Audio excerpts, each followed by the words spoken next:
I see. There's a bunch of gamers in here.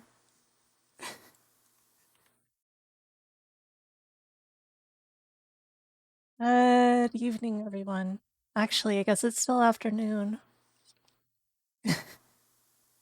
How did you get in here? The door was locked. I hope everybody's doing well. First of all, a very special thanks to Adam, Frodo, and Shadow for your support.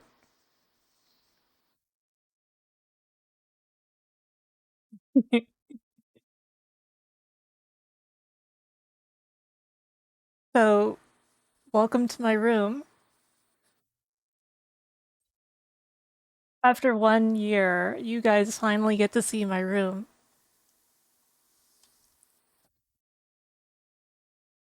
So, hello to Greenlows. Hello to JD. Hello to Bookums. Hello to Renee, to Angeriu, to Burwolf, to Mirai, to GF 2020, to Chair G Tables, the Burbman, Adam, Fornea, Saga, Roto, Shadow, Red Blue Fire, Zeng, Laviria, me, and Javados. I think I got everyone. So, man, I I don't even think I ever thought I would get this far with VTubing, you know? Like, I don't know. It's just one of those things, right? We're gonna be talking a while. I should probably put on some sort of music, right?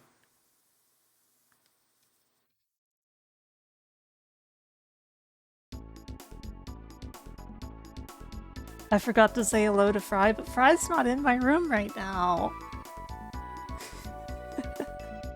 If Fry were in my room, I would absolutely say hello to him.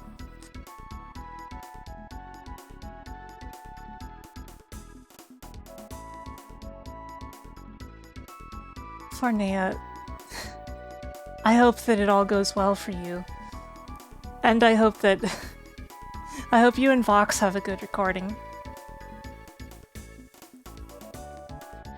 So, 1 year of VTubing. What have we accomplished in that time? We played a whole lot of Sonic games. Also, we played Live Alive and Toho Alive, and then the Live Alive remake came out, and I'm still so happy. Thank you, Prototype. How are you doing?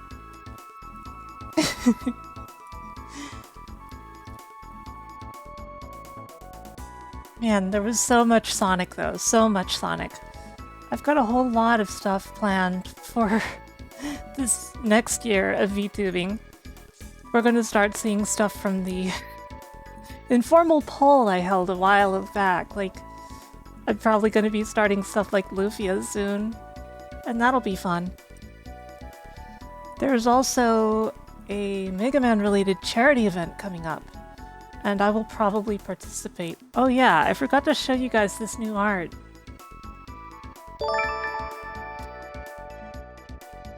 Thank you, Greenlows, for the gift sub to Wesley. But yeah, check out this new art by Mauve. Hey Faye, how are you doing? Hello Tenchi. So Mauve drew me in the Pokemon trainer outfit that he designed. It's a very good piece of art. I like it.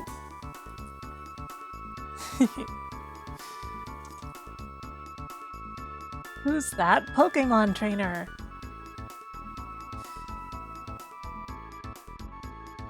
So as you guys can see, I have a pretty nerdy room, I guess. A lot of stuff in here. We've got the poster over there, we've got some figurines, we've got the pinball machine, and of course the new and improved art slideshow that has all of my fan art cycling through.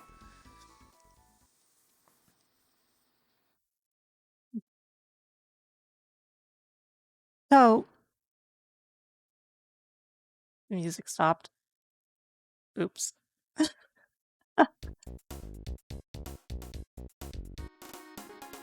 So, what else was I gonna say? Did I say hello to Retro? Hello, Retro.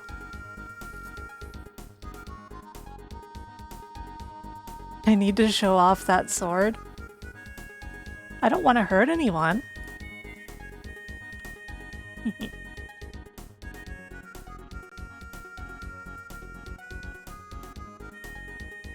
So, to those of you who don't know me, although I figure if you're here, you probably know me already.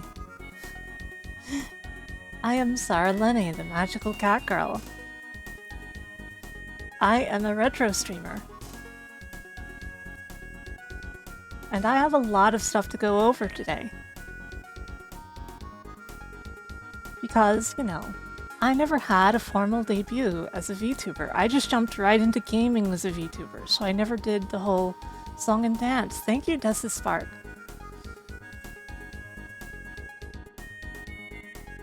So why don't we do that whole song and dance? Why don't we look over my PowerPoint presentation? I kid, I kid.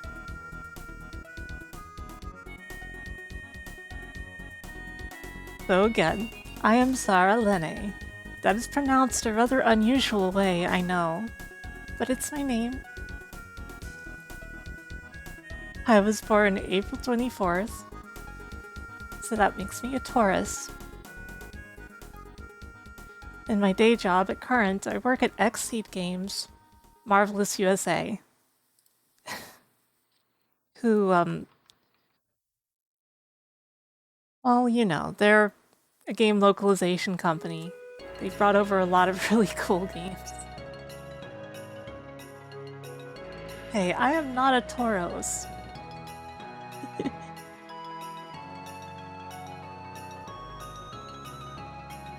As a streamer, my overall goals are like this.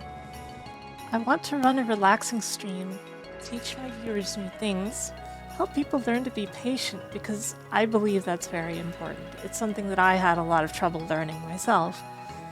I've said it before, but I used to be a complete and utter hothead when it came to games, totally impatient. I broke a lot of controllers in my day. And I want to show off my skills as a gamer and keep learning and growing. No matter what. That stuff's really important to me, you know? It's a hydration reminder.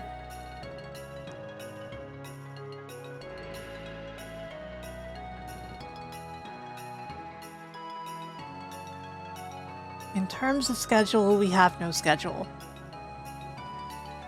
Unfortunately, I will never have any sort of steady schedule. It's just beyond me. I have a sleep disorder called non-24 sleep-wake disorder.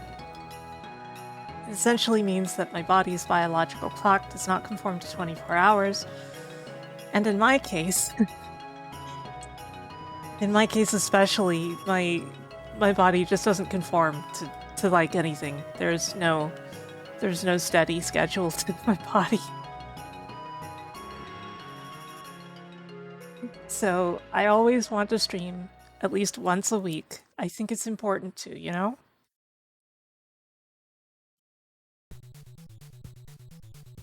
So typically, I start between 3 p.m. and 5 p.m. Eastern. But because of my non-24, I can sleep at any time, I can wake up at any time, and I can stream at any time.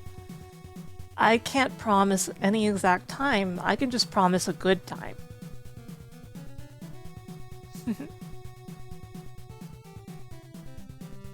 Something in my eye.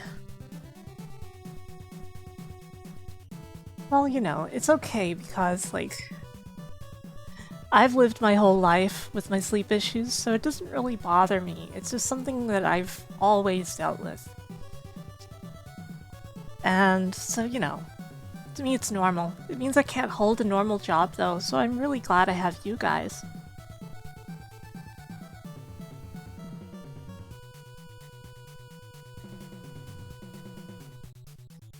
So, in terms of inspirations, I have a few different role models, but the main role model in my life, you know, the person I look up to the most has been the Japanese celebrity and comedian Shinya Arino, who is best known by you guys in the West for his work on Game Center CX, where he is locked in a room and has to play video games for several hours before he can go home.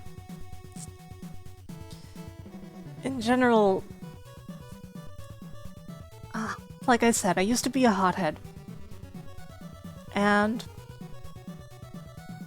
watching Arino struggle time and time again against the most ridiculously hard games, the most absurd situations, seeing him never, you know, they never get a rise out of him. At most, he's just like, ah, that sucked, you know? And that's something I really admire, that kind of patience. So I decided that I would aspire to do, you know, more or less the same in that regard. And I think I've succeeded in a lot of ways in that regard. Arino is super wholesome.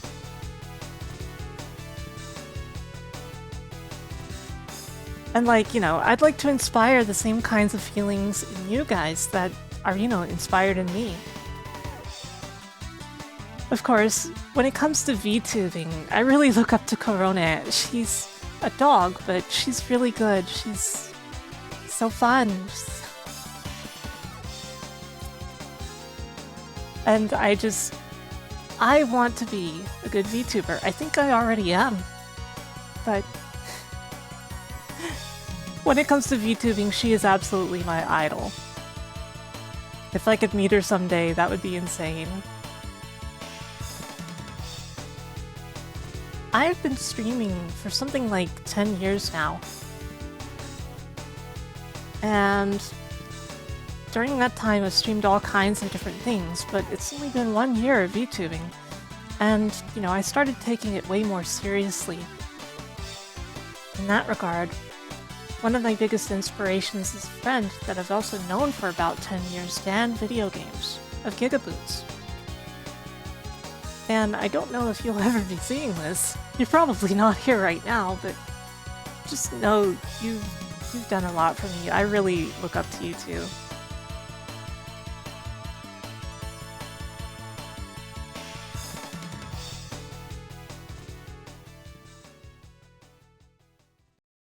So,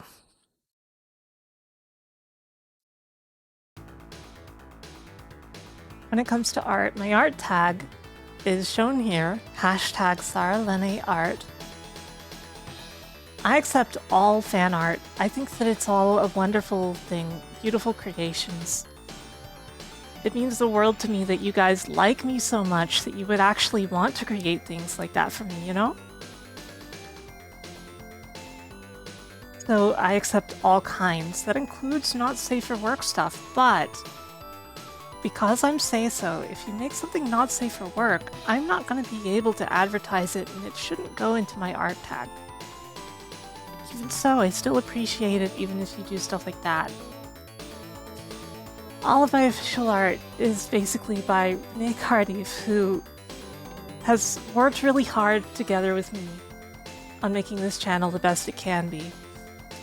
She worked really hard on the room as well, the one that you're looking at right now. I put a color swatch here. I don't know how useful it'll be, but it's there. So take note of that. It might be useful. It might be.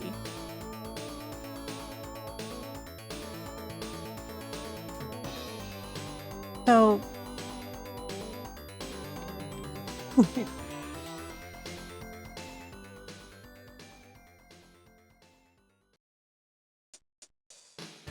Yeah, the thing is, you know, every VTuber also has their lore, right?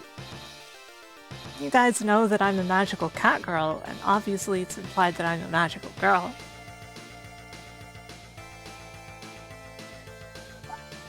I fight to bring peace like most magical girls do. Over time, you know, figuring out the lore has been a thing. My lore is very cringe, but that's because it's not supposed to be a big part of my streams. It's just an interesting and informative thing, you know? So I use a star-themed magical wand that can also be converted into a magical staff or a quarterstaff. Oh, thank you, Anonymous Gifter, for the gift subs. Thank you so much. Thank you, Z-Horse. Thank you. I'm so glad I've made it to 1 year, and like, it's only gotten better along the way. So I can also ride on my magical wand and magical staff mode to fly, you know, like Sakura from Cardcaptor Sakura.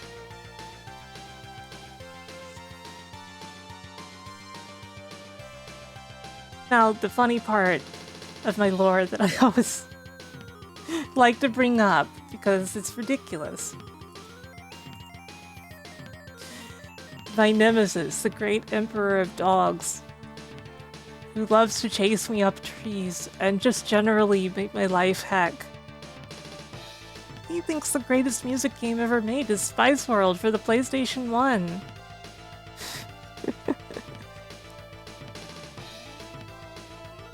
And check out his right-hand minion.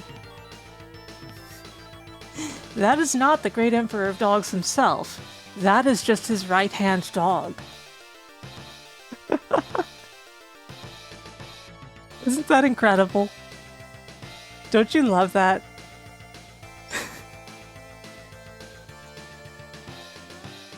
That picture is so ridiculous and I love it. Man, I'm just blasting right through this stuff.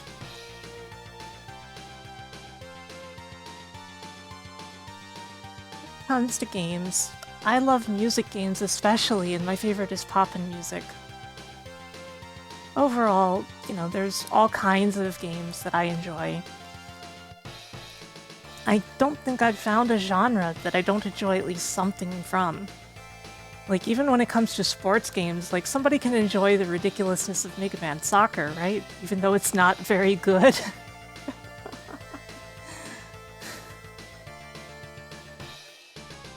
But my absolute favorite is Live Alive. And in general, I grew up playing classic JRPGs. A big part of things for me is that when I discovered emulation, I realized there were all sorts of games that I had never in my life played. I'd never had the opportunity to try them. And so I just started trying everything I could that I had no opportunity of playing the old-fashioned way, you know? And it was the right choice. That got me into stuff like Live Alive, that got me into stuff like Super Robot Wars.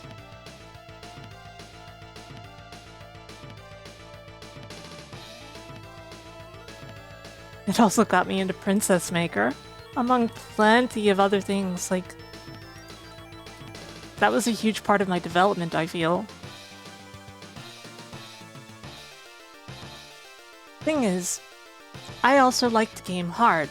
I like to play games that will really challenge me. So, you know, I like difficult games.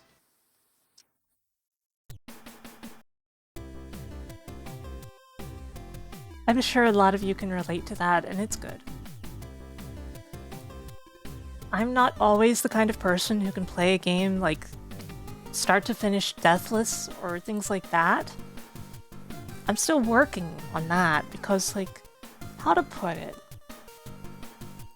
For a long time, I wasn't playing games by myself, so I stopped playing games heavily for a long while. Unless, you know, unless I had some company while I was playing it or whatever, things like that. But as I started to get into streaming more, you know, that's given me more and more opportunities to actually play things on my own time like this for you guys to enjoy. It doesn't have to be something that I'm playing with someone or anything special. It can just be fun stuff for the stream. Thank you, Objective Binary.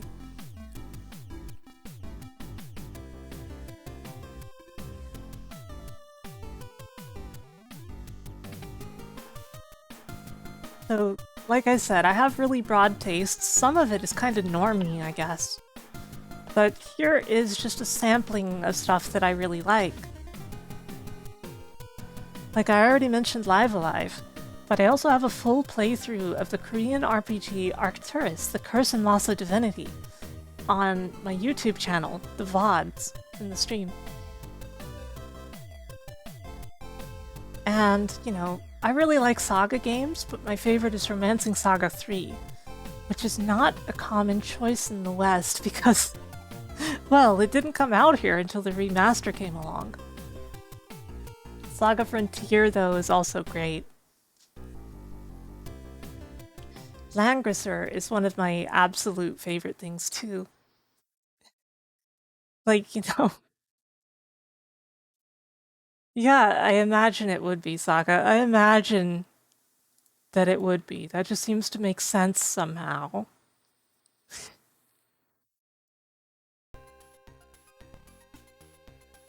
So the thing with Langrisser is...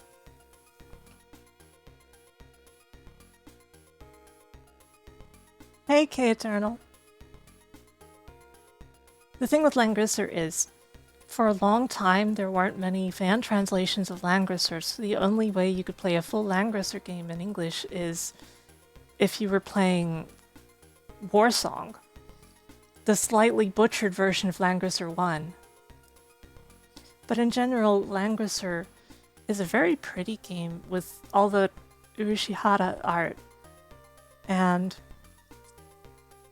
back then, there was a small amount of translation for Der Langrisser, like the first few scenarios. And I was real stubborn.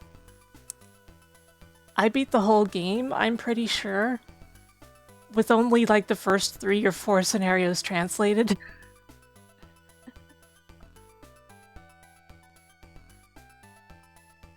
Then there's also Langrisser 2, which is basically the same game as Der Langrisser, but with less paths and less refinement. And that one got translated before Der did. You guys should play Langrisser, it's so good. Maybe not the remake, though. And then there's Suikoden. Like, I rented Suikoden 1 because the box art looked intriguing. Langrisser and Growlancer are not the same thing at all. They have a lot of the same people involved, but they're completely different. Anyway, Suikoden 1 has very odd box art in the West. It's not well representative of the game at all.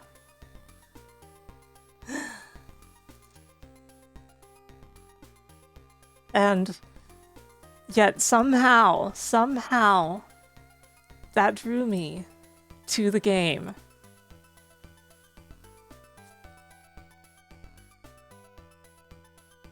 And you guys haven't seen this box art? I have it here somewhere. Let me pull that up, because, like, if you guys haven't seen that, you should see that.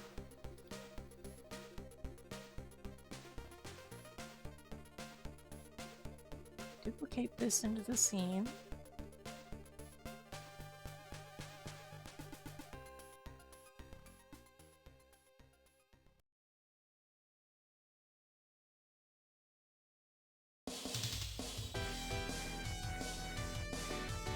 Now, where did I put that box art? I just have it laying around.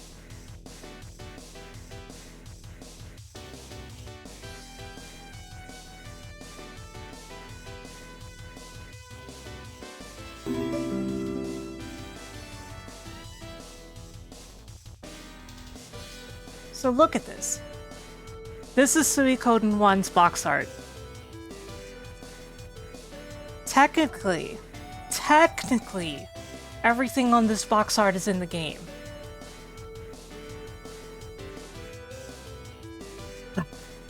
But you would never guess it.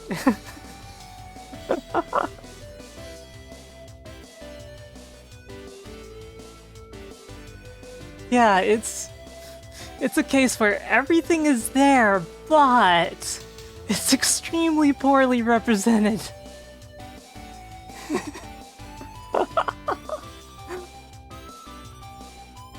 So that box art intrigued me, and I got into Suikoden. It was such a clever ruse. Yeah, you recruit 108 people, counting yourself.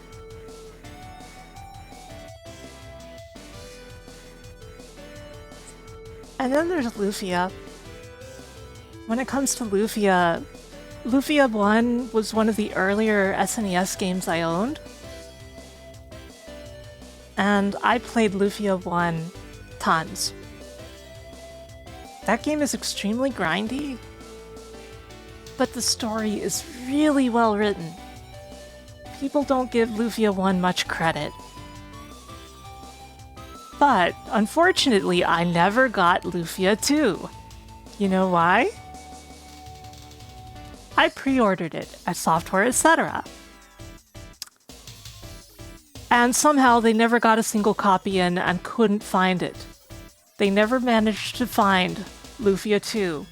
And I never saw it in any store where I lived, ever. Now here's the funny part. Blockbuster had Lufia 2, so I just rented it a lot. Blockbuster had the one copy of Lufia 2 in town, it seems.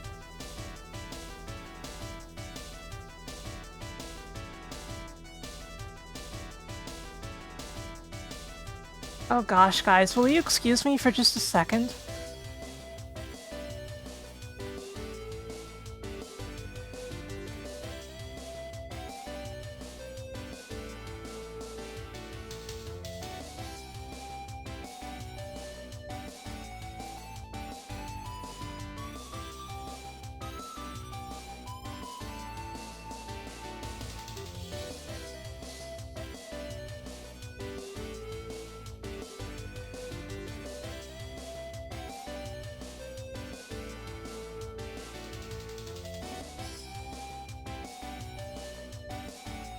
Sorry, I had to get something from under the desk.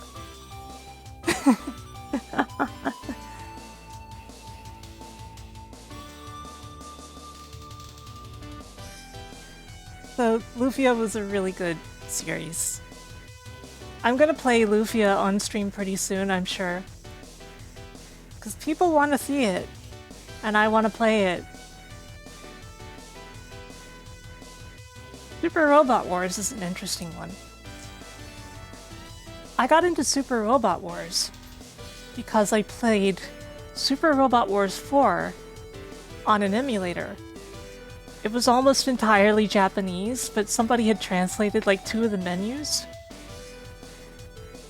It was a really bad looking translation. And that game is really hard in some regards.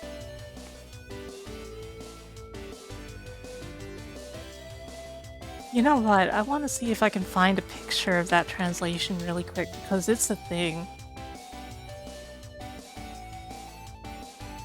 Basically, I just vaguely knew about stuff like Gundam at the time.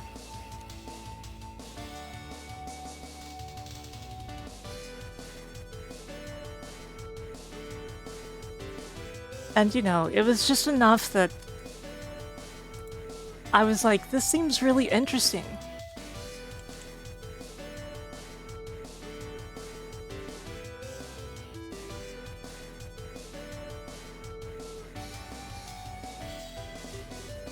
If you want to, Renee, but consider watermarking them, because stuff like backgrounds is something people would easily consider, you know. Anyway, that translation looked a little bit like this. It's unintelligible.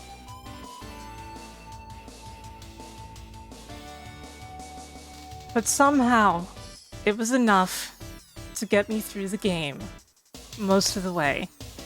And I fell completely in love with that translation. And, you know, that game. Why did I say the translation? I didn't fall in love with that. You're still waiting for the alpha translation? So funny story.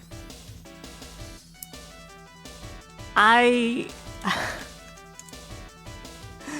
did a fan translation of a lot of Super Robot Wars Alpha in the past myself. And I feel like I probably could have finished the game in the time that Gideon is taking with it. Like, all respect to him, but like... Yeah.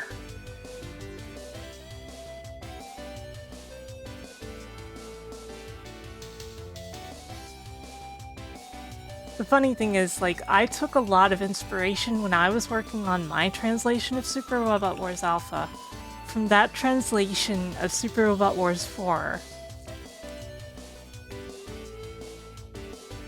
Let me show you guys. Thank you, Diamond Wolf. Look at this. This was before I bothered with any sort of code changes. You don't have to make any code changes to insert most of the text in Super Robot Wars Alpha. But look, I put Romaji in there. So it looked a lot like that Super Robot Wars 4 translation, didn't it? Ah.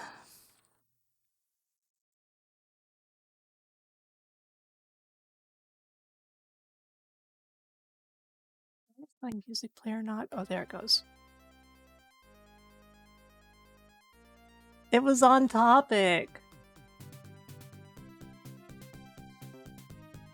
So I kept playing Super Robot Wars games after 4, and I got increasingly into mecha anime, and I still am. When it comes to Princess Maker, I did not get into Princess Maker because of the DOS translation of Princess Maker 2, like a lot of people. And man, the Steam translation is rough. It's sad that the DOS version is still the best option for Princess Maker 2. But no, I got into Princess Maker because of Princess Maker Legend of Another World for Super Famicom, which is basically Princess Maker 2, but the adventure mode is simpler, and the main character is different, and the butler is different, and the music is worse. And it's just kinda not as good at all. Still enjoyed it though. Still enjoyed it a lot. The online Princess Maker game, didn't that close down? I'm really sad about that.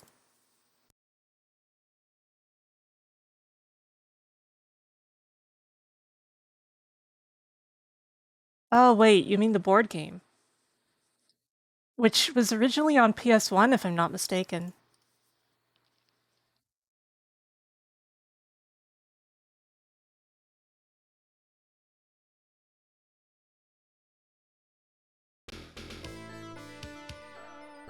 Yeah, that one. I'm aware of it, but I haven't actually, like, played it much.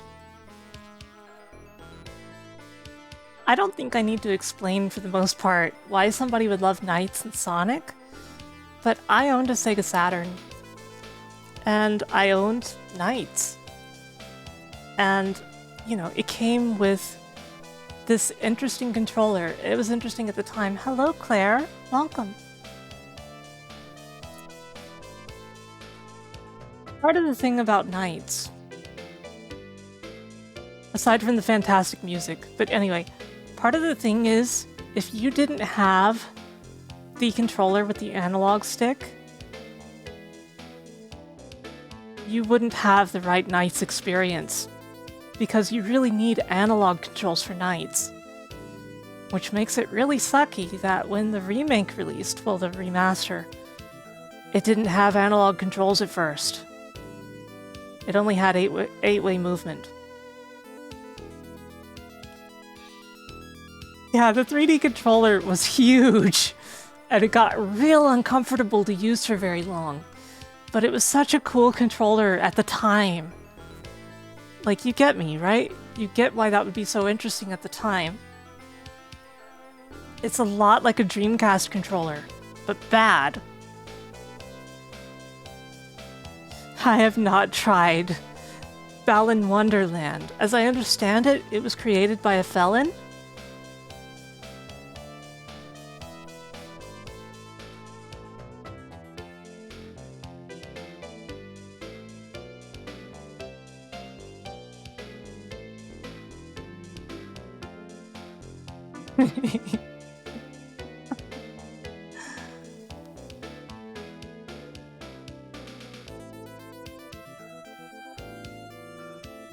Balan Wonderworld got arrested for insider tax evasion fraud.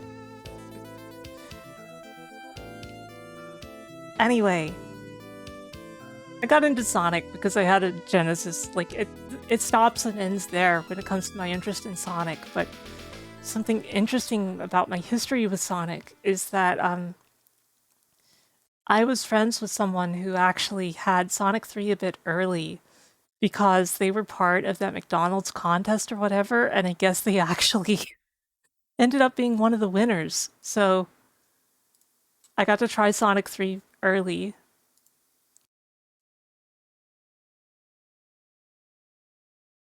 And you know, it was a very good game.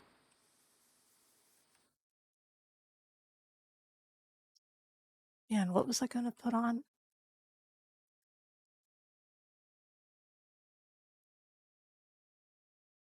I don't know what song I was gonna put on, so I have this.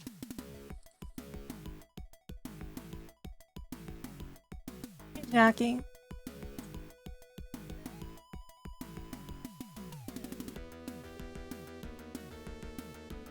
Trauma Center. My experience with Trauma Center started when I played Trauma Center 1 on a flashcard. I pirated it. It took me a long time before I actually got a hold of a copy, but I do own it. It's like, I immediately fell in love with the gameplay, including how challenging it is. I can't recommend the first Trauma Center. I think you're on the DS fake to hedgehog around anyone, here. because the controls are really finicky in the first one, and there's a bunch of stuff that wasn't well thought out. It took them a while to get the formula right, but then it became a really good game series, then it promptly disappeared when the Wii U came around.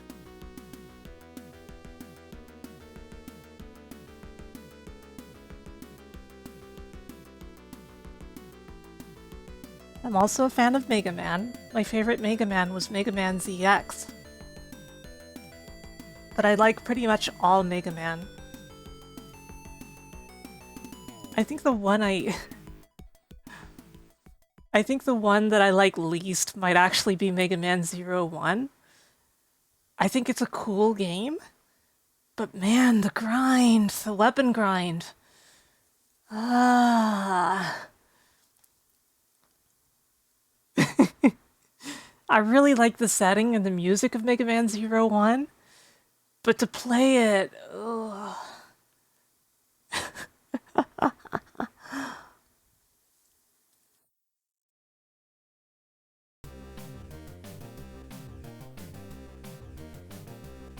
Mega Man ZX.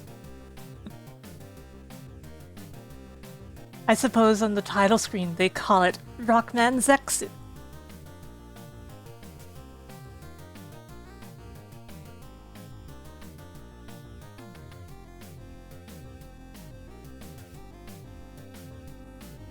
Now, see, Grilson, you joke about the pronunciation, but what if that's actually the intention? Because in the first ZX, you play as a character who starts out as a delivery person, and the delivery goes horribly wrong. Mega Man Z10. When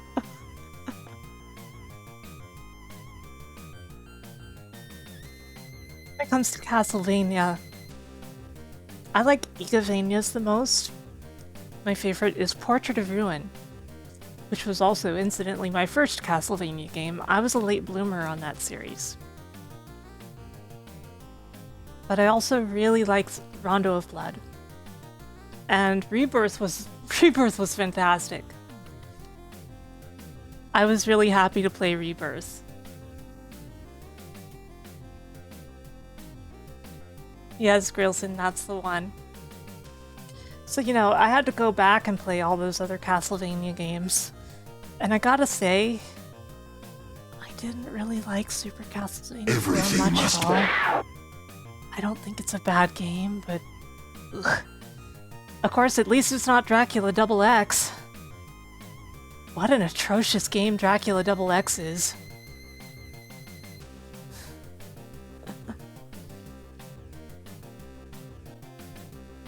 The last game I listed here is the Urquan Masters, also known as Star Control 2. I didn't say anything about Symphony. I only said something about Double X, which is the SNES remake of Rondo. Yes, Star Control 2 is the game with the oars. That's right.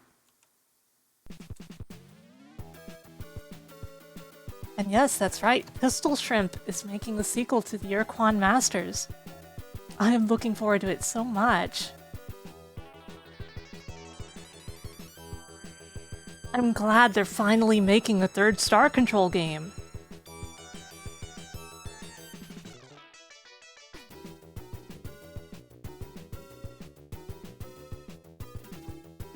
That's a joke that only people who know Star Control would actually understand. Star Control 3 was considered an atrocity.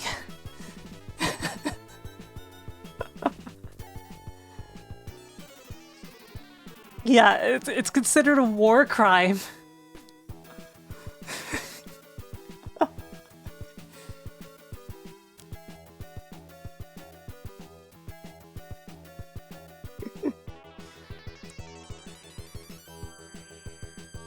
It is dancing! Thank you, Baydog, for resubscribing! A third Star Control game packaged with a port of East to the DS. I think my favorite strange East port is East 2 Special, which I participated in a stream of Voxandra's. I wish she would post the VODs, because, like, I want to see that stream again. It was a really fun stream.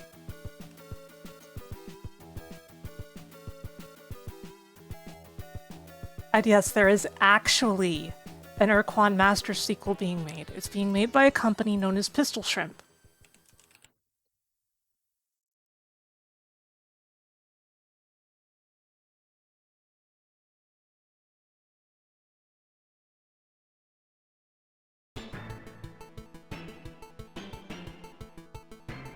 Where did I put that?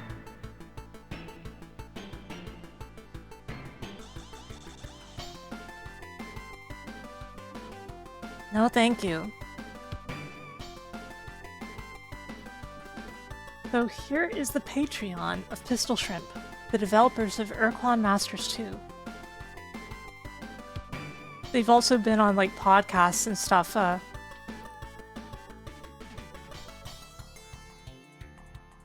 you know, like, Fred and Paul, Fred Ford and Paul Ritchie, they've been in podcasts and everything promoting it. Like, they're going really serious on Urquan Masters 2's development, and I'm so excited for it.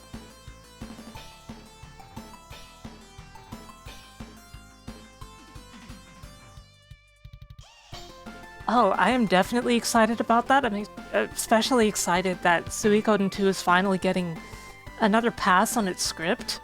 It needs it so bad. I can't even get into how bad Suikoden 2's script was, let alone all the bugs. There's so many bugs in the PS1 release of Suikoden 2. Really bad bugs, too. Like, there is a bug... Okay, so hear me out. There is a bug where you can never open a specific treasure chest because you picked up a sheep. And if you open the treasure chest, the sheep disappears.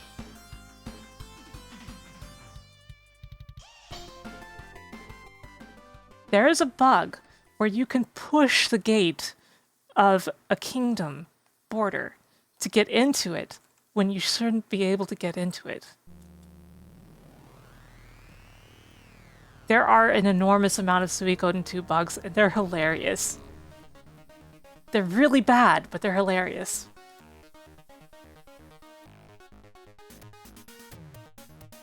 So, how about we talk about anime? My favorite anime series is Madoka.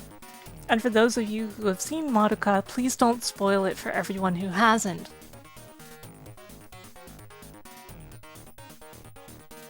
Take it easy, Firehawk. Thank you so much for having been here. But until I discovered Madoka, my favorite was Mermaid Melody, Peachy Peachy Pitch, which is a really good series. It may seem like it's not... like, it's a strange children's anime, arguably. And the art gets really bad sometimes. But Mermaid Melody is just really fun. It's a series that never takes itself too seriously. It's like The Little Mermaid meets Sailor Moon.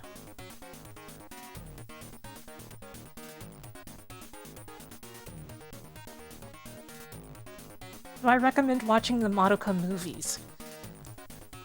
I prefer the series, but realistically,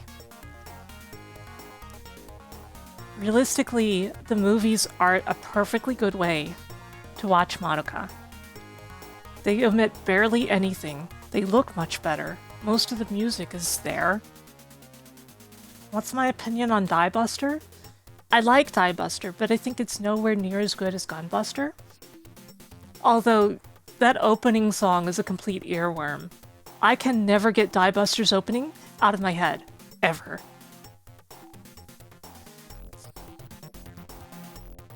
I hear it in my head right now. Cries internally. Groove and magic. It's the Metal Gear Solid 2, the franchise? Yeah, well, let's hope that Gunbuster 3 is somehow the Metal Gear Solid 3, even though Anno's not involved.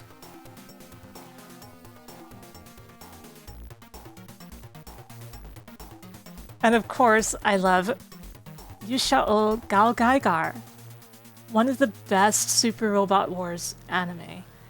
Super Robot Wars anime? Super Robot anime. See, my brain is not fully functional, I only got like 4 hours of sleep. One of the best Super Robot anime ever made, Gaogaigar. It's all about bravery, and it's just so good.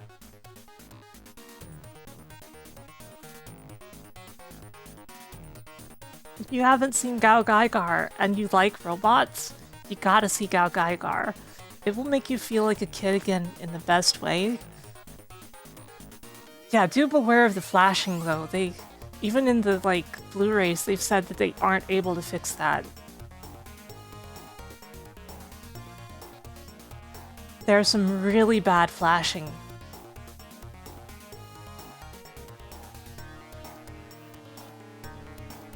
I'm not photosensitive in that way, and it still messes me up.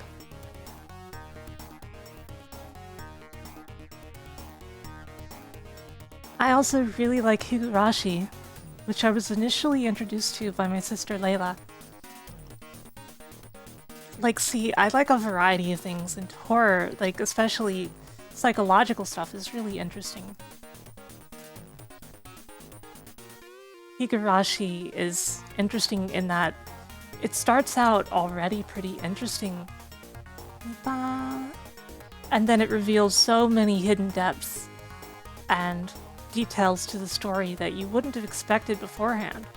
I got into it because of the anime, so it's listed here under anime. Yeah, if you're not into, if you don't like blood and gore at all, if you can't handle those, you should not watch Higurashi.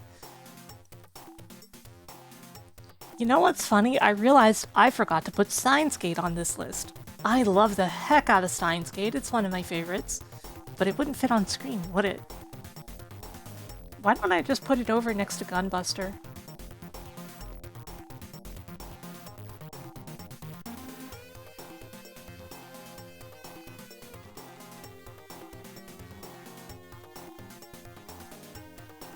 Yeah, I've told you guys, my tastes are broad. I like a wide variety of things.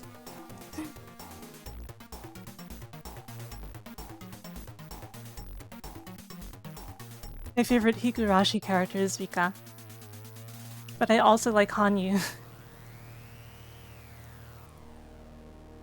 So, when it comes to Magic Knight rares, my history with Magic Knight rares is probably kinda dumb. You might laugh. I got into Magic Knight rares because I played the Super Famicom RPG of Magic Knight rares.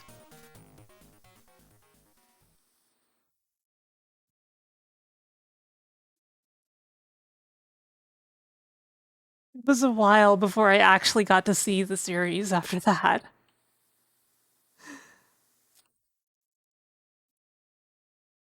Thank you, Kiria. The I've gotten lots of lovely fan art. I really like it.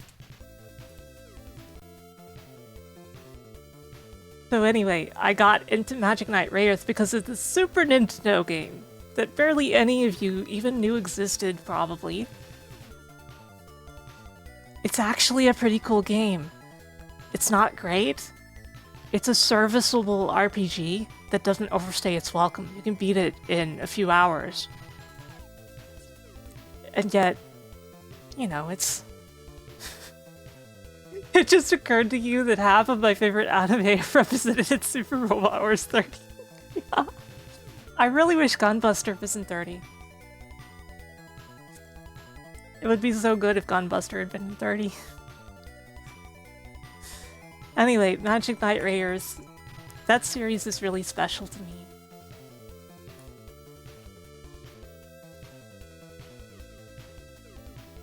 Everything about it is just really well thought. I want Bubblegum Crisis and Super Robot Wars so bad. I've been saying that for a long time. Like, if Tekkaman can get in, why not Bubblegum Crisis?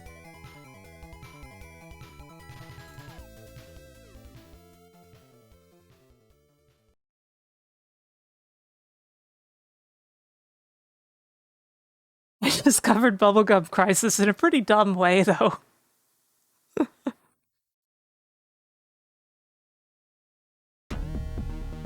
Like, I got into Bubblegum Crisis because I saw a VHS tape of Mega Tokyo 2040 and I thought it looked cool. So I got that. And then I'm like, oh, this is cool, where's the rest? And I couldn't find a single other VHS or anything.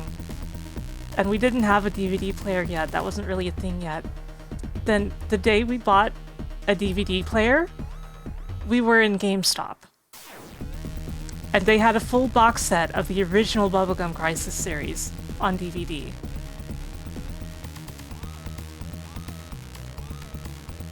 So I started out with the first VHS of Mega Tokyo 2040. Then I finally got to see the original series and it was so much better. I recently got the Blu-ray, because, you know, gotta have that.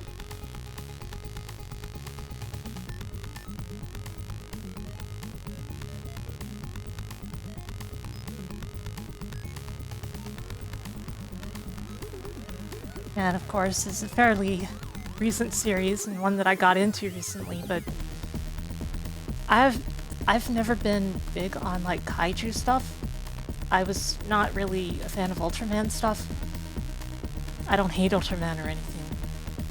But then Gridman was just really good. Like the SSSS Gridman, I mean. Although I gotta say, the opening song of the original Gridman is one of the best songs ever made.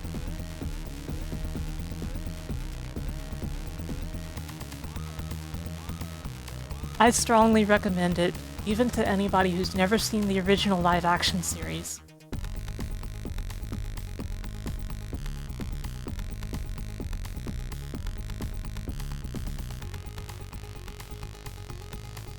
Gunbuster, now that's just plain classic. I shouldn't have to explain why I like Gunbuster. It's an inspiring series, full of guts. And I don't mean the blood and guts kind. If you haven't seen Gunbuster, you should see Gunbuster. And the ending will probably blow your mind a little bit.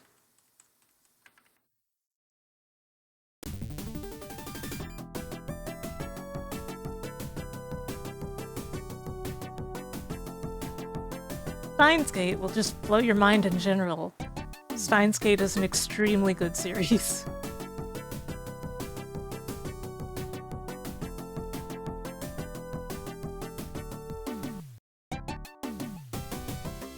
Steins Gate is the kind of series where if you start watching it, or reading it, playing the visual novel, you will probably not want to put it down until you're done. You will have a hard time putting Steins Gate down if you start watching it.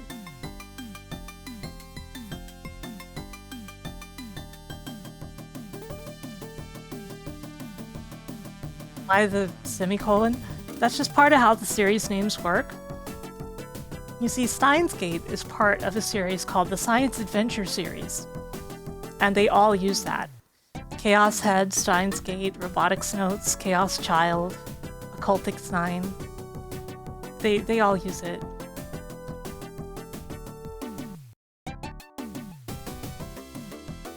Man, I've been talking a lot. I haven't been drinking enough.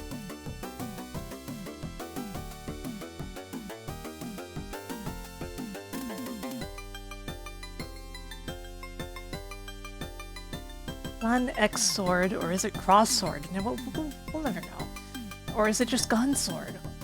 But anyway, Gun Sword is really good. It's a great show.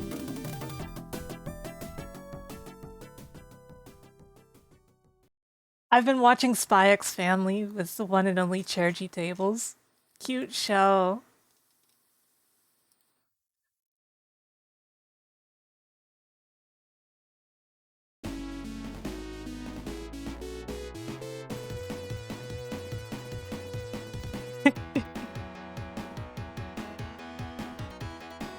Guys, will you excuse me once again for just a moment?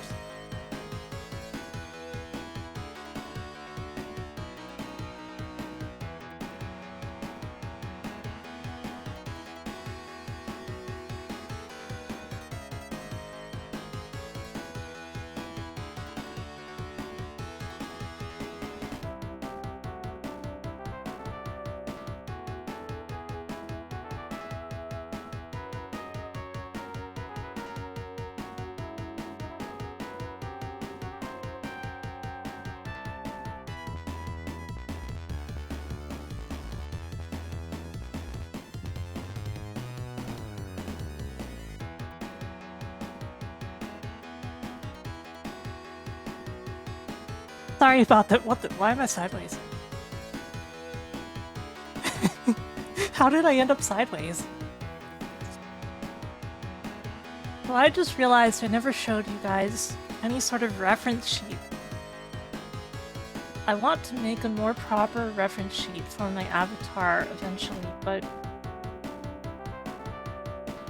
the one that I gave people for quite a while is this. Don't mind the weird red marks, that's just bad shading. I fixed it in my avatar eventually, but it's still there in the reference sheet because I haven't updated it in so long.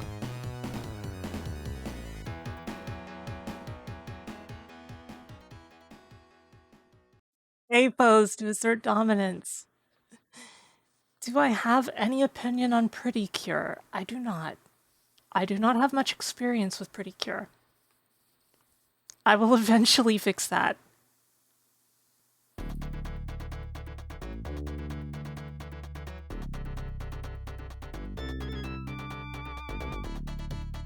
Something I also forgot to talk about is I love pinball.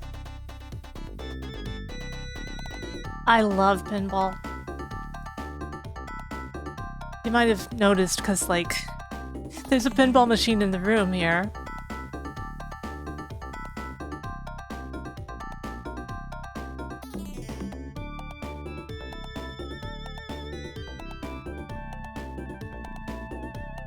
It's party time! And, like, I'm probably gonna play some pinball in a minute here. before we get into anything else. But I've basically gone over everything already.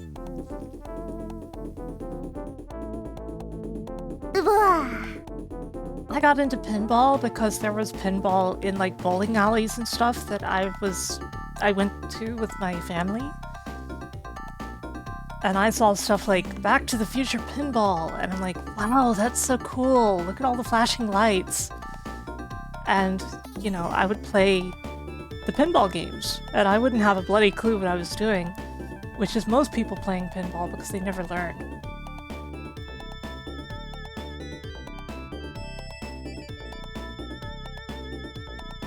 But over time, I learned that there was more to pinball, and there were actually modes and things you're supposed to do. And then I learned how to control the ball instead of just mashing the buttons. If you just mash the buttons and see the flippers going up and down constantly and all that, that's what they call seal flipping. Because you look like a seal when you're doing it.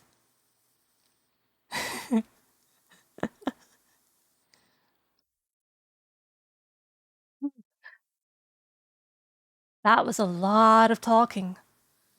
Why don't we try playing pinball? Because I want to do something. I want to be active. I think that pretty much, I think we've pretty much summed up the Redebut section here. So we should play video games.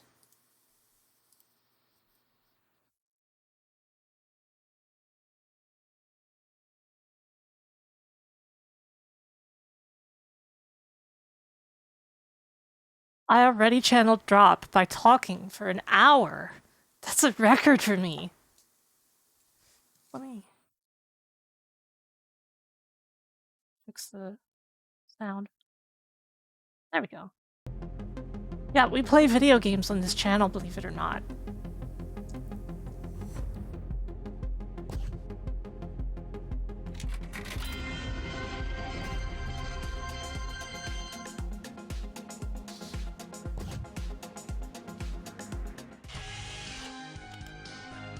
Thank you for listening to me babble on about the stuff I like.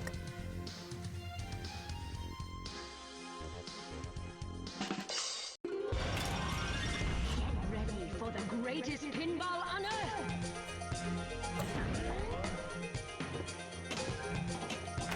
Wow, what a great start.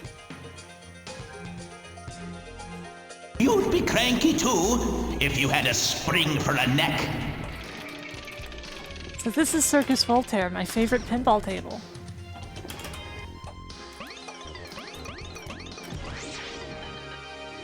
I am the Ringmaster. Defeat me for the Ringmaster marvel. Not planning on just playing pinball today though, but I'll play some pinball. You make me weep. Not really. It's been a bit, so excuse me if I don't do great. And yeah, it is a shame, Mamasar, but I'm playing this in Pinball FX at least. Did Farsight fall apart? I think they're a zombie company now, basically.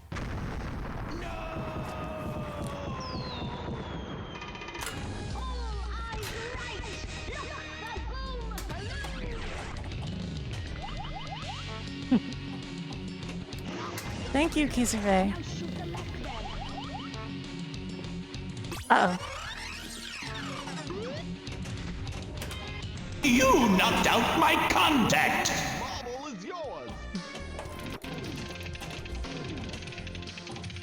So you guys like the new room though, right? I mean, it's not showing right now, but I'm really glad you guys like that.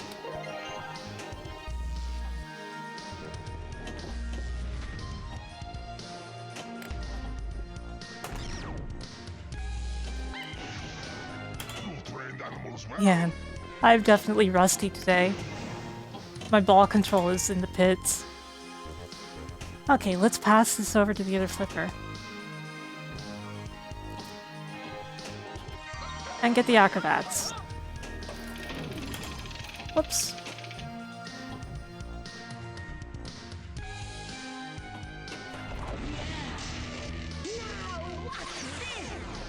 I actually really like the main theme of Cirqus Voltaire, even though it's based on Entrance of the Gladiators.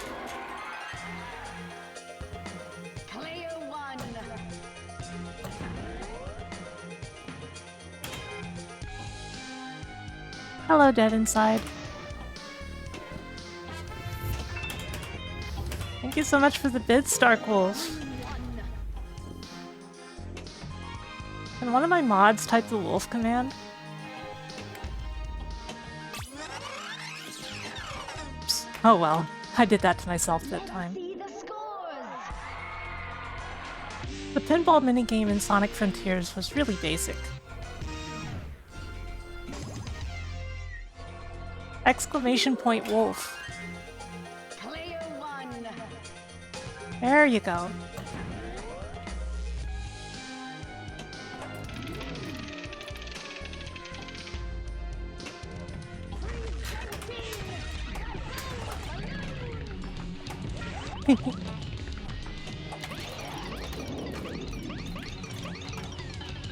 The game really loves your quote, Greenhouse.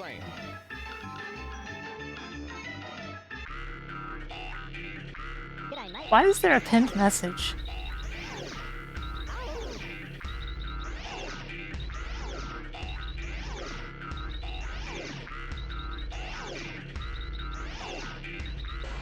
Oh no, I messed up! Frodo, can you unpin that message you pinned?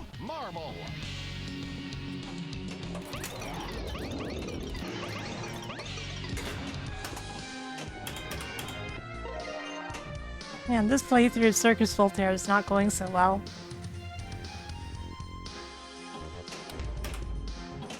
Uh-oh. What are you doing?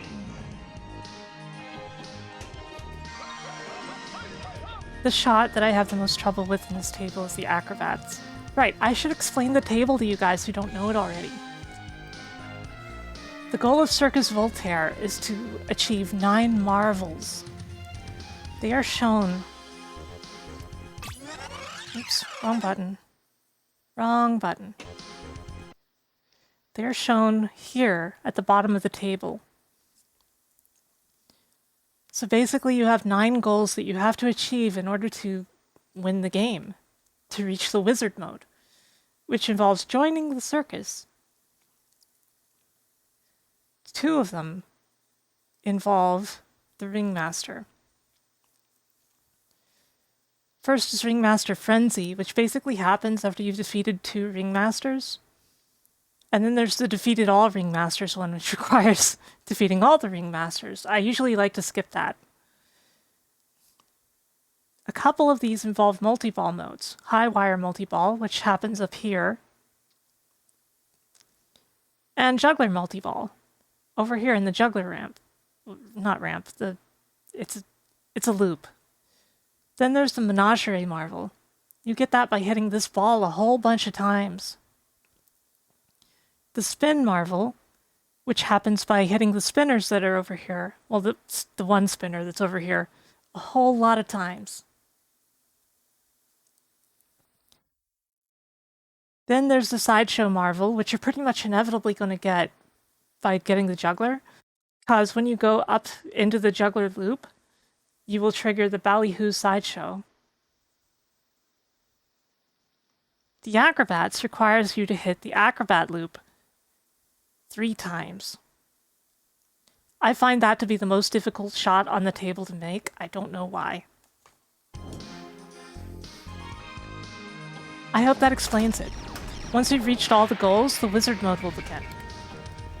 And the wizard mode is tough, but fun.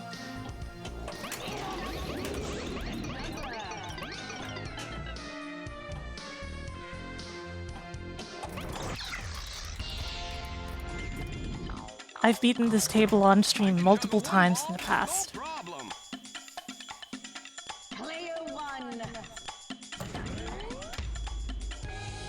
Thank you, Instigator. How are you doing? Uh-oh. Can't believe I messed that shot up. That's okay.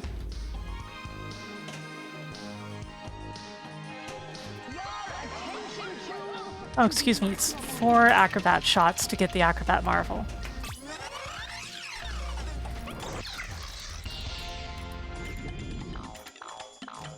I can juggle 2 balls all day.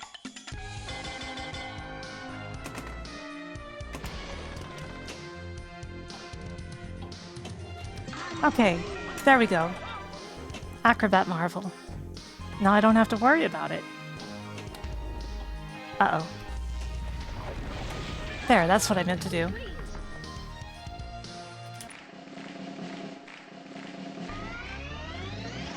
Ball 2 is locked. One more for multi-ball. Player 1. Seems I'm not getting any skill shots today. Nice shot. Uh-oh. And the ball save is on. Don't move. Stay in the ring.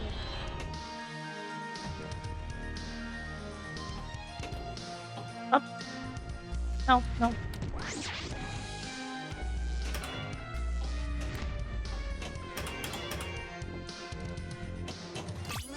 Something that you have to learn the hard way when you're learning pinball is that you should not leave both of the flippers up at all times. It may look like it gives you less of a gap between the flippers, but in actual practice, you will lose the ball much easier if you leave the flippers up like this all the time. Just something worth keeping in mind. We must build an atomic blaster!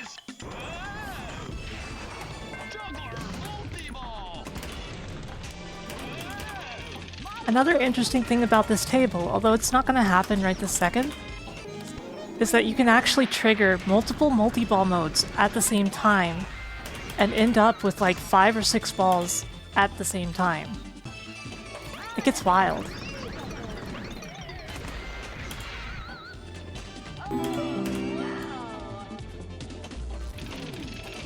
I know a lot of the people who are less pinball savvy think that it's all about multi-ball. Multi-ball is not that important on a lot of tables. Yeah, stacking modes is a lot of fun. Uh-oh. Not quite the pass I meant to make.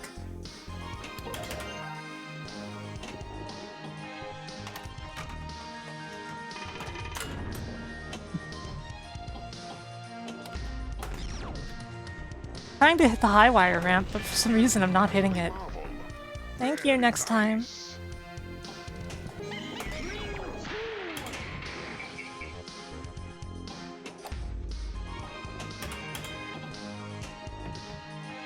Man, come on, go up the ramp.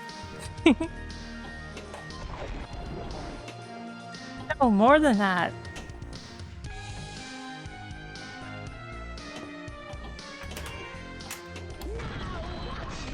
The kaboom balloon again? Okay.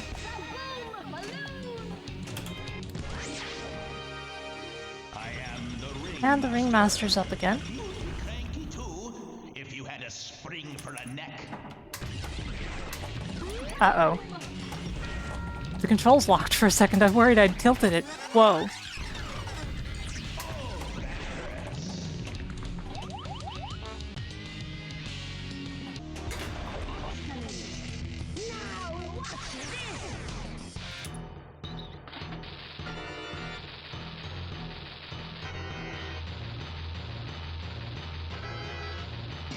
By the way, you might have noticed that the DMD is in the back of this table.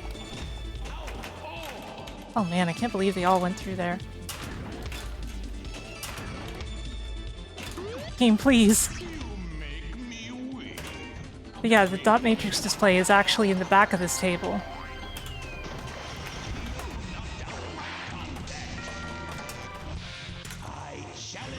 Rather than up on the back glass like it is in most tables.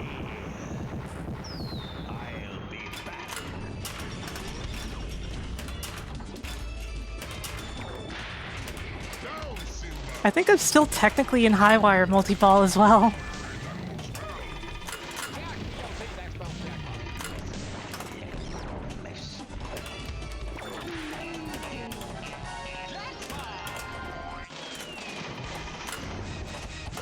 Hopefully you guys can see some of why I love this table so much, watching me play it like this. Oh, lost my balls, that's okay.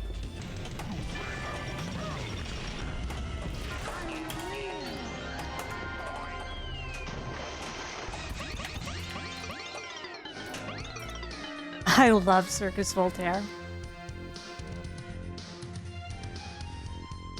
Okay, let's see. Oh, we have most of the marvels already. I was like, wait, what's left to do?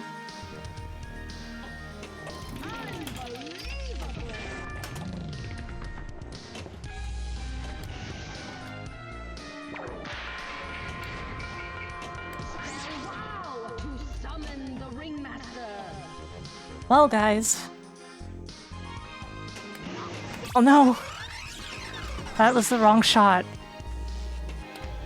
That was a really bad shot. Ring free. There! Nope, didn't work. Oh wait, it did. Let's review your circus ability. I lost my ball.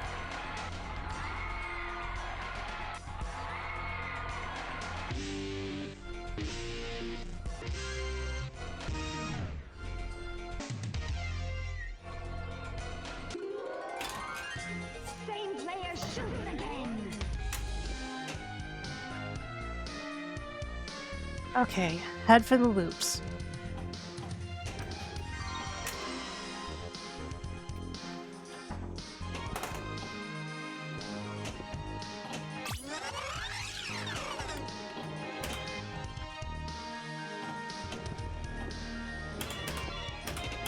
Maybe better to hit juggler.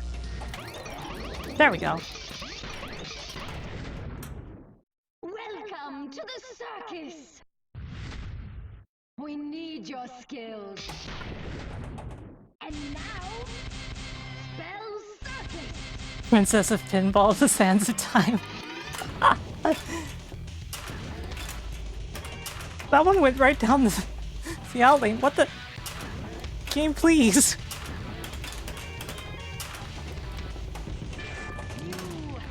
Wow.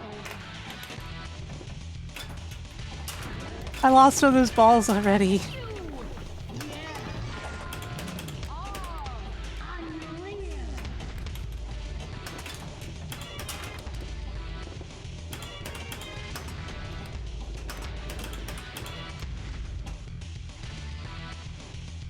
Check out all these balls.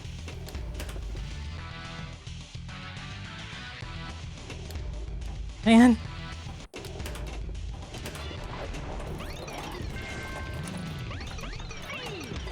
That's okay. It worked out somehow.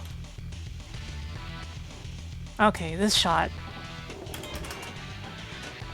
I don't want both of the balls on one flipper for this.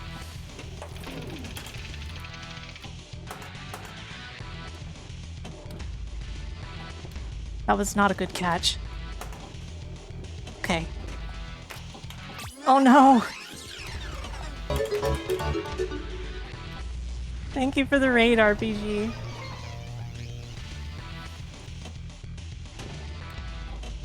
Probably. Man, tell me about your seed. It sounds like it was really cursed.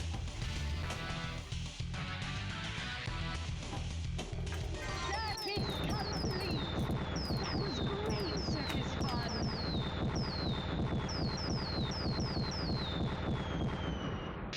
Okay, step 2. You must challenge Voltaire.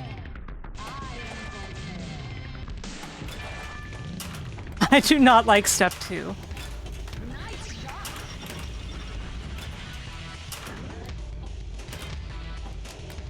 Because you have to hit Voltaire, then you have to hit the high wire ramp.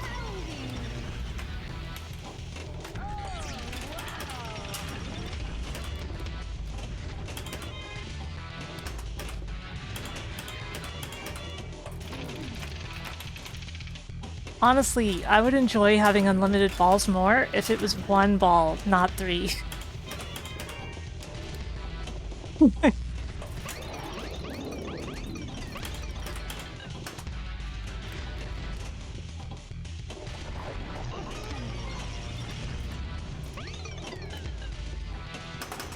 Gravity was in pedestal?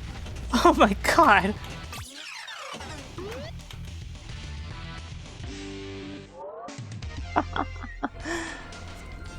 That's right, Blaze Kong pinball. I love pinball. You must challenge Voltaire. Hey, let's move. Nice shot.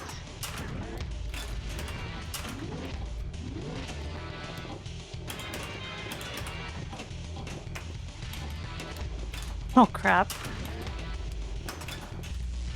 This is my favorite pinball table, Cirqus Voltaire.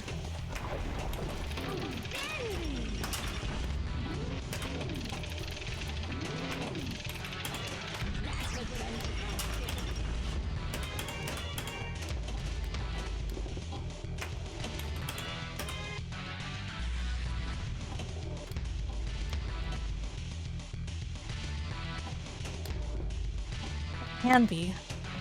But to do well at pinball, you need to be really zen.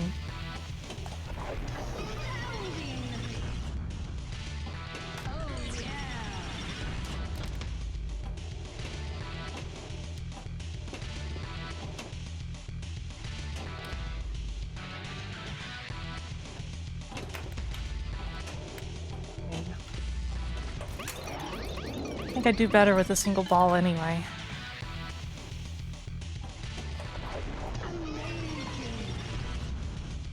Monster Bash is a pretty good table. I like Monster Bash.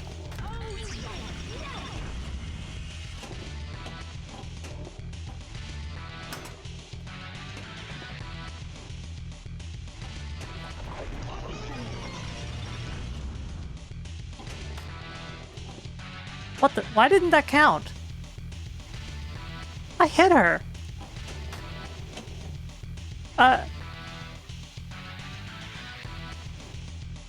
Game? Nice shot.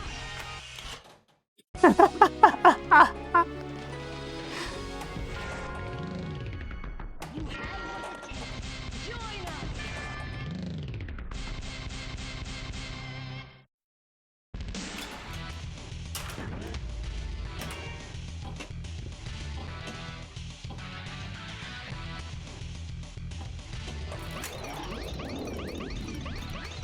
Okay, the left spin. That's kind of tough.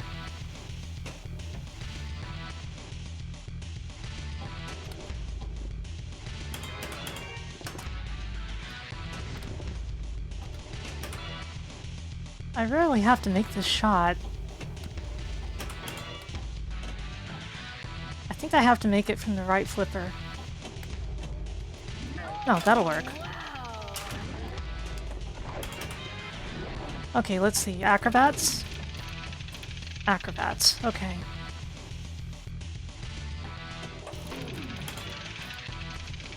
Yeah, it thought I did not hit her. I did not.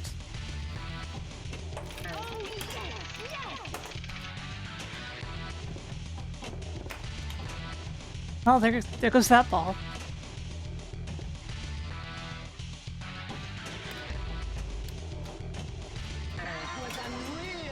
What the? I triggered two of them at the same time. Nice shot.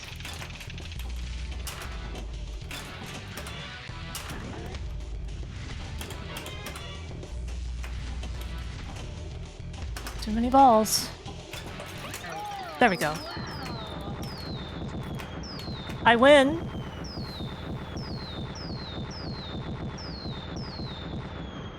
Uno Squid, it depends partially on the angle of the table, though.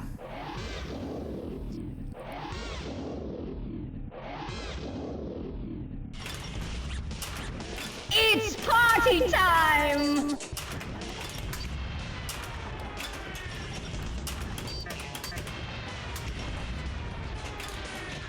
Party multi-ball. That was pure skill! I usually do really bad at party multi-ball, though.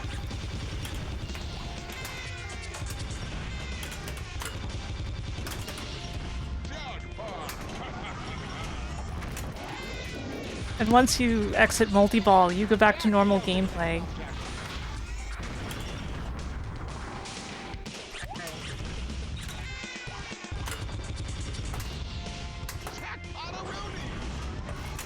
Part of it is that the boom balloon stays up, and as bumpers go, the boom balloon is kind of harsh.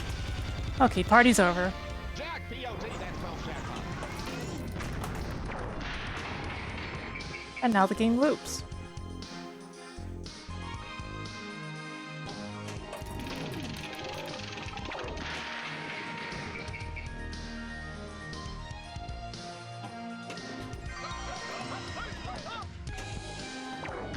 I'll do that again. You never know. Welcome to the sideshow. I now award you Fun fact, on a lot of Cirqus Voltaire tables, if you do manage to join the circus twice in one game, the tasks that you have to do to join the circus the second time around are actually different.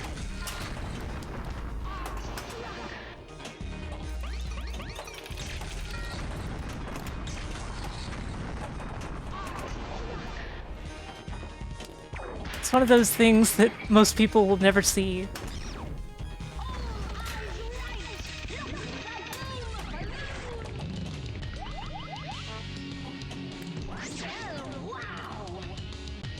Boom. Is this still ball 2? This is ball 3. Okay. That makes more sense.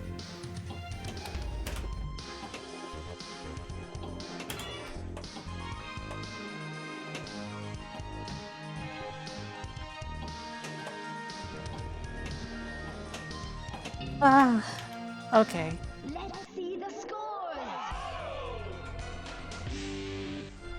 Not a bad run.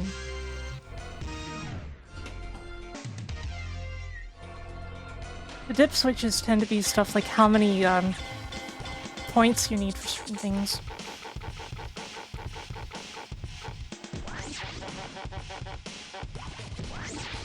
Worst pin I've played. Going nuts.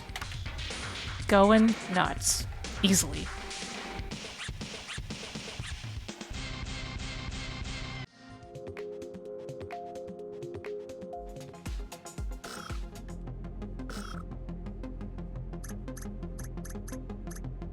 Digitally, though. Yeah, Fishtails is okay. Marvel Civil War is terrible. It's egregiously bad. Hello, Baydog, how you doing?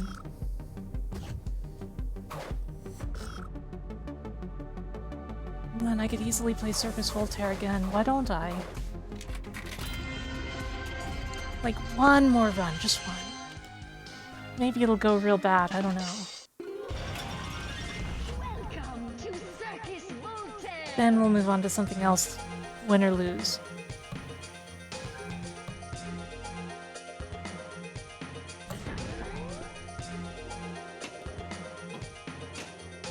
Enter the circus.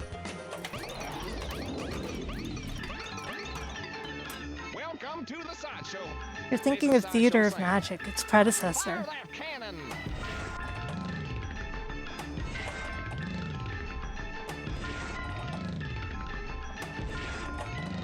Man, bad luck.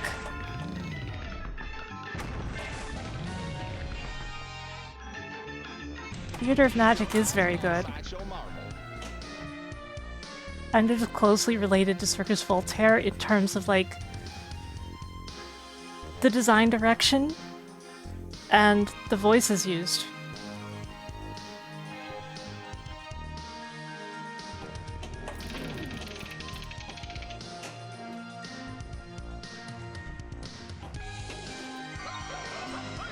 So the way the cannonball thing works is kind of funny. And by funny, I mean weird. Oh man, I already lost a ball. You have to press one of the flippers to fire the cannon. And you get points if you hit one of the things that has a symbol on it.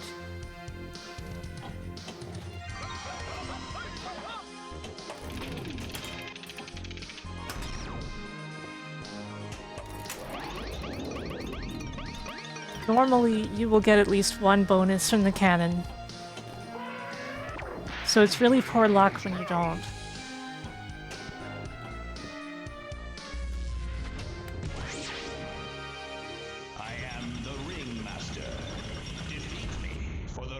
Ringmaster Marvel. Ha!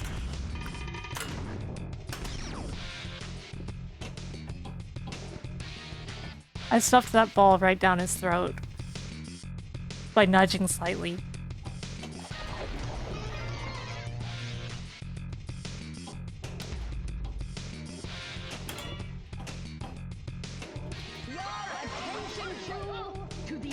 Okay, 3 acrobats.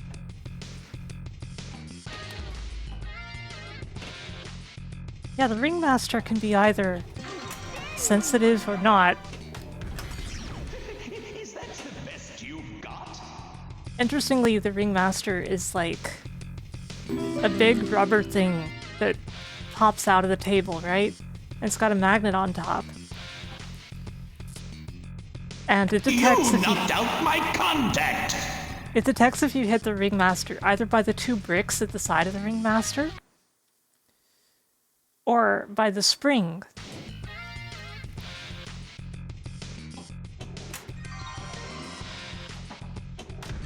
Most interesting table I've seen in person.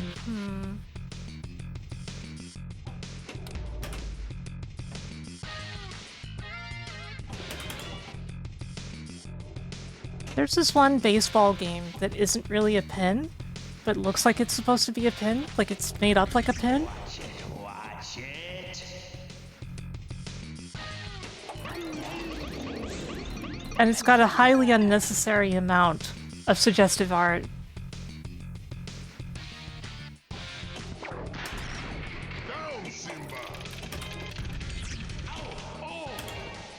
If we're talking just actual tables, though,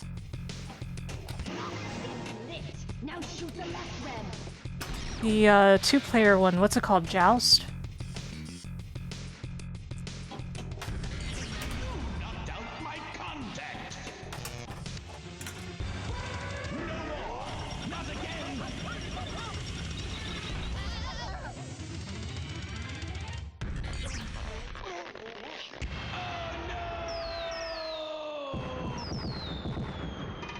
How much is necessary? It's a very precise amount.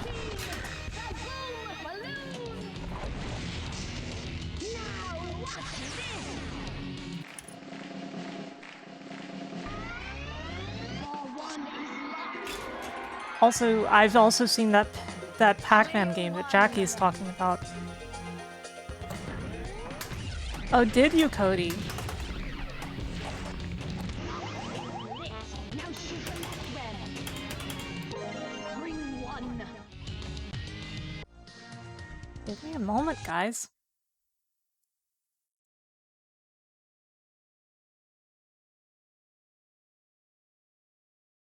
I'm going to show you what Cody made.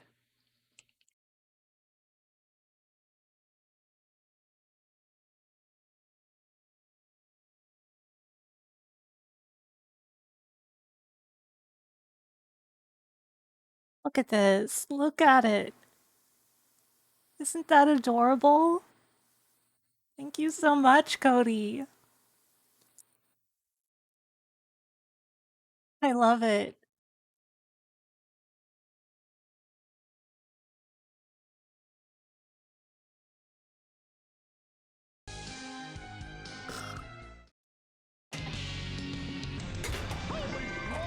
The boom marble is Where can you buy one?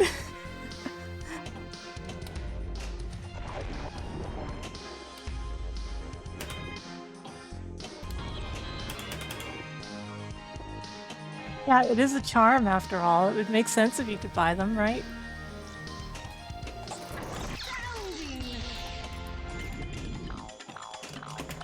I can juggle one ball, no problem.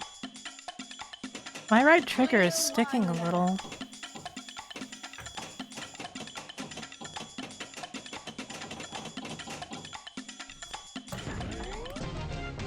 Skillfully done. Nice shot. I can juggle 2 balls all day.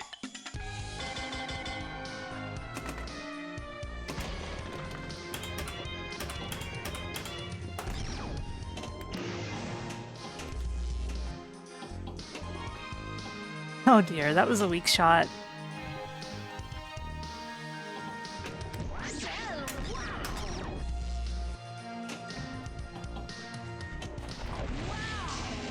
Okay.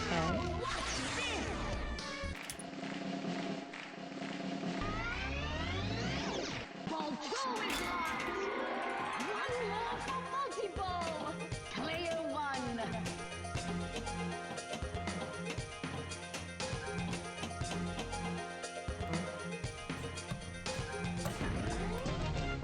I hope that trigger will be okay.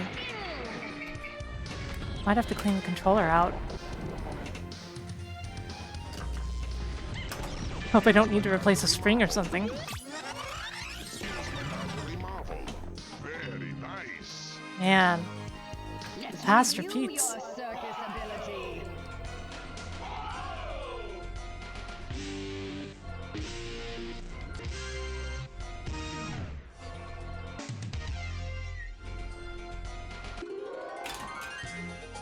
Player 1.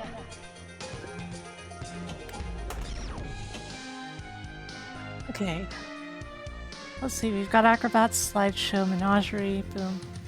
Okay. Head on up to the sideshow. Will do.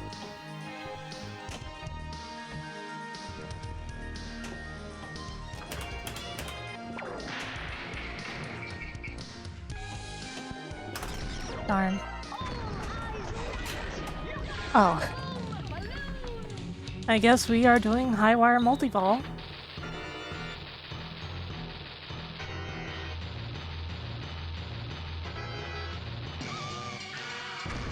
High wire multi-ball.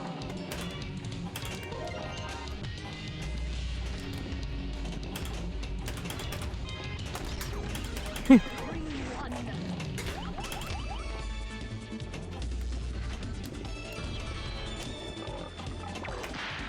Okay, multi-ball's over. Close call. Let's see, I need the juggler. I said I need the juggler. Oh boy. This trigger's not cooperating too well now.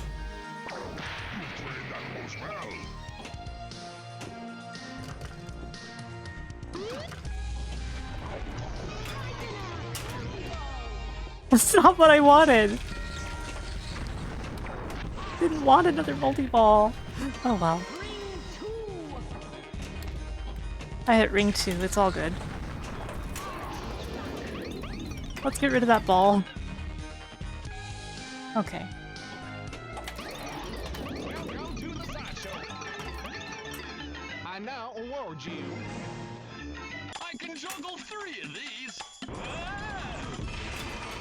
Juggler multi-ball.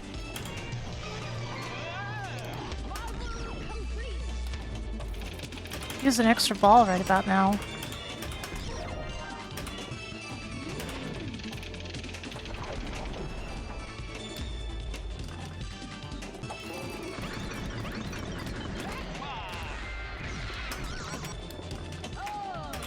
Oh, I lost the ball.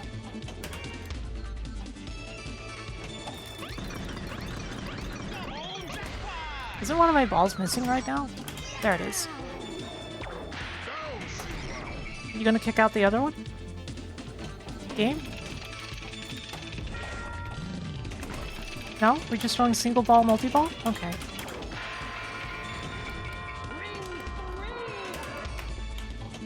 Okay, this is fine.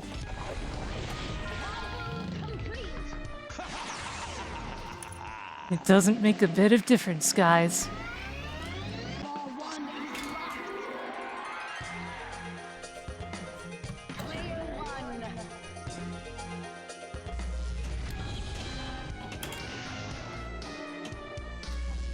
Uh-oh. This is fine. This is not. Okay. I am the ringmaster. What I really need is Spot Marvel, because I want to defeat all Ringmasters. And defeat all Ringmasters sucks.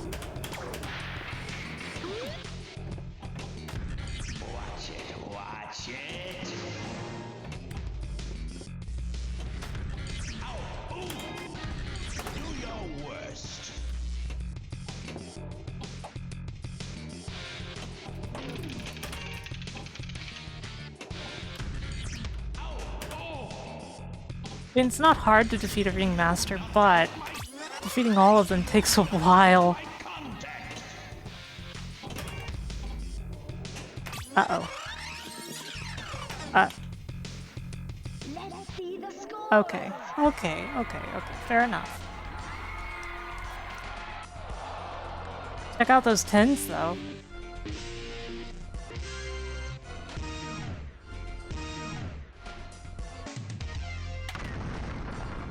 Wait. Talk about last minute. That was ball 3.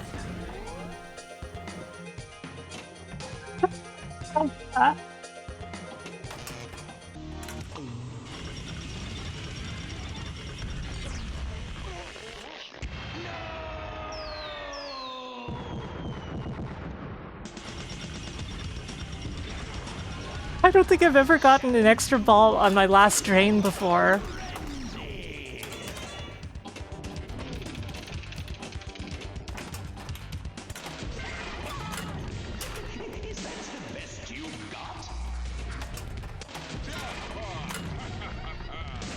Okay, so your shooting isn't so bad.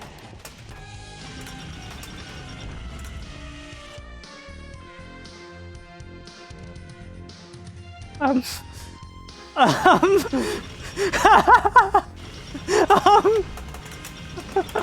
what? It's stuck in his teeth. What?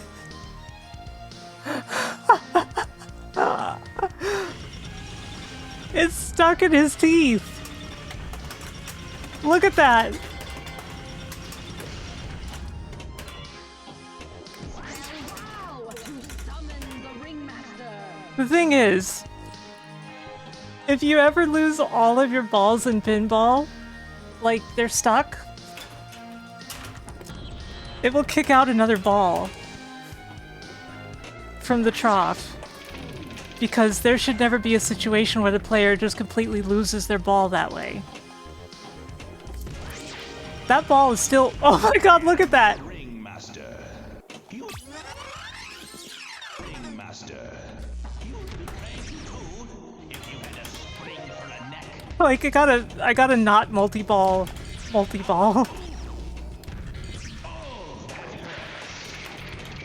Ring one. This has been a wild run. I did indeed break it. But yeah, here's what happens. Hey Aaron, how are you doing? Here's what happens. If the machine detects that you haven't hit anything with the ball in a certain amount of time, it will try to look for all the places that the ball could be. Now, if it discovers that the ball isn't in any of those places,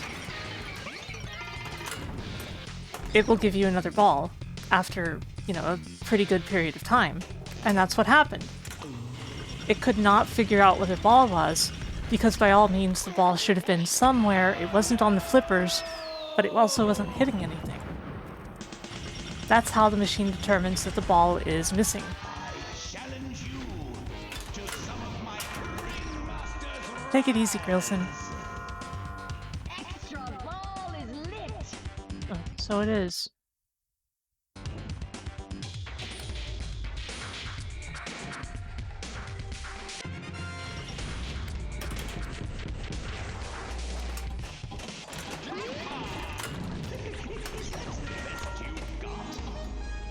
Ring two.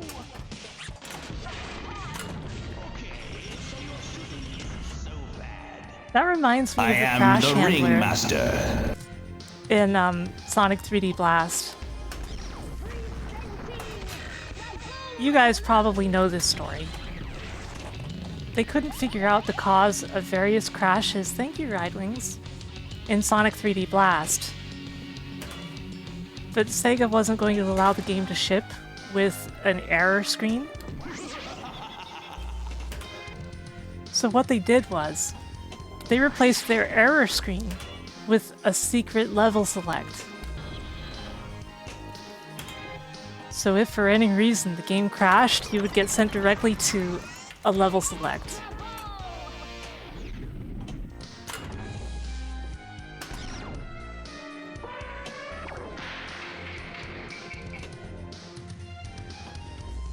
Like, that's wonderful, right?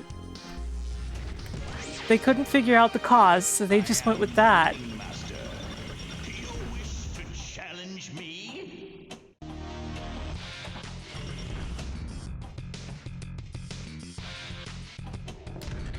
You make me weep. Not really. Incidentally, that made it so that one of the easiest ways to get that level select was to slightly pull out the cartridge or things like that.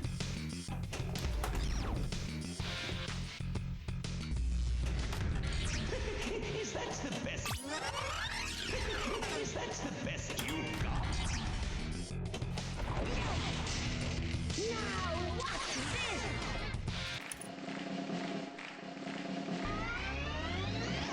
Ball 2 is locked! One more for multi-ball! Player 1! Whoa, Player 1! I hate when I hover the ball like that. It's cool, but it also means death, so...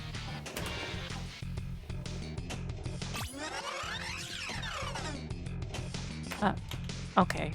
Let's review your circus ability! You gotta have a lot of patience for this stuff, you know?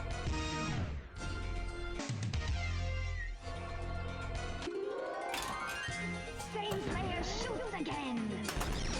See, they were okay with the bugs, they just weren't okay with the game crashing. The juggler!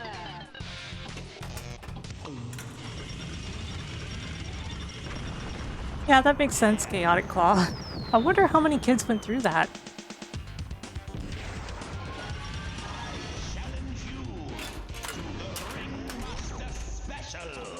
The Ringmaster Special is silly. Look at this.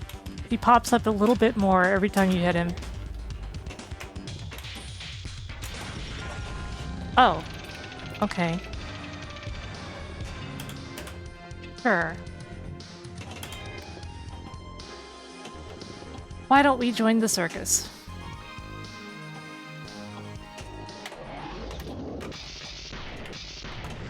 Exactly, Greenlows. Welcome to the circus! We need your skills. And now, spell circus!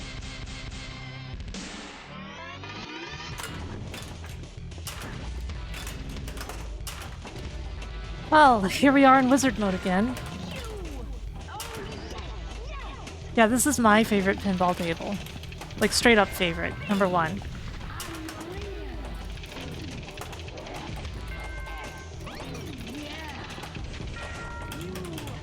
Excellent!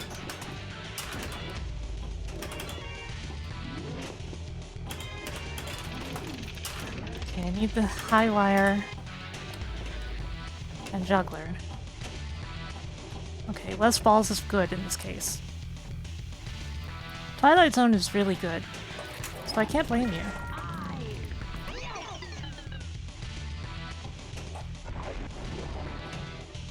The sticky trigger is really messing me up.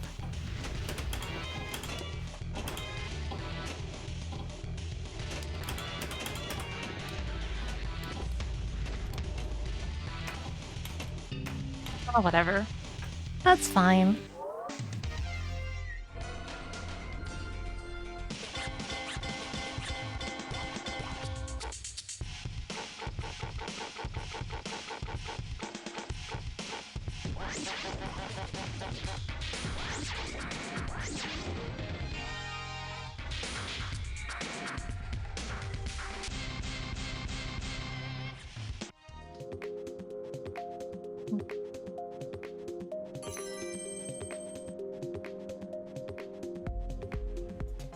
That definitely wasn't the best I could do, but it wasn't the worst I could do.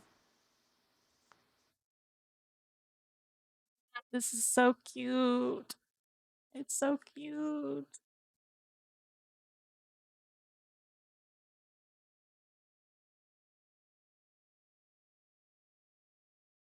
I wanted to join the circus, but my parents didn't let me, that's right.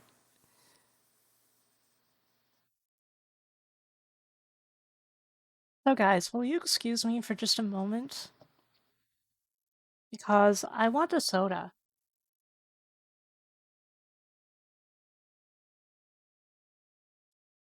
Also, I'm gonna have to reorganize slightly to get a second keyboard on my desk for this. No, that is not Tuxedo Sam. That is Hippo the Penguin. And yes, the penguin is named Hippo. I don't make the rules.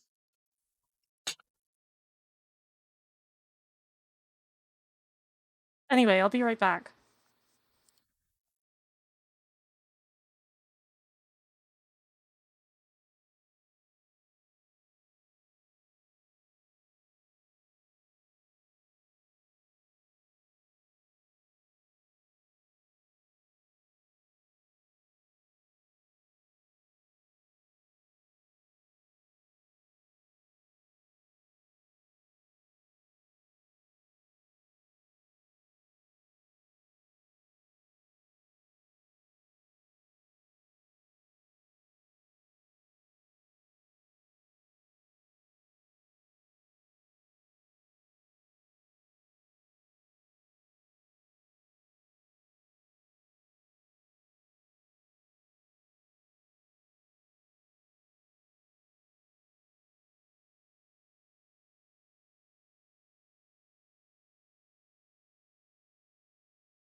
Sorry about that. Also, Fry is here.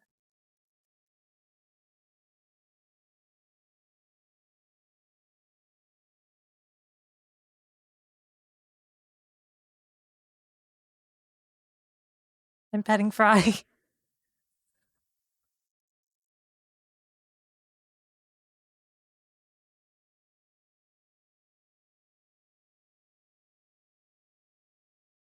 Fry, you're accused of aiding and abetting criminals. How do you plead? He's on my bed.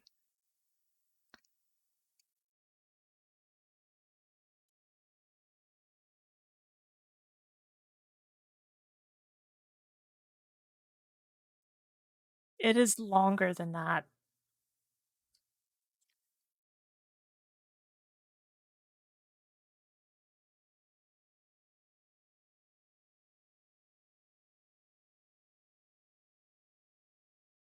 Anyway, yeah, Ride Wing's drawings are very good.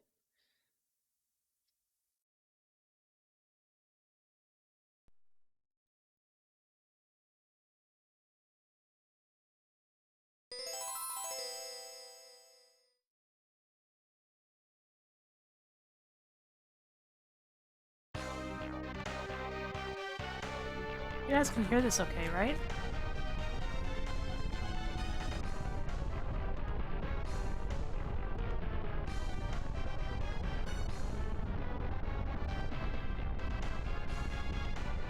Just making sure. This is only the second time using the Mister on stream.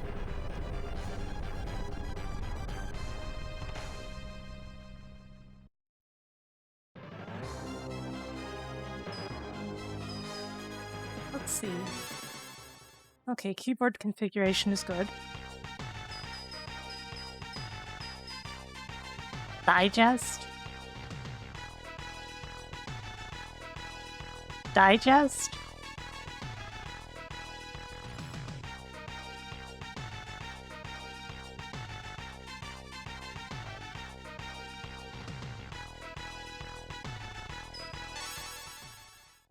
I'm not setting it to digest, but I have questions here.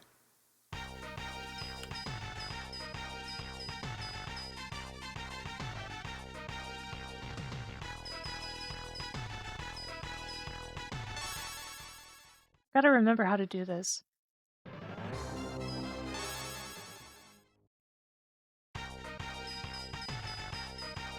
Oh, I did it wrong.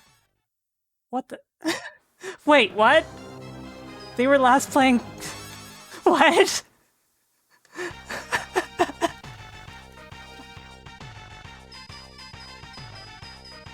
I feel like I'm being pranked.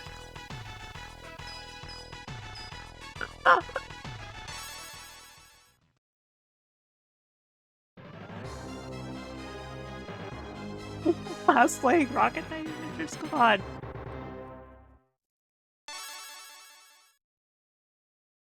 Anyway, I'm gonna try playing on very hard.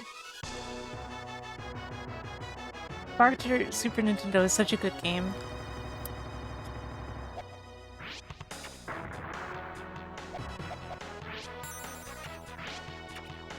Don't mind me, I'm snacking a little. So the way I see it, this is Rocket Knight Adventures 3. And the Genesis Sparkster is Rocket Knight Adventures 2.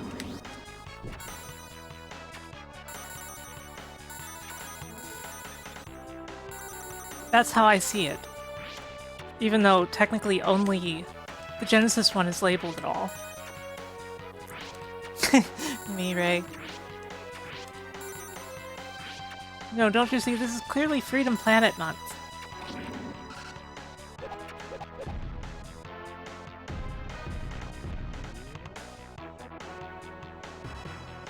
Don't mind me, I'm just munching.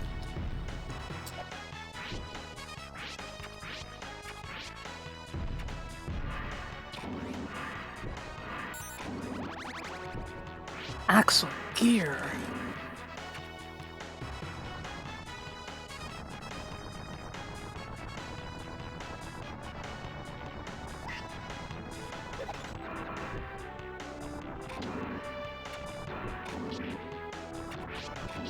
Cyclone.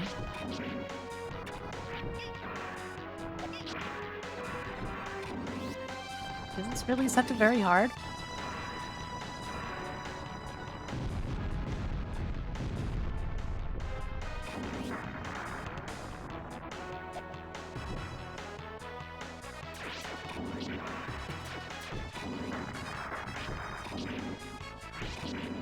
Barely taking any damage, though.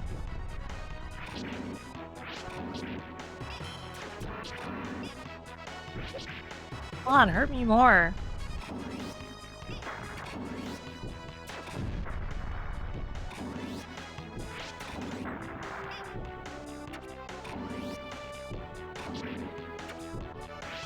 They aren't hurting me enough. Thank you for the raid, Red Blue Fire. Hello everyone, I'm Sarleni, the magical cat girl who plays retro games.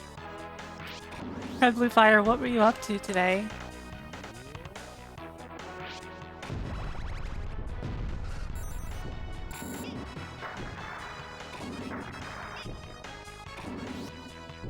Man, I could be super reckless like this and... Oh right, this is just an enemy generator. Unlimited Wolves works.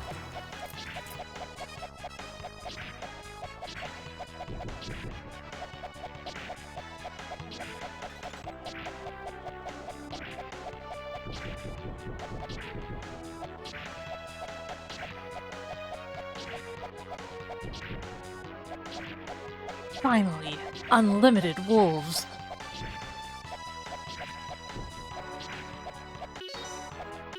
Just a sec. I'm opening a soda.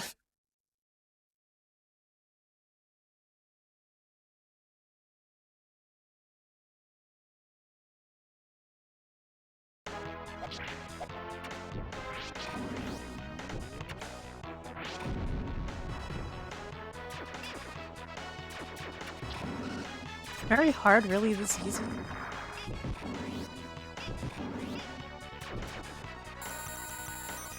Am I really set to very hard?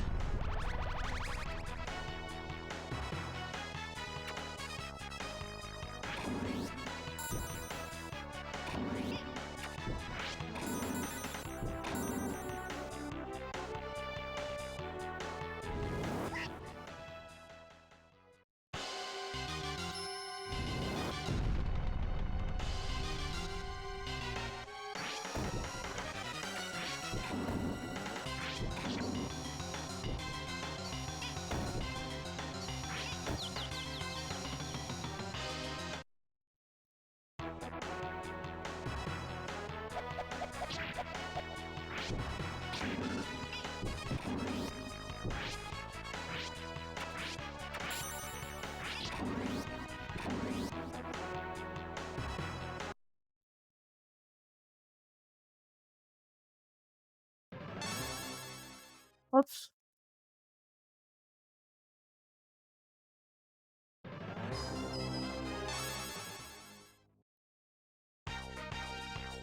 Yeah, it's set to very hard, alright. Okay, fine.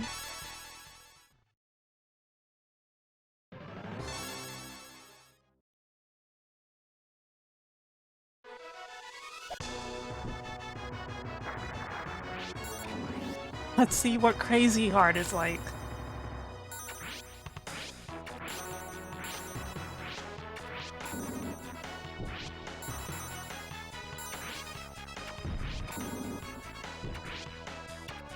Although, you know, no matter what difficulty you play on, that one Rock'em Sock'em Robot fight in space is ridiculously hard regardless.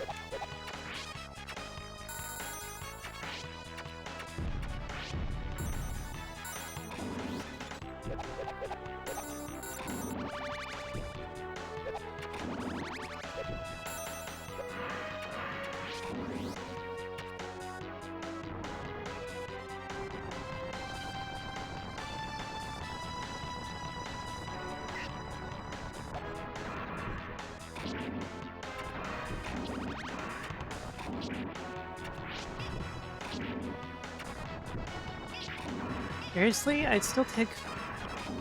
Huh.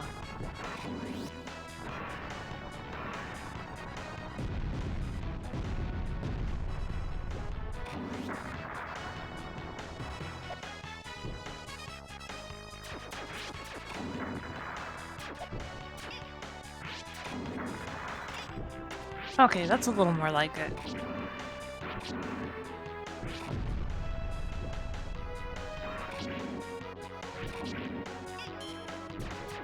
And that's understandable, Uno Squid. It's basically luck.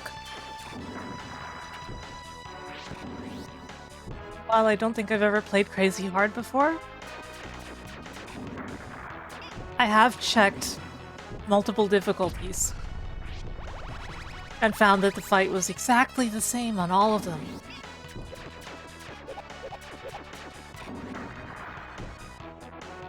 Like, that's terrible.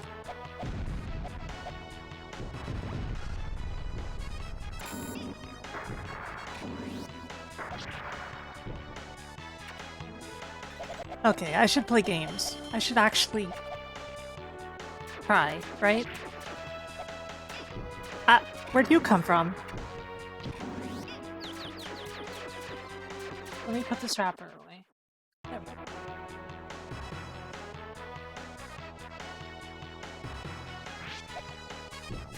Yeah, can you even imagine playing video games?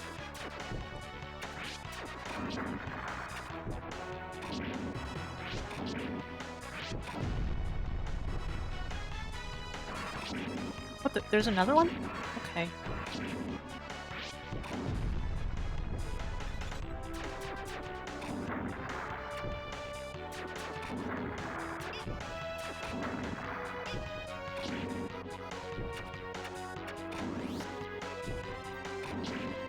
Miss me.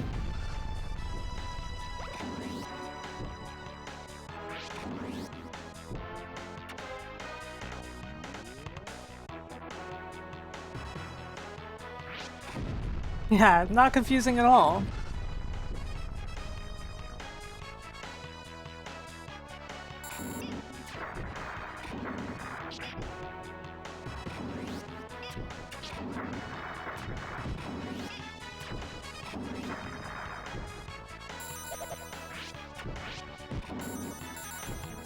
Oh, what a mess. I did that really badly. That too. It is not particularly weird in those.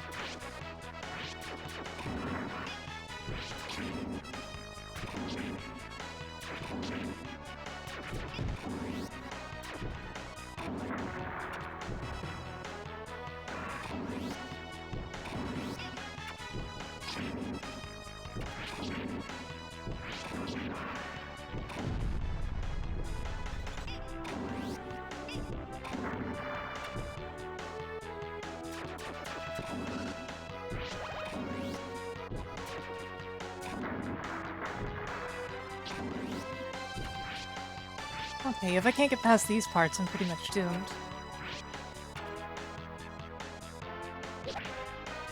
But we'll see.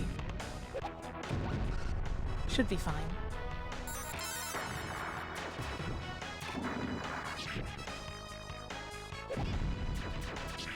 Mistimed that. Because you can do that without getting hurt, but if you time it wrong, then you won't. Hi, good night, Go. How you doing?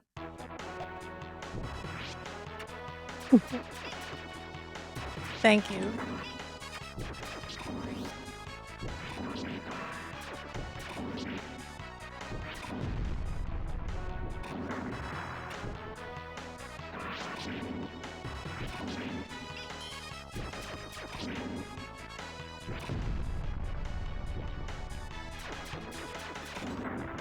What you say if you really want to confuse your digital assistant.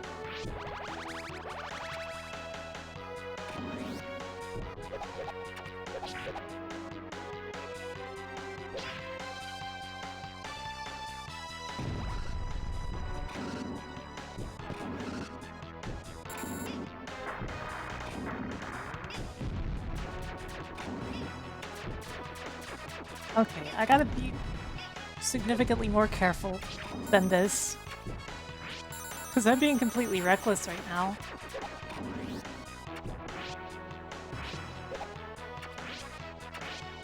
Really? You put an apple there? Okay. Why not? Oh. It's a game that would have benefited from widescreen? I agree.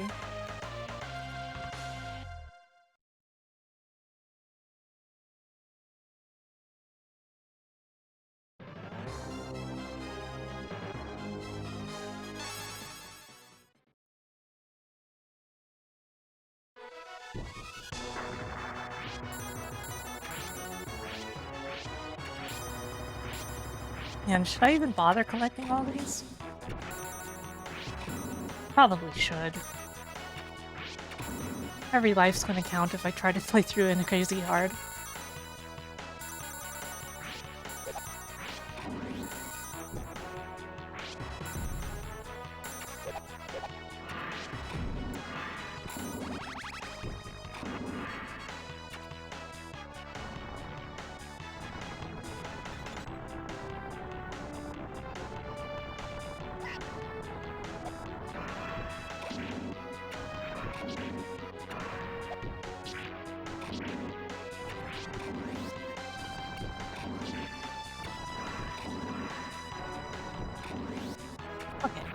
That was easy.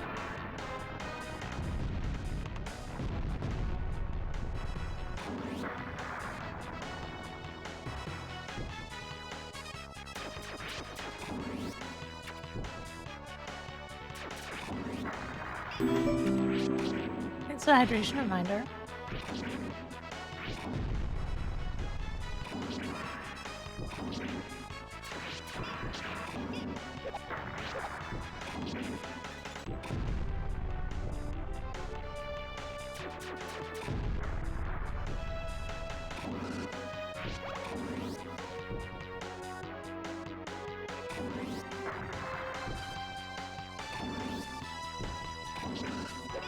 Ah.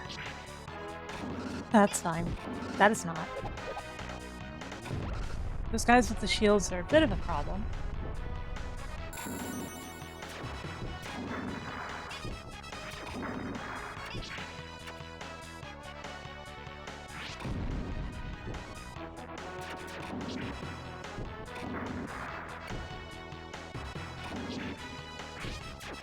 Okay. Why not? Uh-oh. That's death.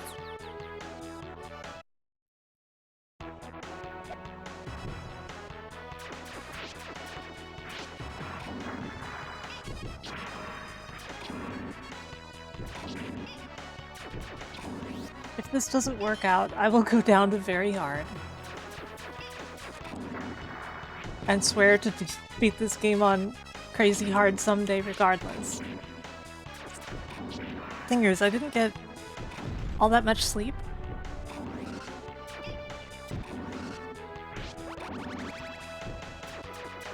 Thank you, Polychroma. How are you doing?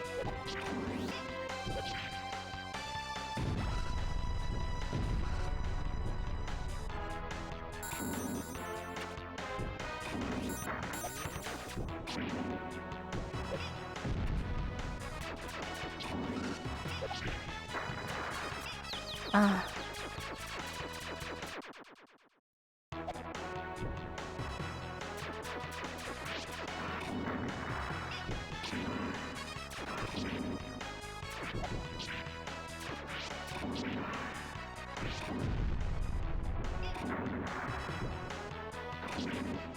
Every mistake is pretty costly. I like that.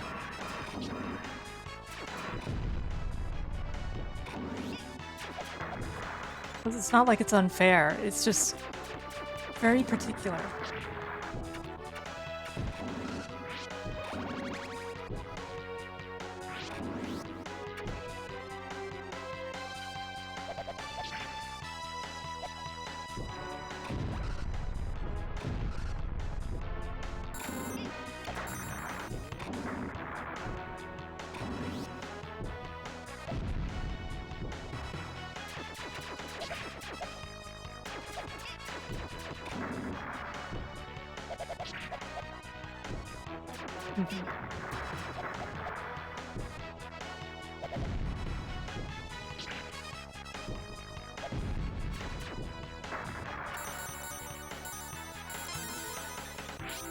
Go. There we go. Sheriff Ram for resubscribing. Thank you so much. Your support means a lot to me. How are you doing, by the way?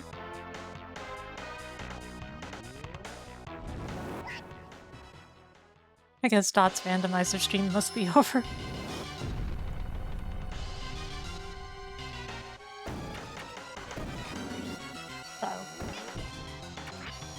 Did this badly.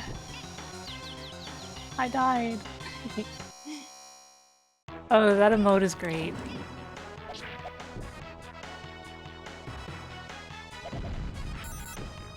All it's missing is a flexing arm next to it, which is what all emotes of Garfield need.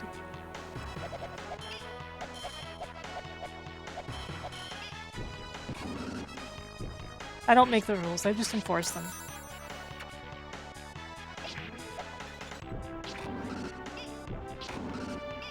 Okay, that was my worst run yet. Why don't we bump it down to very hard? I really like crazy hard though. I want to beat the game on crazy hard.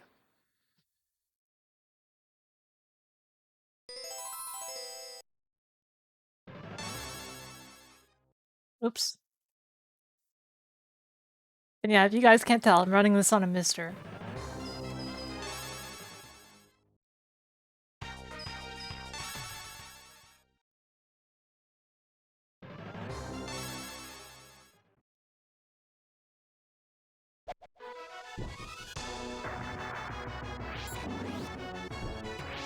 Someday in the future, when I actually have good sleep, because I've slept bad 2 days in a row. Hello, Felly. Anyway, someday in the future, when I've actually gotten good sleep, I will play through this on crazy hard in full.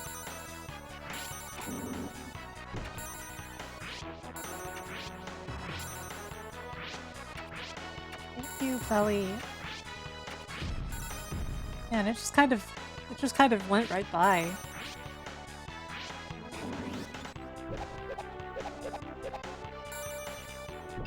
Ah. I forgot that you could get staggered by doing that.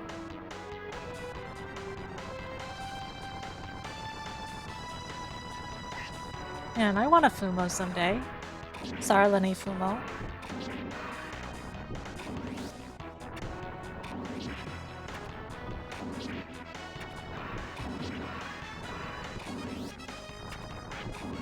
I'd get a Wiggly sometime too.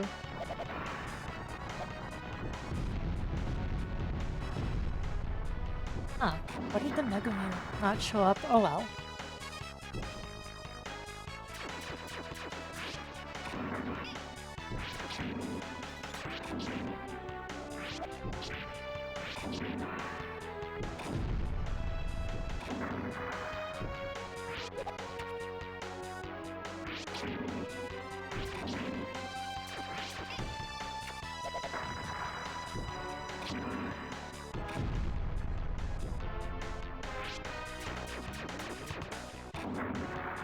I feel you, Felly. I feel ya.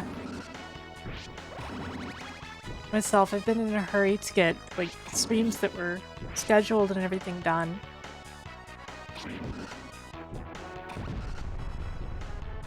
Oh man, the differences between difficulties are really pronounced here. Cool.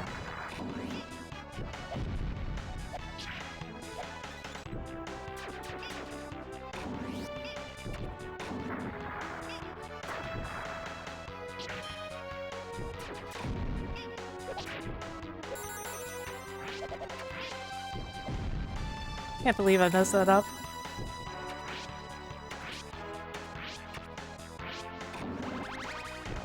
And yeah, schedules are especially bad if you're a magical cat girl. I'm no good at keeping schedules. Of any kind.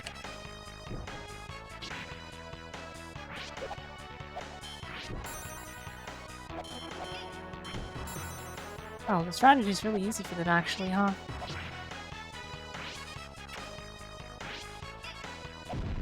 Oh no! That one jumping out was really rude.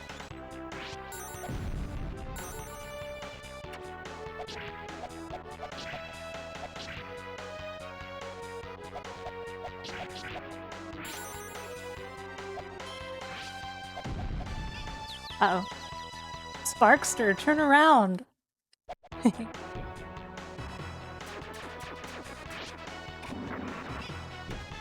Also, I noticed that Crazy Hard doesn't provide you any continues. But I know for a fact that it gives you passwords, so...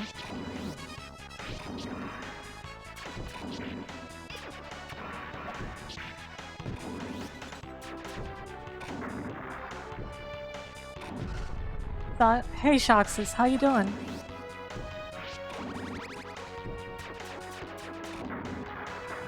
With your charity tables emote.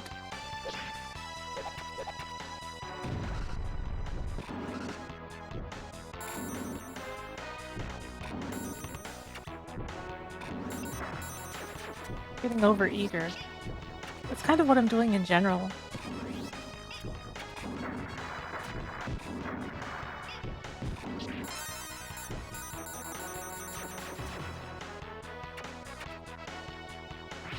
Those dots travel really far.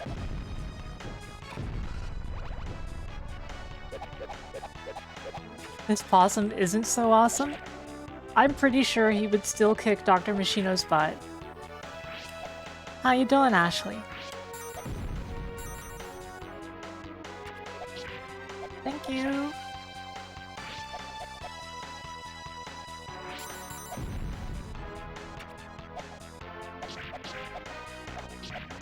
I'm okay. I didn't get much sleep, though.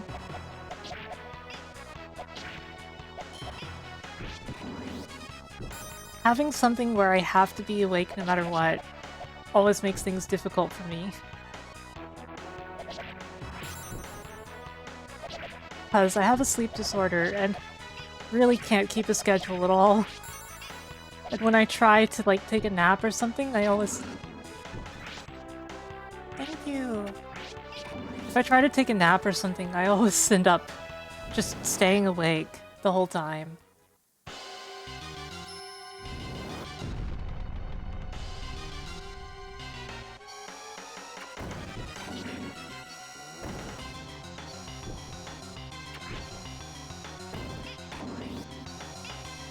Oh no. The flunky enemies were really adding up. Too early.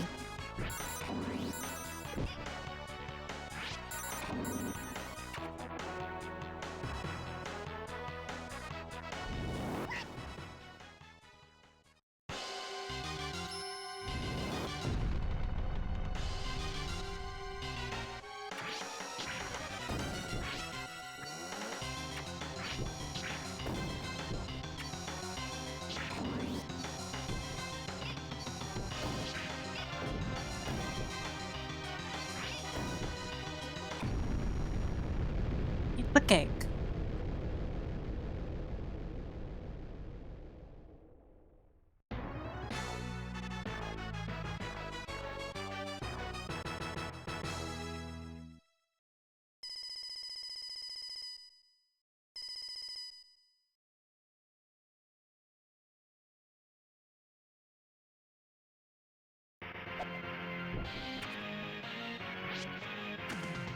This place has a lot of stuff that can kill you in an instant.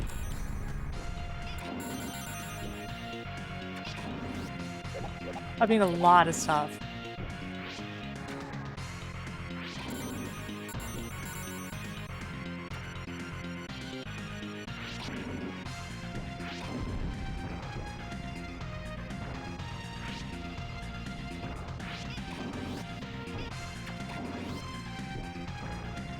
Check out that saw.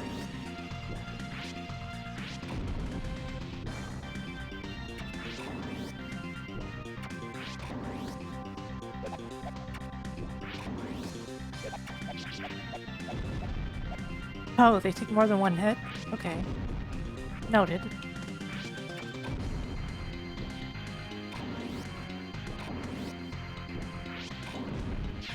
Ah!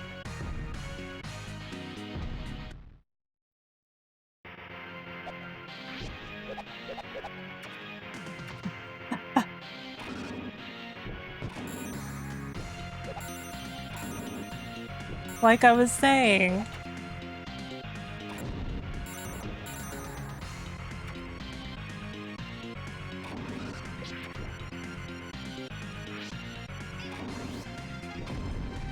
Don't stand in the spicy water.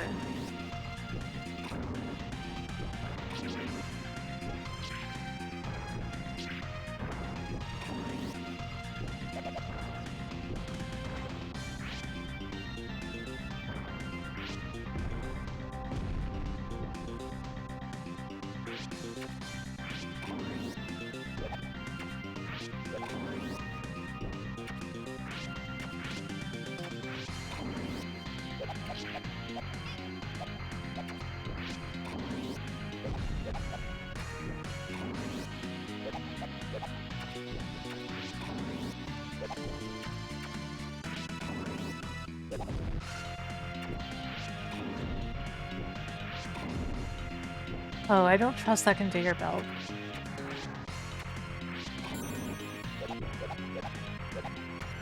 You guys are wondering, even though I've played this game a million times, I can never remember the layouts too well. My lack of visual memory, yeah. Oh god, that's a lot of them. Are they coming? No.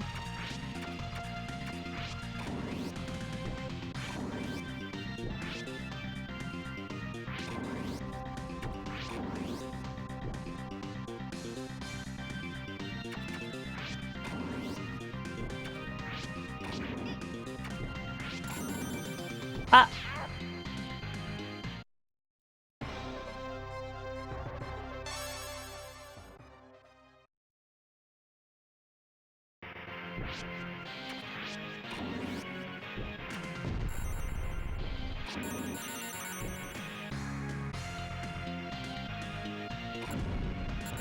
Isn't it funny?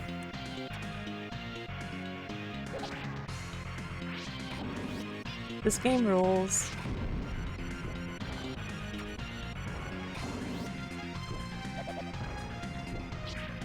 It always has and it always will.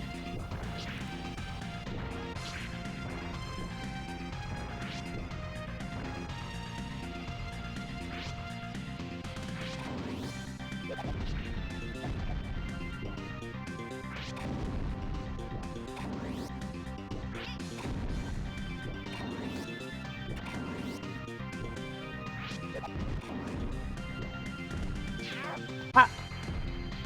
That came down a lot faster than I thought it would.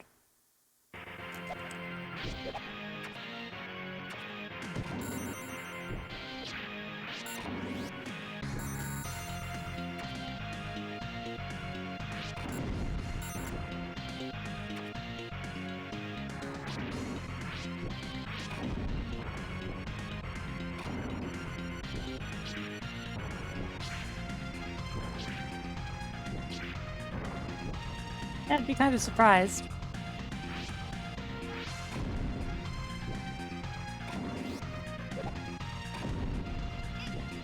Not that surprised. In general, though, it's funny how many things we believe about animals that simply come down to media tropes.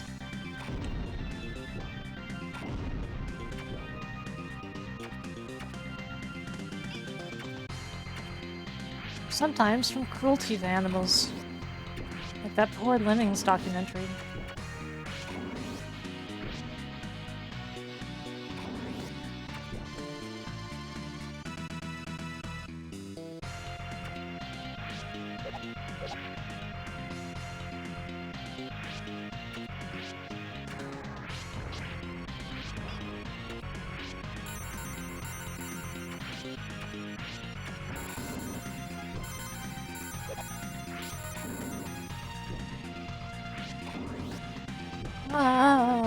Okay.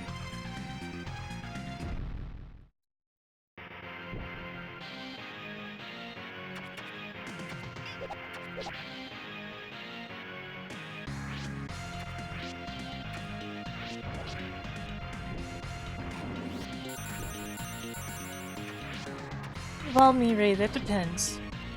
Are we talking like a normal dog, or is this like Lieutenant Columbo's dog?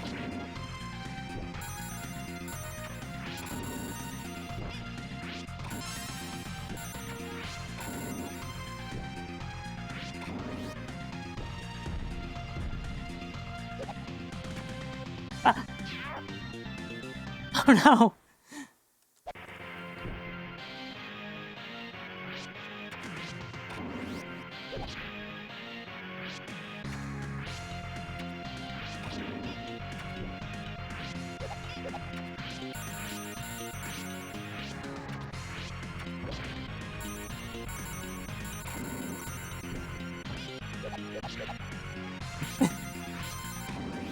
Geico Naiko gets it.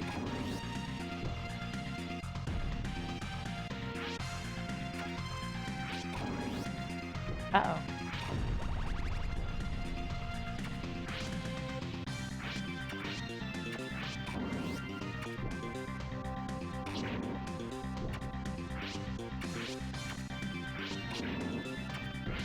Not today, Wolfman.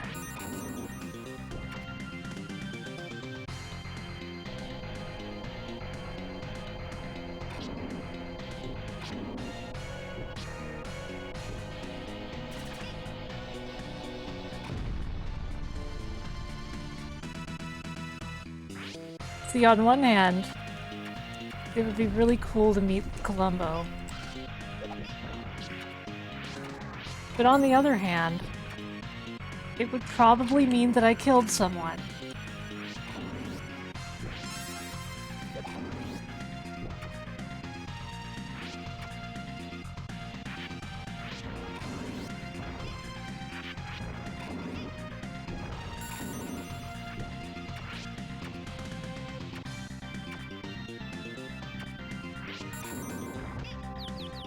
No.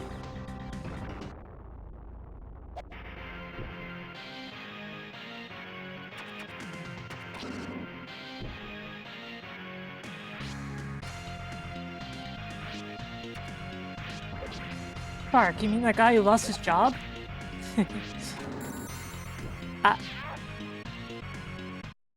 Died again.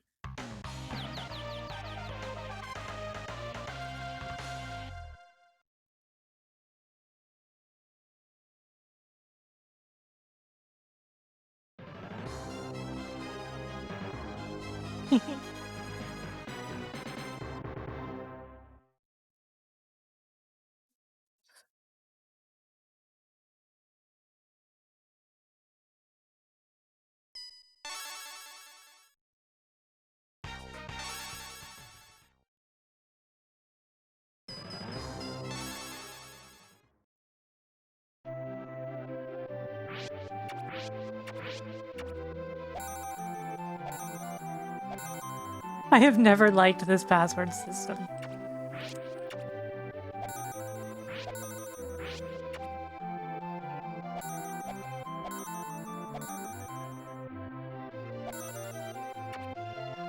I have never liked this password system at all.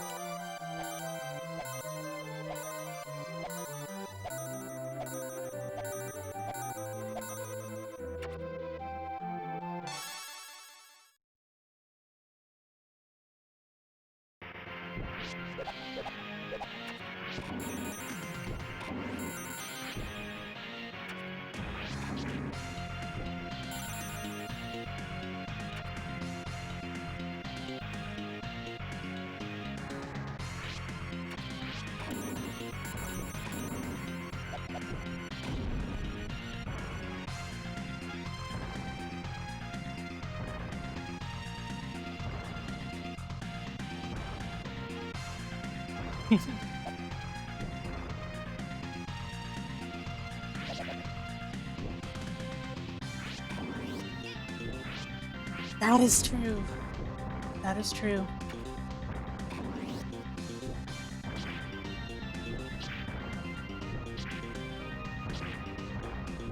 Yeah, like, it's not just the fact of the password system in terms of what the passwords are. It's how they make you input them.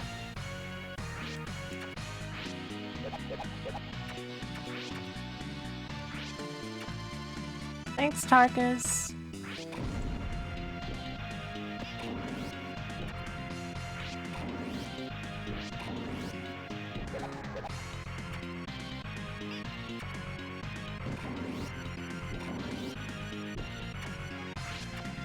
I didn't get much sleep. I'm alright though, I'm good enough.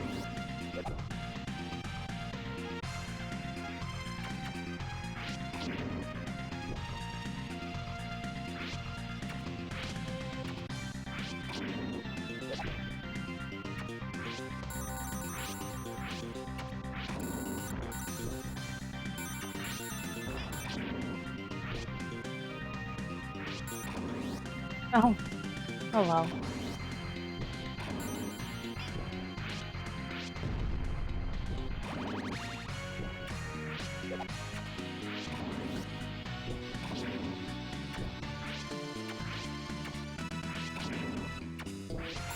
Focus. Focus, focus, focus.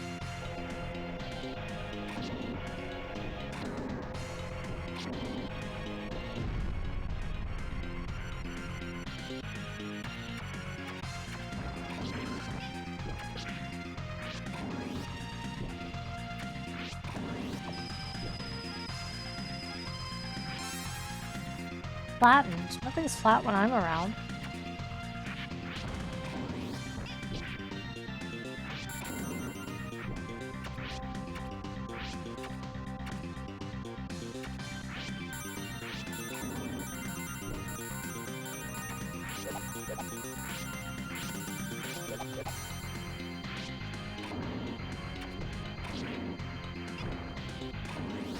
Oh no.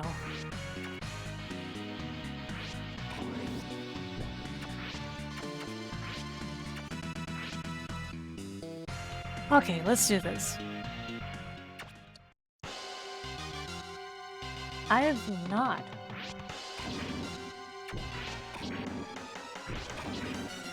Oh wait, I have half a heart. Oh god.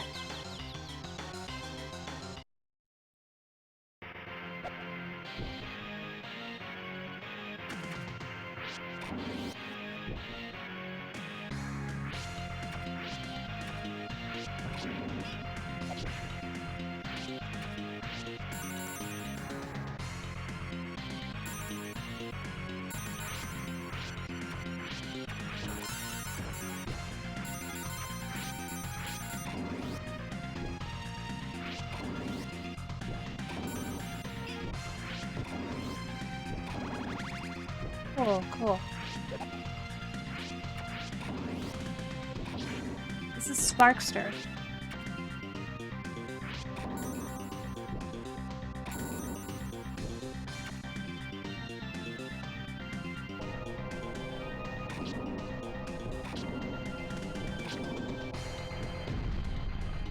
Columbo versus Light Yagami sounds amazing.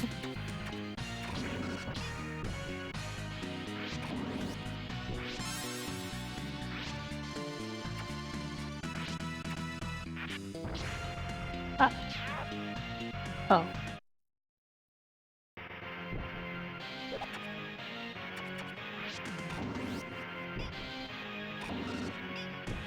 There's nothing down here.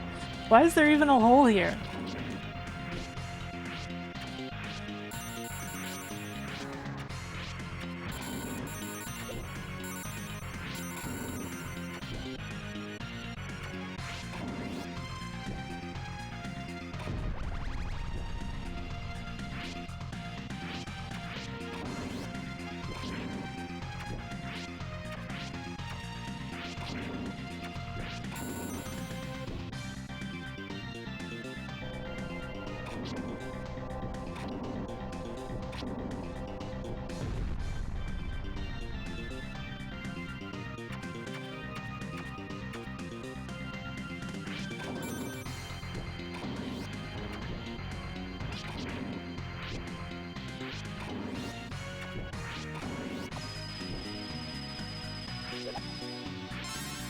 Nice.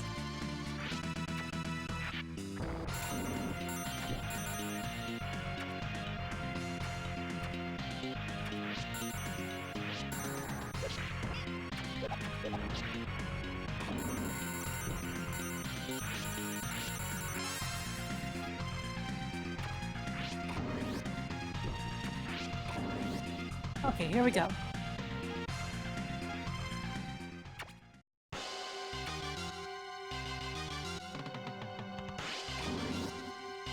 Uh-oh.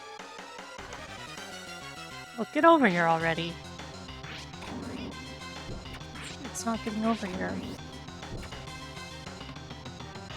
Thanks, Sasha. I hope you're doing well. Oh no, it's got a gun.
One of the things to note about this stage is you can jump out and do this.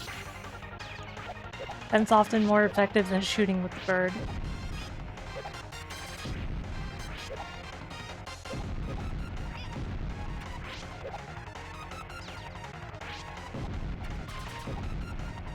Look at that. Takes him right out.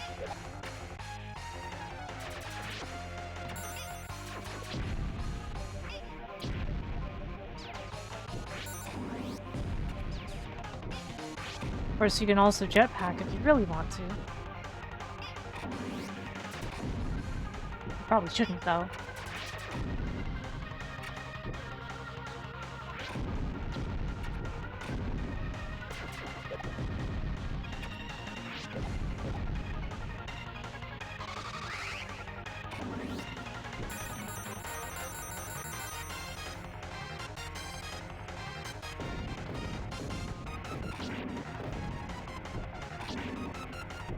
Then we fight the mid-boss.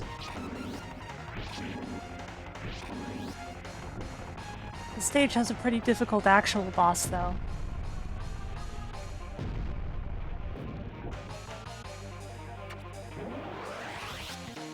Bye!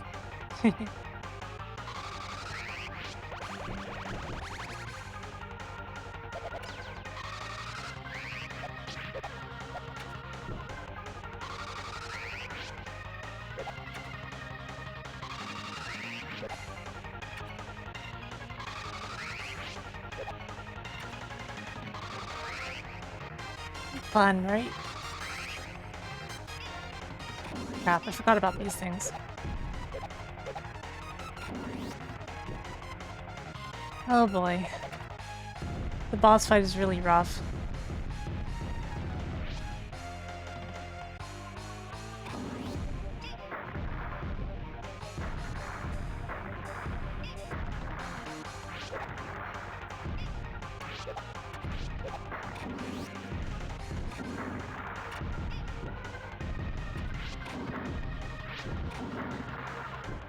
I'm playing on very hard, to be fair. Oh my god, that's a lot of wigglies. Gotta get me one of those.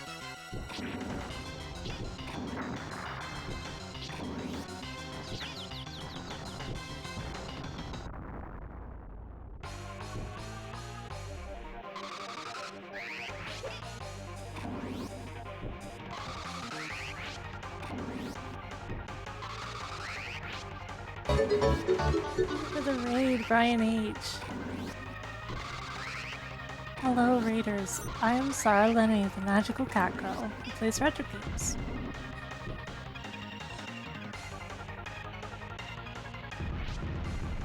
How are all of you folks from the compendium doing tonight?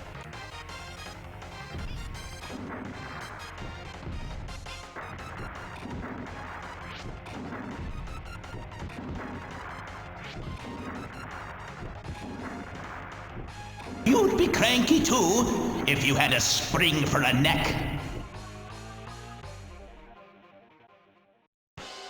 This is Sparkster. I suppose it does have treasure vibes, though. Speed fast and way too fast.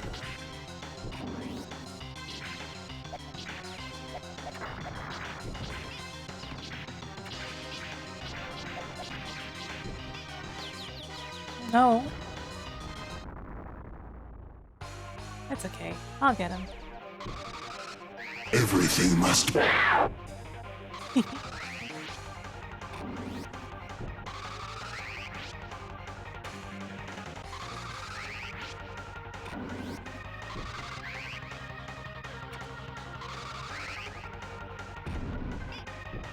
Understandable. It's Konami, though.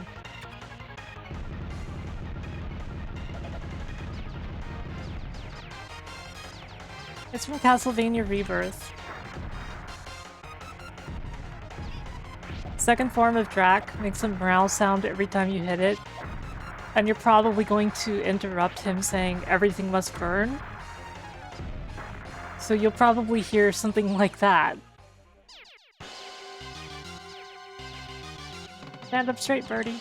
That was pure skill!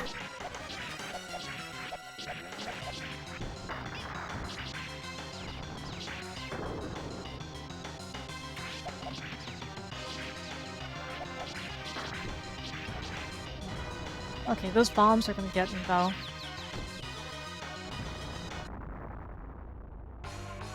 One CC, nice. I could probably do that with a little more practice.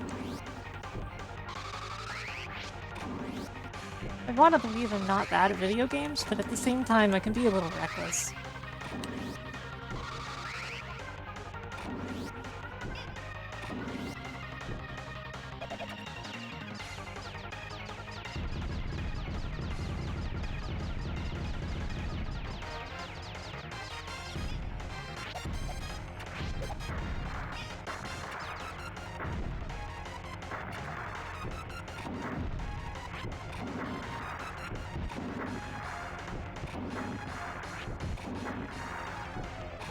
Australia?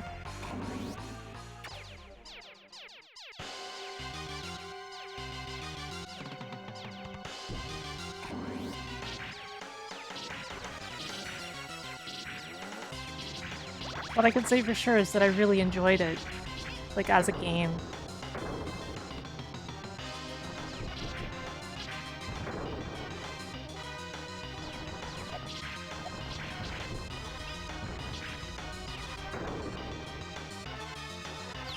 Oh no, the bomb. The bird was still attacking.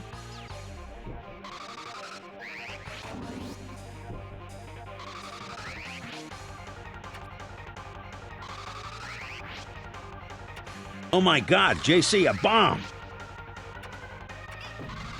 Ow. Oh, it turned into an apple.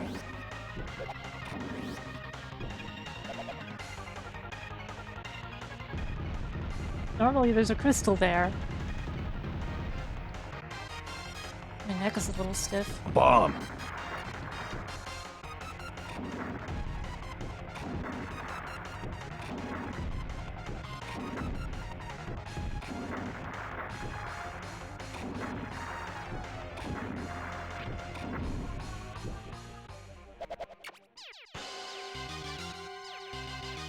Hey Naho, how are you doing?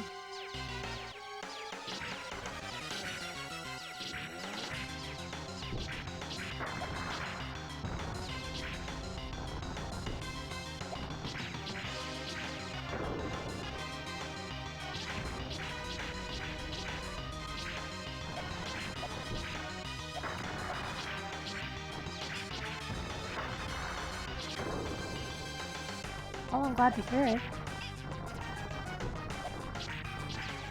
Die, monster! You don't belong in this world!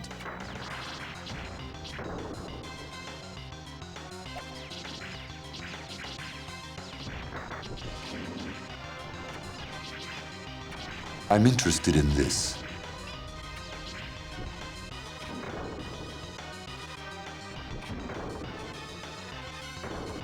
Is that it?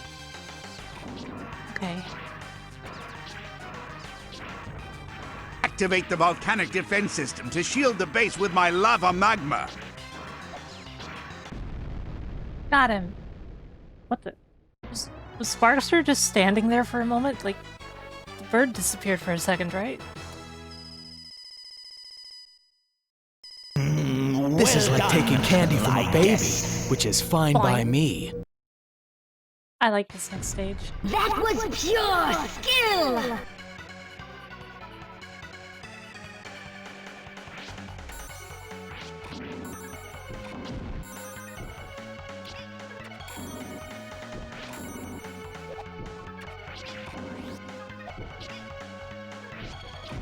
Oh, are we quoting the last boss theme from Sonic Chrono Adventure now?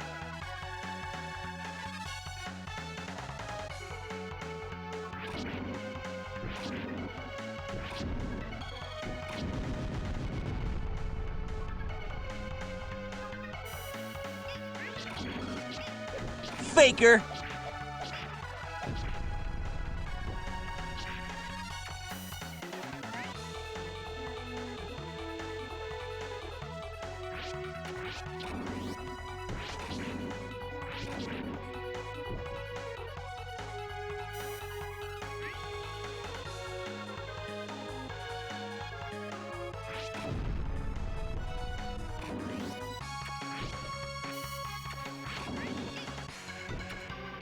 Oh god, I randomly started thinking about the desert stage. I always forget it exists until I'm in it.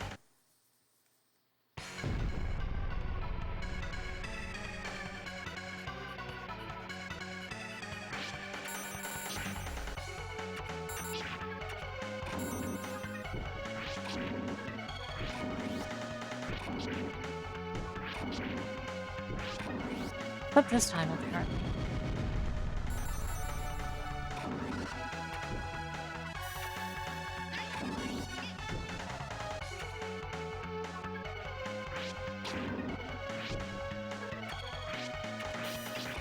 Yeah, I really liked it because it was so hard and stressful.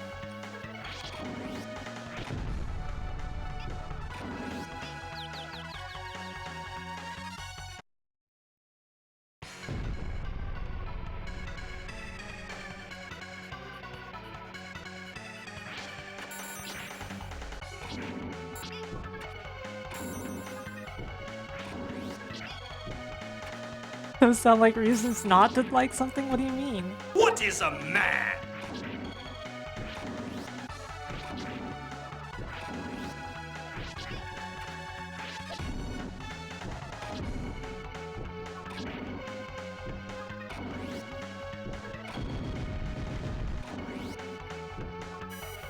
Having said that, though, Die, it seems monster! like that stage would be You way don't belong harder in if this you don't world. use float.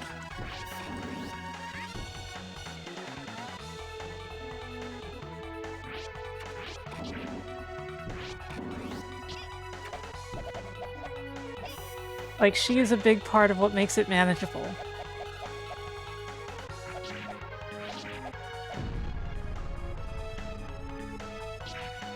Yeah, because her jump has floating on it. There's a lot of ridiculous jumps in that level, and they will be much easier if you use float.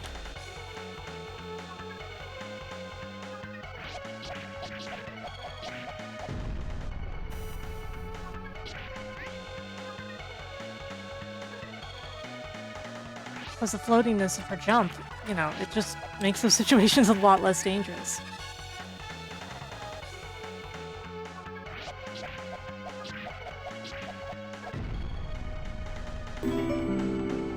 Thanks for the hydration reminder.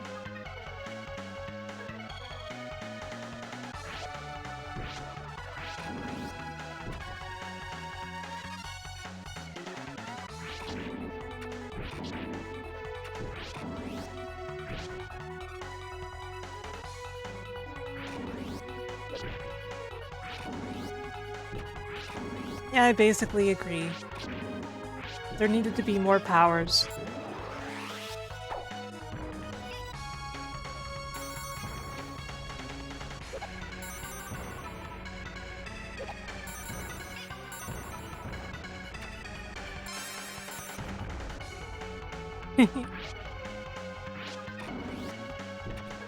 That's right, this Rocket Knight did the adventuring though.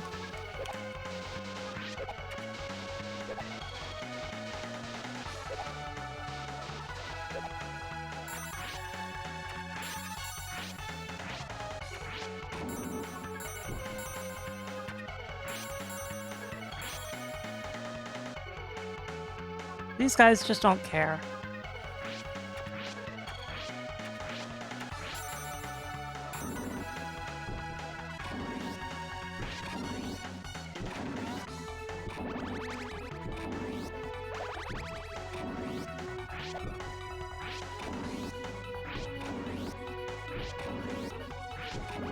You think they pay him enough for that? Fine.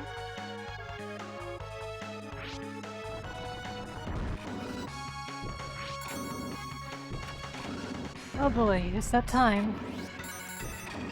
And I already lost.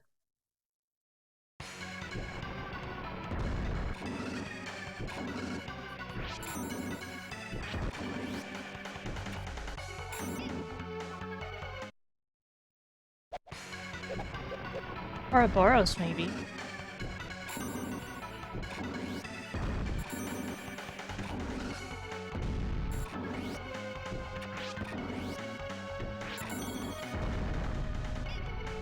Oh no! I messed that up.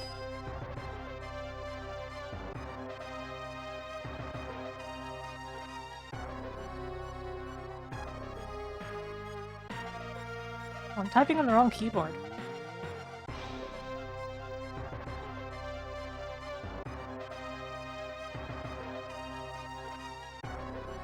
Somebody remember this just in case I game over.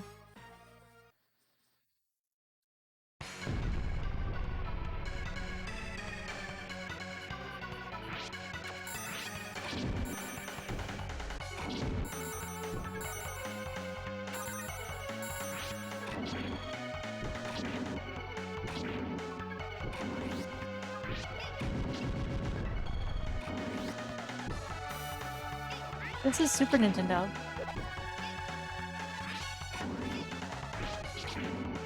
The Genesis version is actually an entirely different game, oddly enough.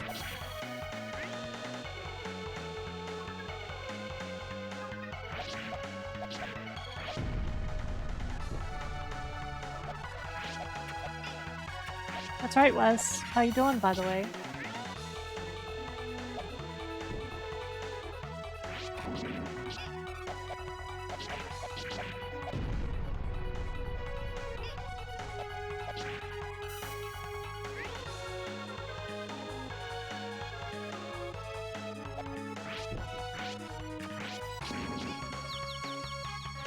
Technically, I am playing Rocket Knight Adventure, just not the first one. It's the third one. How am I doing? I'm sleepy. I didn't get enough rest. That's what happens when I have to stay up because something's gonna happen.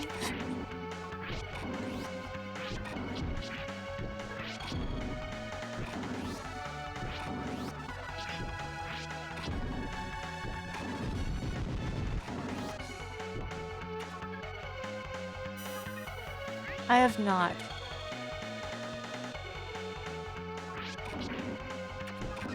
I wasn't too happy with the customization options for the game.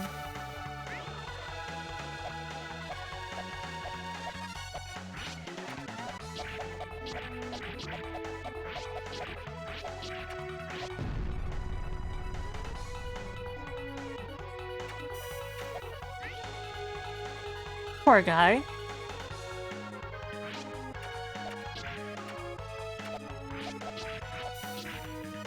Well, you also don't get any skirt options at all.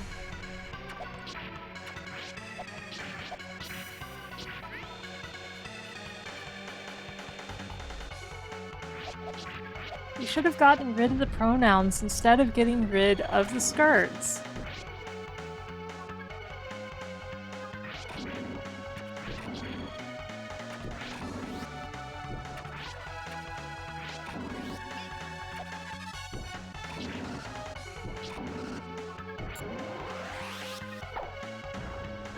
Also, the thing is, I'm interested in Scarlet, but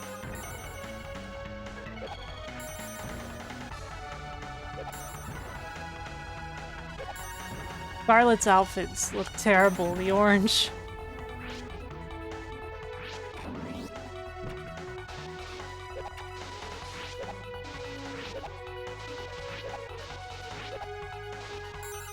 Honestly, I suspect that Sparkster on Super Nintendo was probably not meant to have the exact same name as the Genesis game. But they reused the soundtrack, and that's probably a big part of it.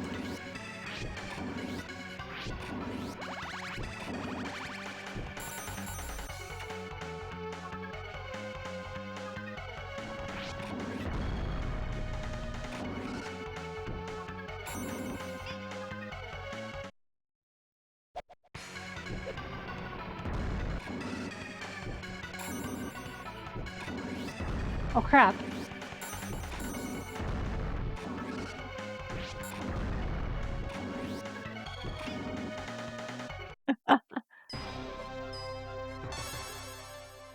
Game over again. But I gotta continue.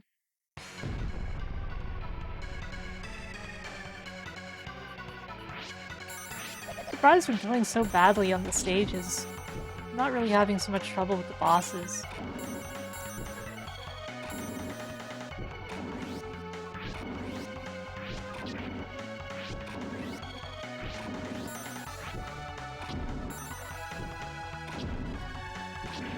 Yeah, funny enough, what they did was create confusion. Because you've got Rocket Knight Adventures 2 on Genesis, and then you've got what's obviously Rocket Knight Adventures 3 on Super Nintendo, and they're named the same thing.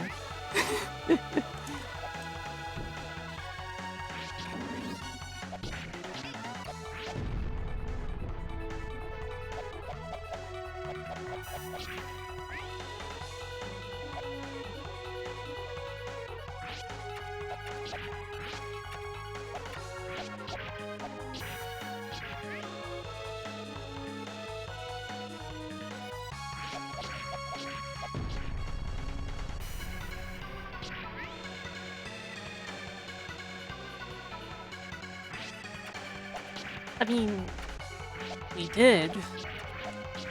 It's okay. It's just okay.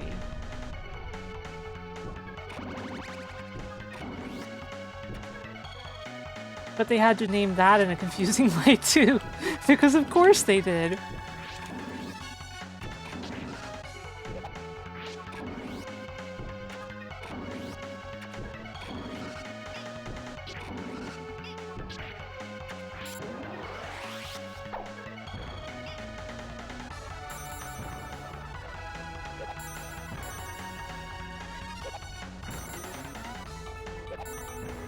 Yeah, I would love a new Sparkster. Especially if it, well, you know, or Rocket Knight or whatever. But I would especially love if it were more along the lines of this game, rather than the earlier ones.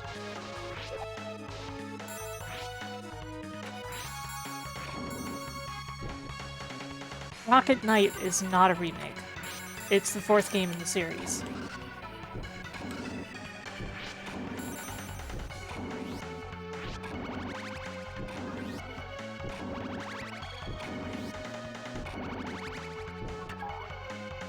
You know, some people could argue that the successor is Freedom Planet.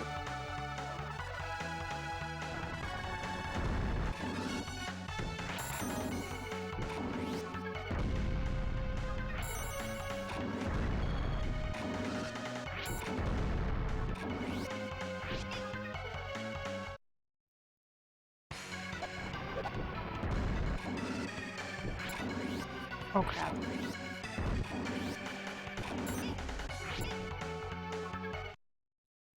Man, how am I failing? This is the easy part.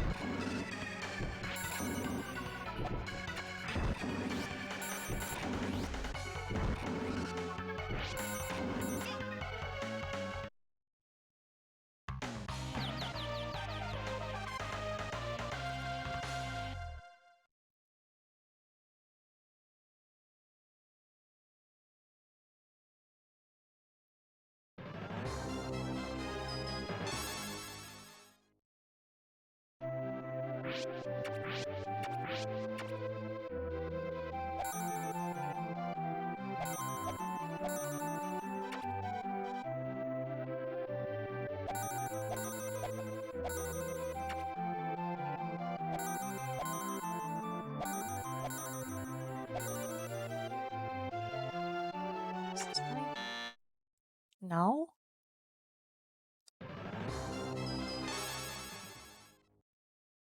I thought... Did I note it down wrong?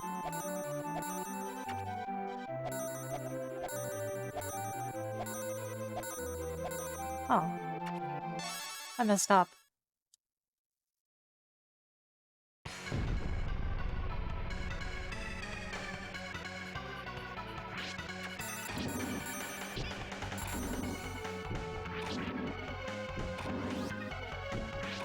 Ball damage was the most confusing thing about Spark. And it serves no purpose. The only purpose ball damage serves in Spark is to make you use skills when you're falling and possibly mess up and die.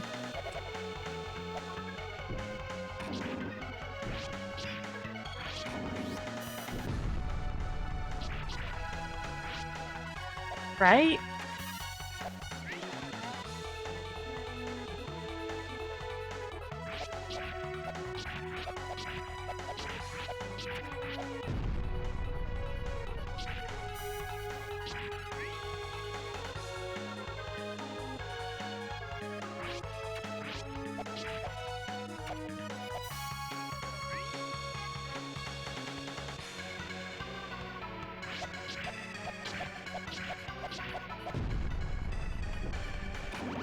I had an easy time of things when I realized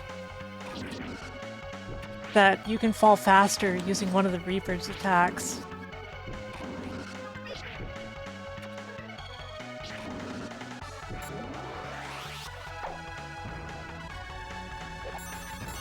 And that it doesn't exhaust you more or anything. It doesn't exhaust your gauge is what I meant to say.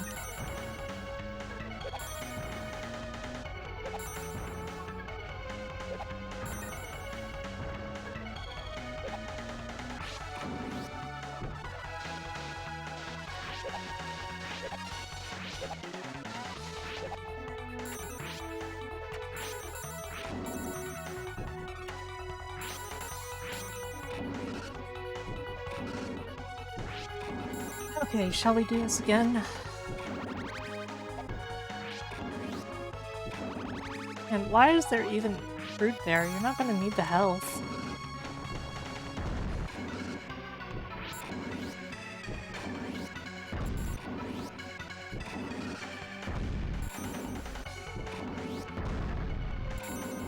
Uh-oh.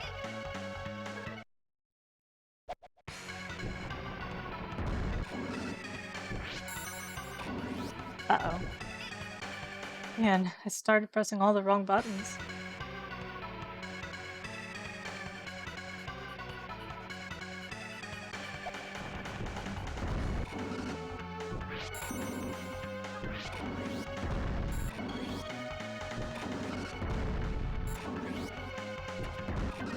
Uh-oh.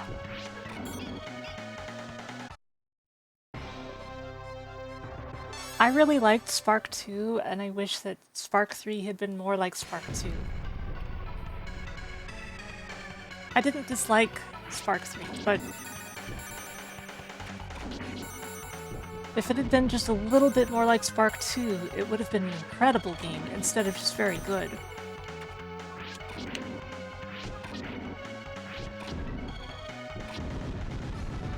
But you get no powers, aside from Reaper. A usable power system that's kind of awkward.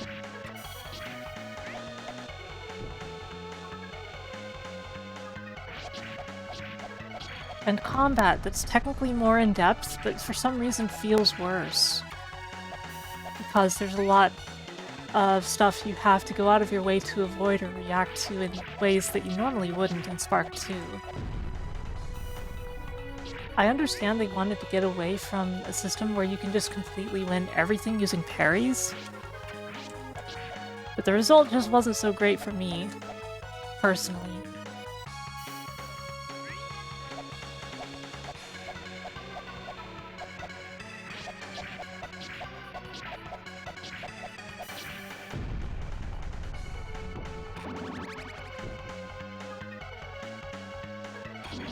I would say that overall, I loved Spark 3's levels, but I thought that Spark 2 had more interesting combat, aside from the last couple bosses of Spark 3, which were very good. In part because they felt more like Spark 2. Go figure, right?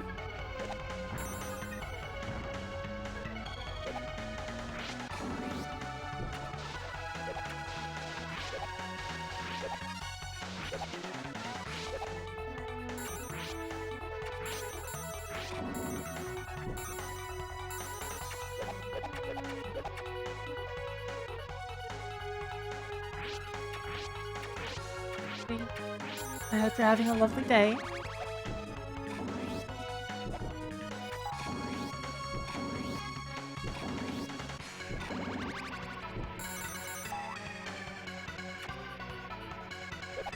Okay, let's do this again.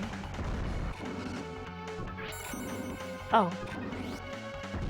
Well, crap.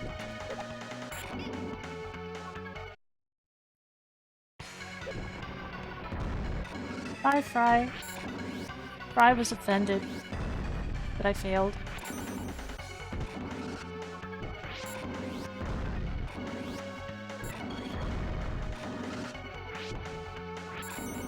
Oh.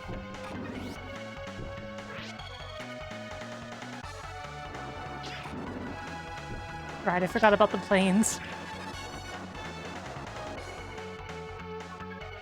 That was pure skill!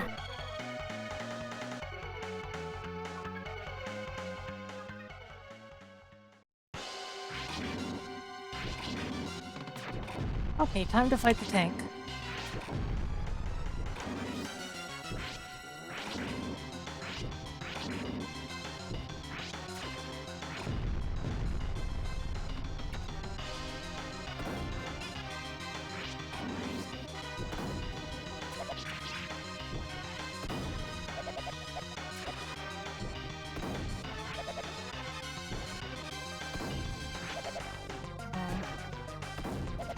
Okay. Old-fashioned way it is.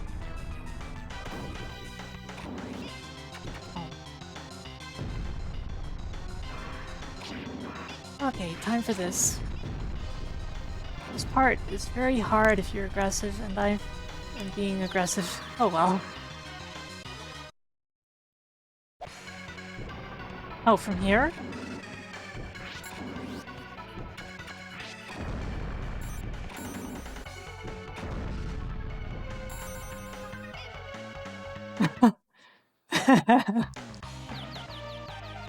I see.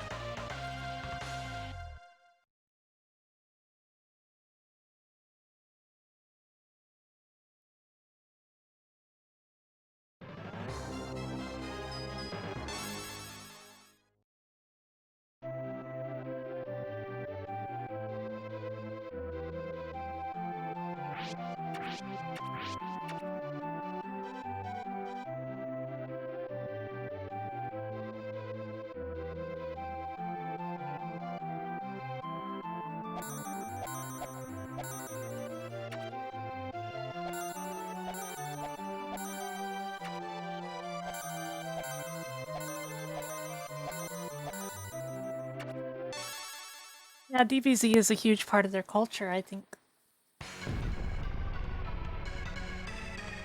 Isn't so odd. But it sure is interesting.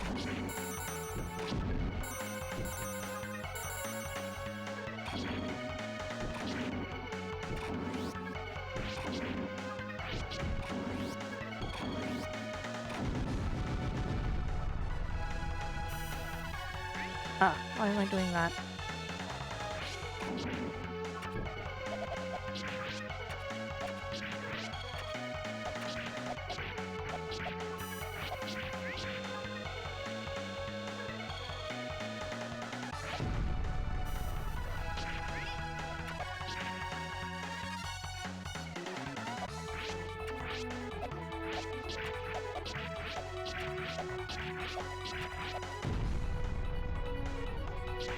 Yeah, well, I think they just liked things that had Z in them. Like Transor Z.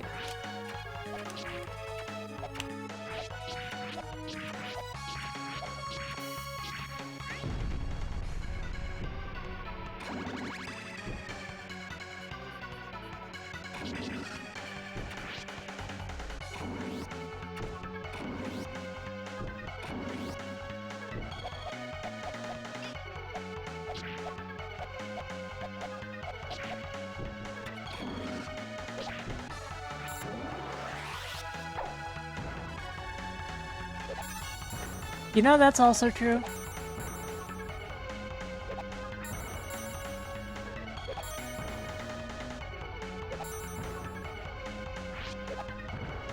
Yes, that's why I mentioned Transor Z.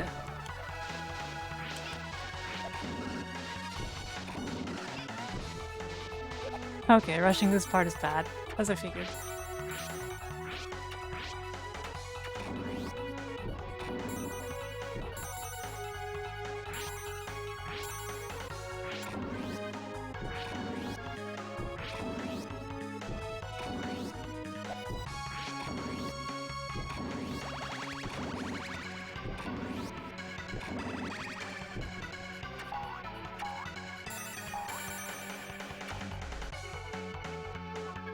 Neo Zero, how's it going?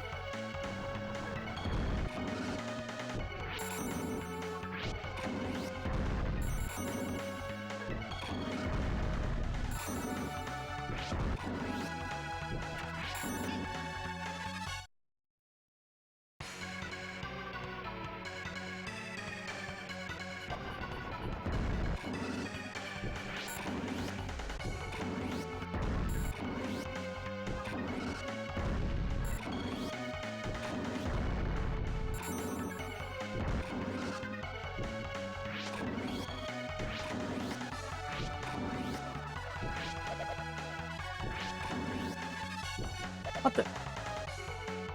You okay there, fish dude? Oh.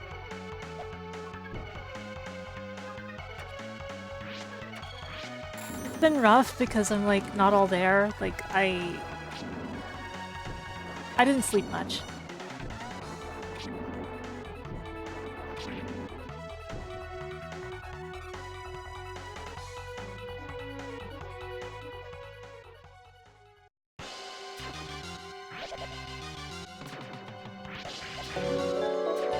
Thank you for the follow, Ishua.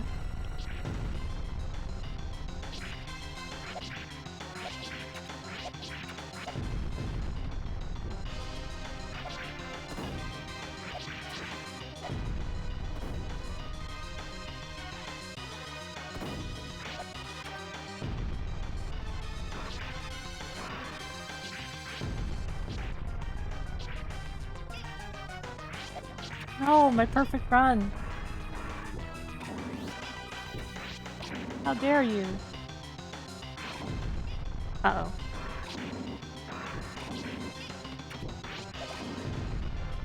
Spark the electric stir.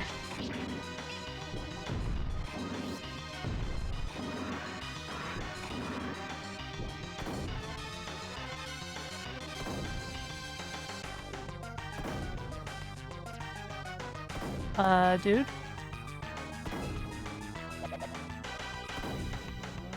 You good, dude?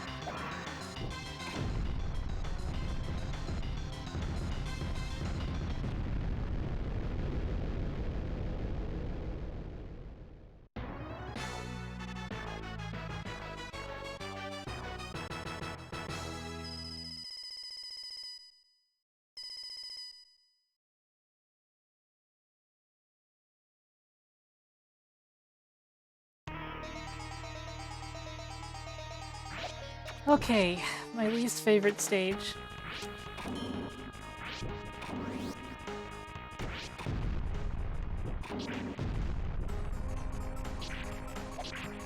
Not counting that Rock'em Sock'em Robot fight, at least.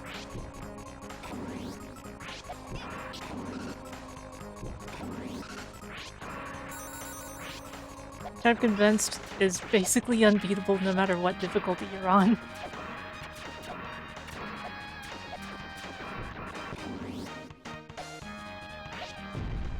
Because Axel just cheats really hard in that.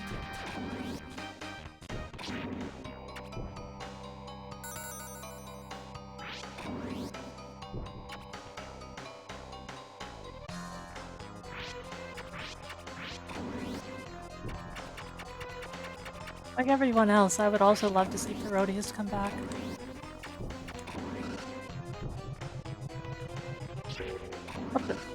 Where'd that bat come from?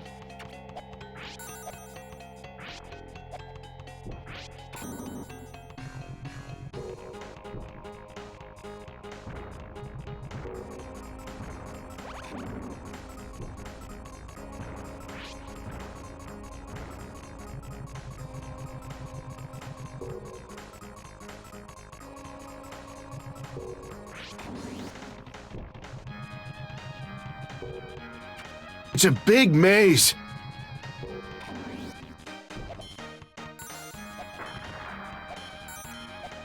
Doink, doink, doink.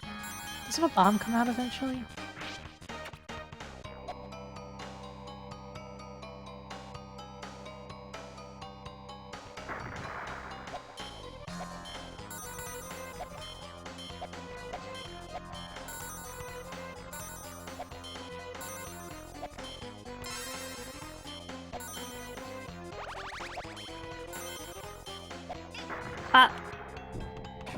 Okay, it was more aggressive with the bomb this time.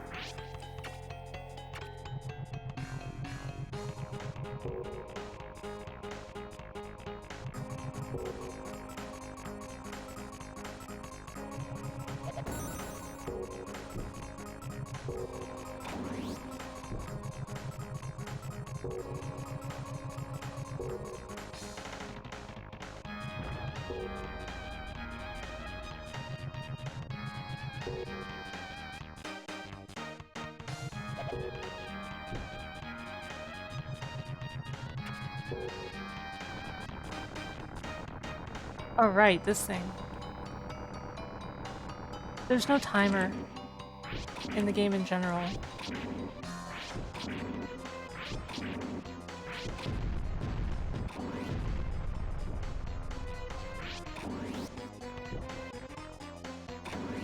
Still alive? Is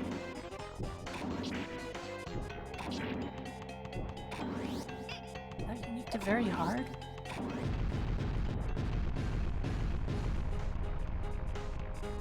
That's fair, Gnosis. That's very fair.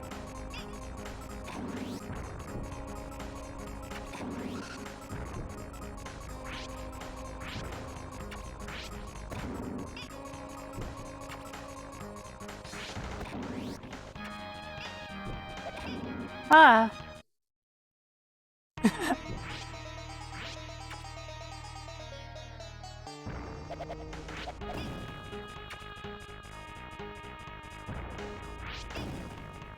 Oh no, not again. Thanks, Hazel. I hope you're doing great.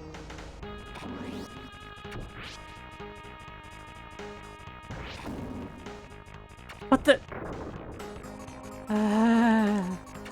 That was close.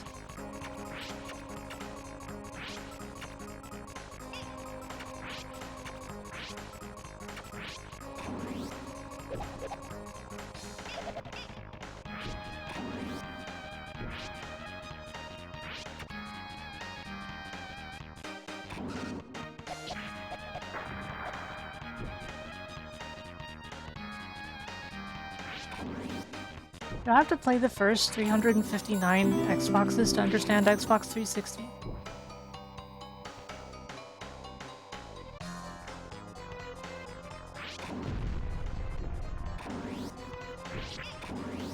No!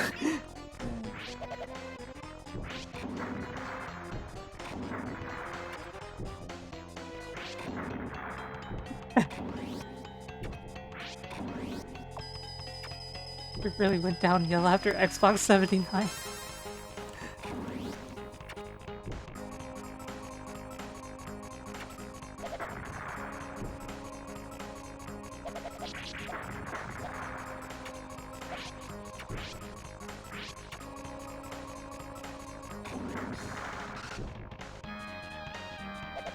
You're not wrong, but I wish you were.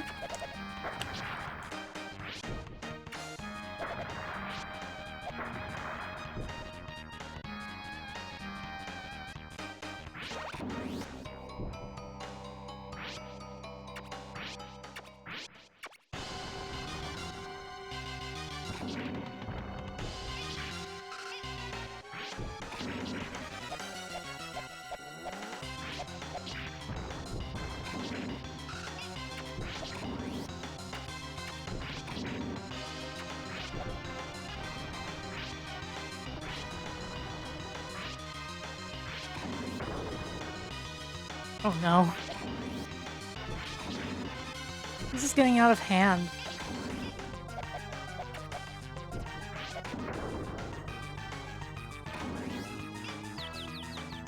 Ouch. From here? Oh boy.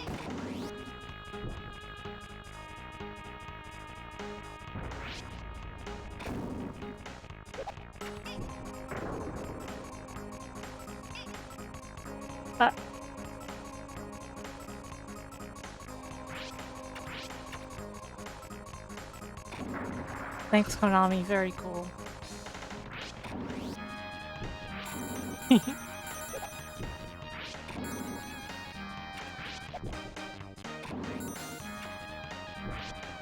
Yeah, I don't like the desert level at all.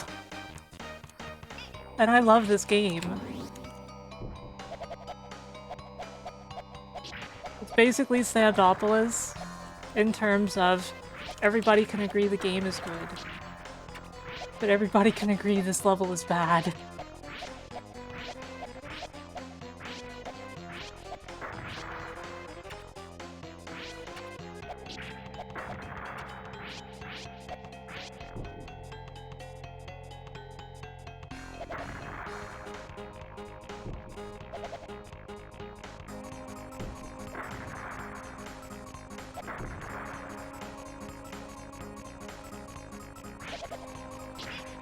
This game is chugging though.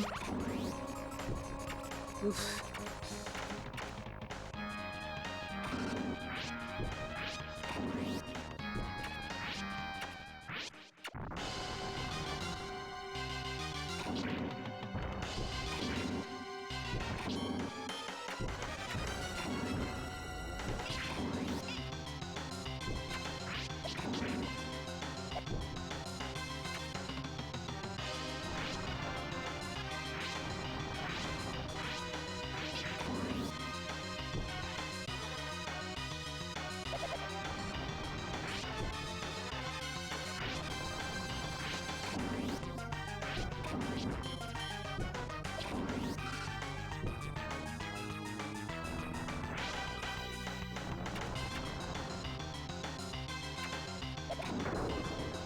No.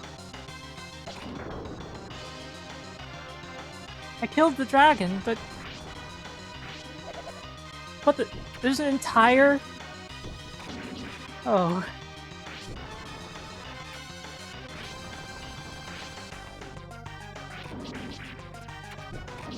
You're not supposed to come back with all of your sections. What the... There's that other head.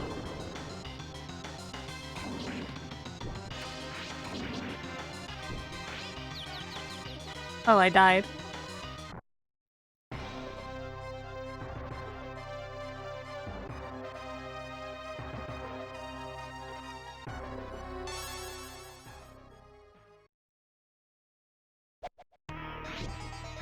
Me just over here trying to decide if I really feel like finishing this. Because I've been so tired today.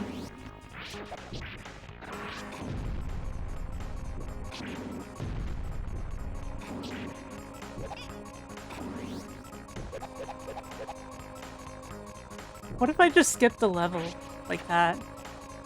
Right? Ow. Thanks.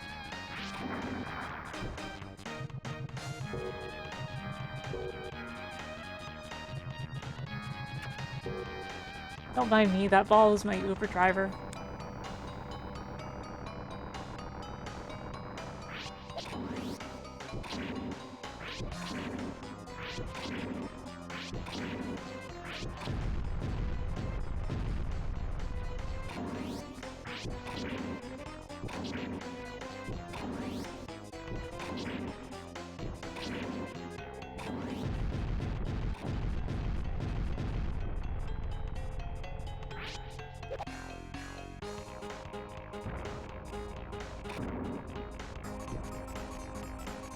Oh boy.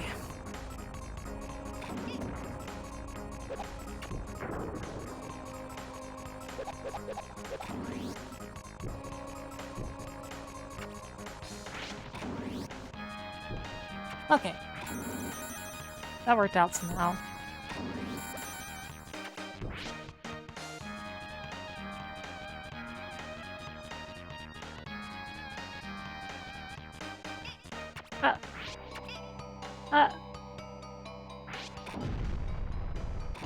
Right, that's up there. Why didn't I go up there last time?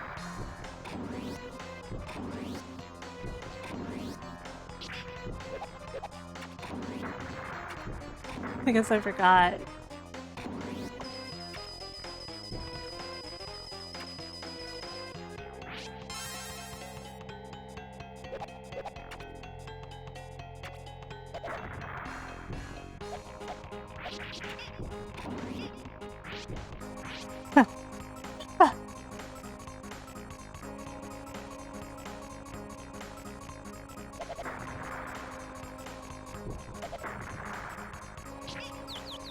Oh. Okay.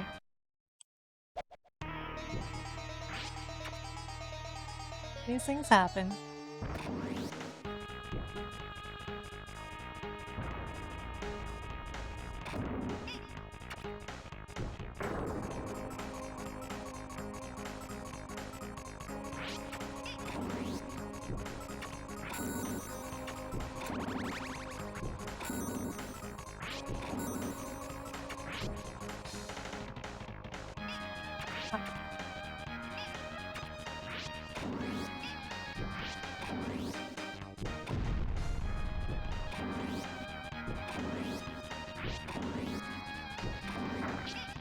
Okay.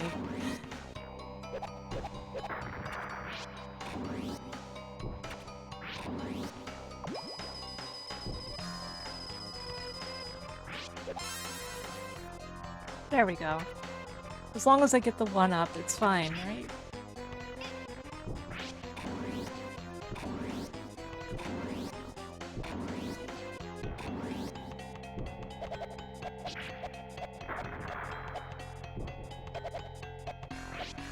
Am I starting to feel ricochet?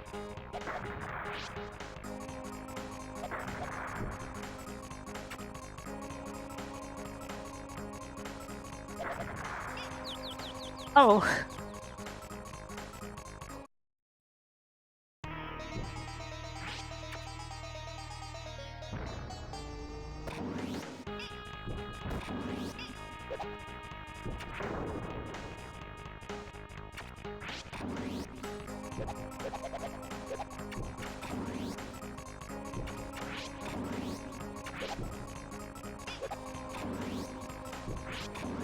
Why am I doing this? This is the worst way to handle this.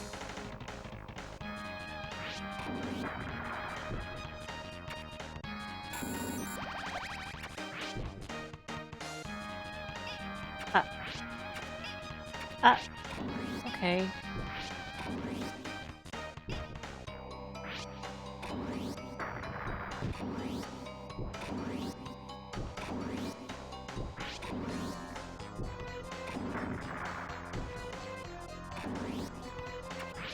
It's fine, I guess.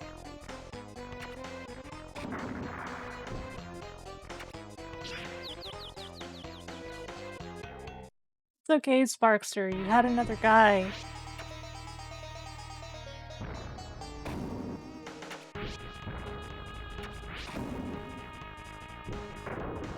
Oh.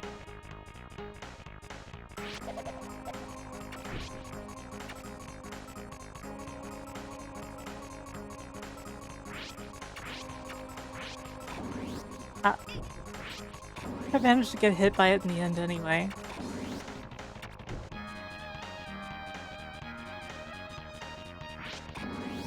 Ah. A mouse?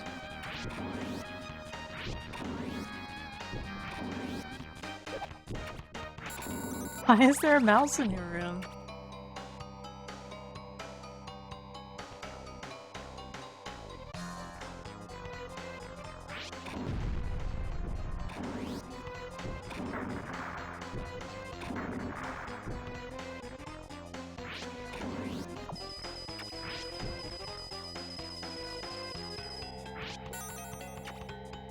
I see. Thanks, Konami.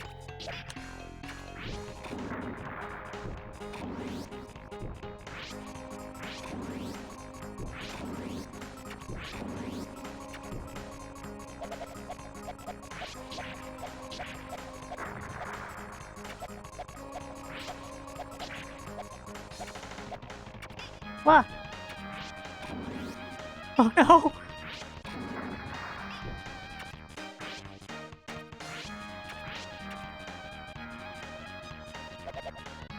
All you had to do was follow the train, CJ.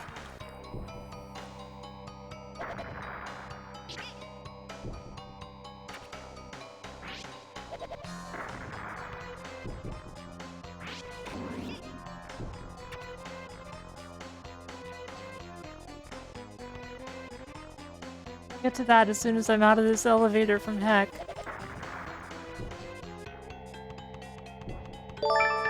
You're no credit clear for the gift sub. Ah.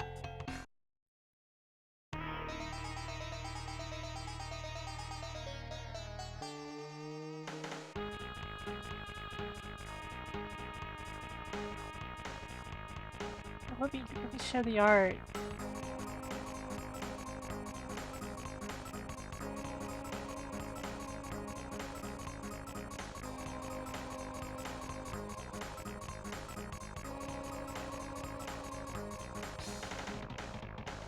Check out this lovely art by Endymion.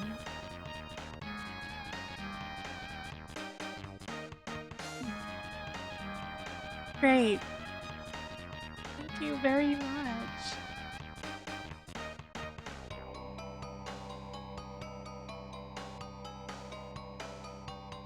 Now that I've got a better slideshow, I can always add stuff like this instead of picking and choosing.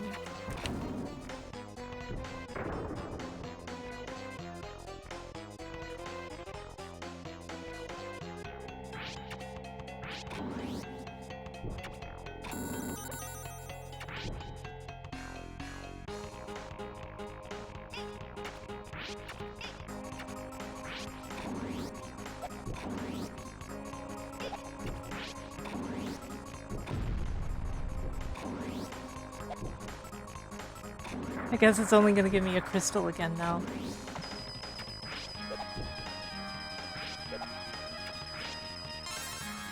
No, it gave me a life.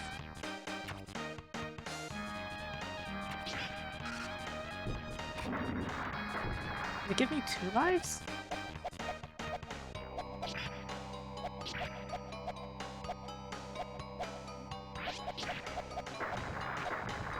Point is, it was generous.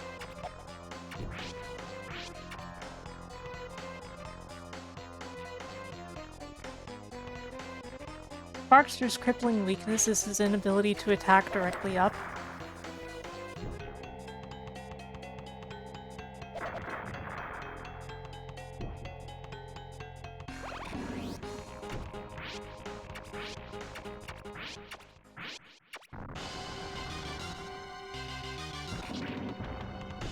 Okay, this thing again.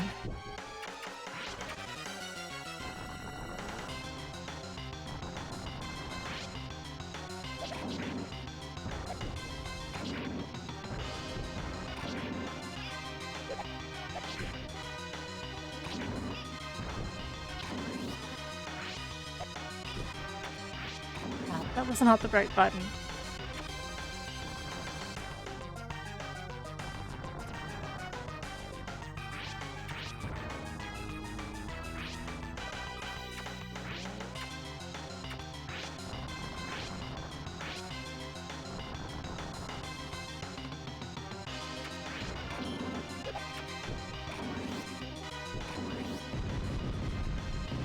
Gotcha!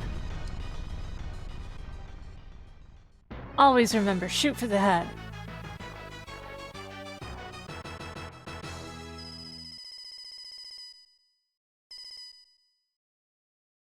Music time. Oh my god, JC, a bomb! Only problem? We are very close to the true hell of this game.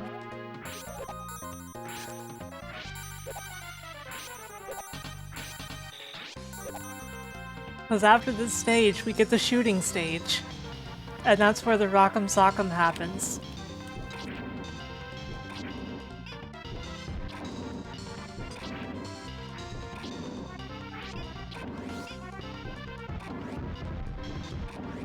I'd rather fight the last boss than do the Rock'em Sock'em segment.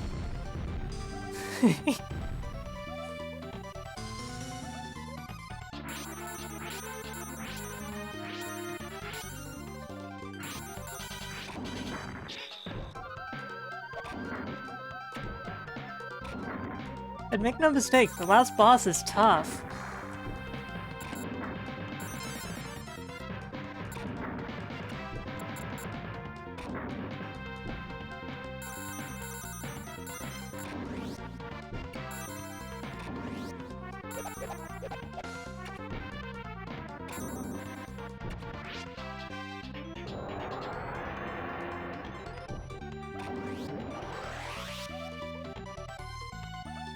Pop.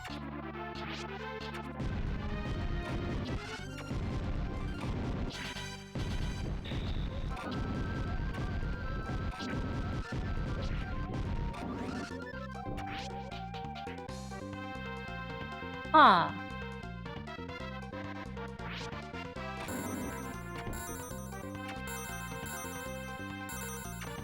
It's just mind-boggling sometimes.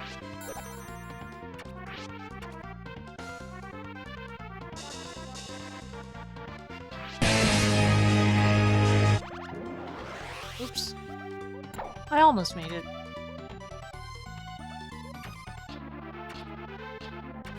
This part is stressful.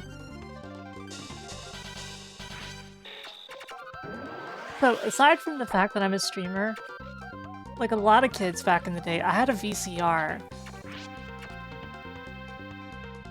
And I would record myself playing certain video games, and Sparkster was the main one.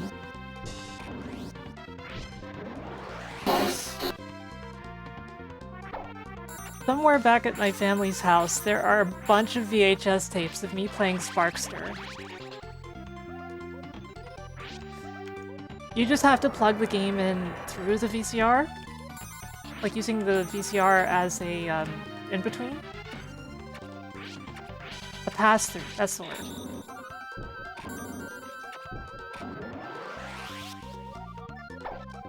Pop. Man, this music is the bomb. Nobody says that anymore.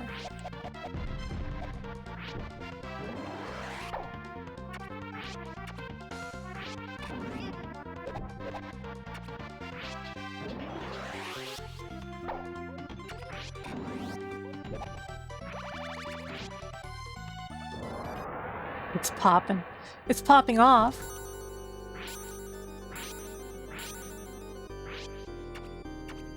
It's popcorn time! Hey Axel, what's up?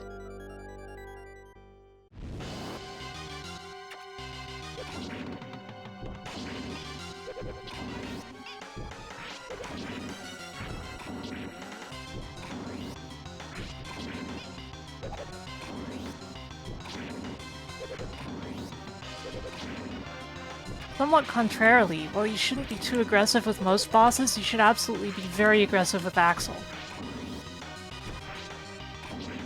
If you don't, he'll just kick your butt.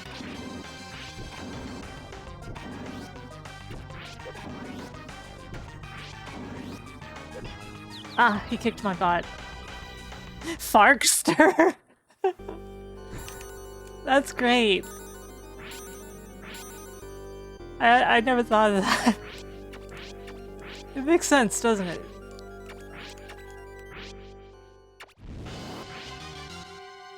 But where's the second fake Sparkster? RK. Oh wait, those aren't good initials for somebody to have anymore.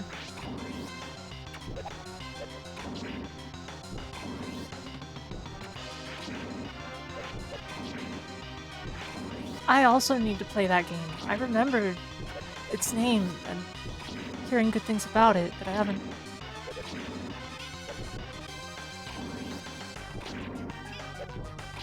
Anyway, if you're just really aggressive with Axel, he'll fall pretty quick.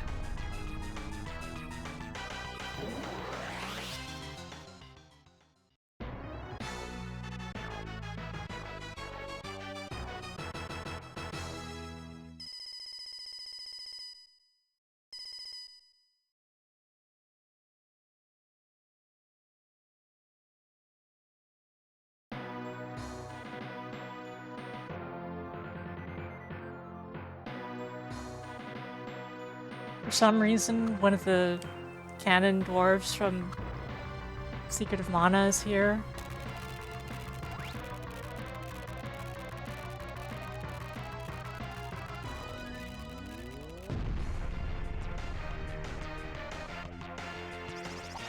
When I was younger, I didn't realize that you could spin by pressing L and R in this. It really helps though.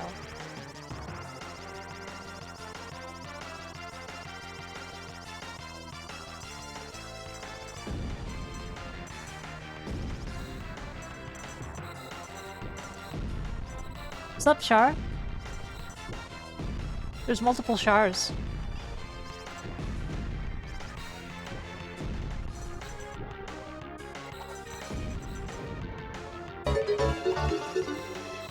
Ornea, thank you for the raid. I guess your stream didn't run that long, huh? How are you doing?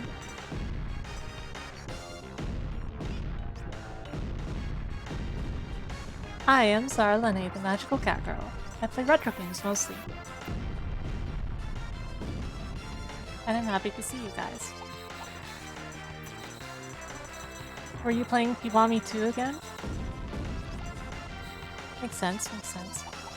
I'm about to reach the most infamous segment of this game. Thank you for the follow, Ashburner X.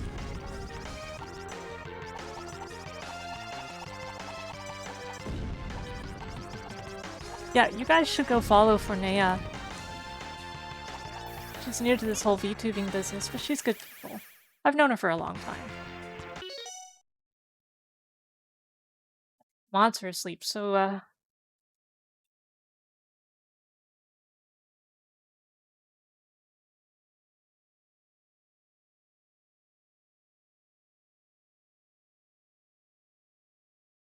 we go.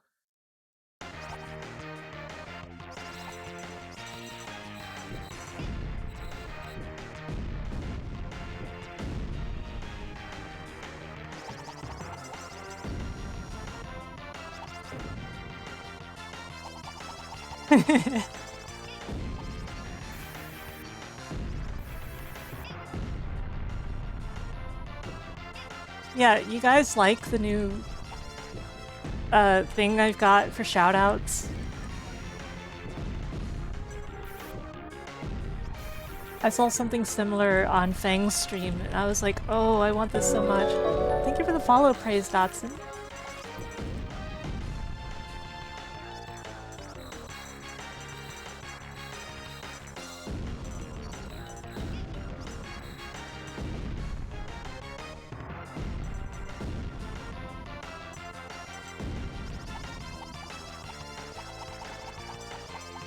Oh, praise Dasoon. I get it now.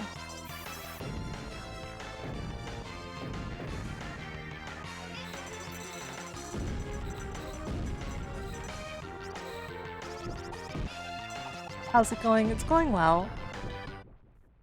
I say as I die. The thing is that this level has the worst boss in the entire game, possibly the entire series.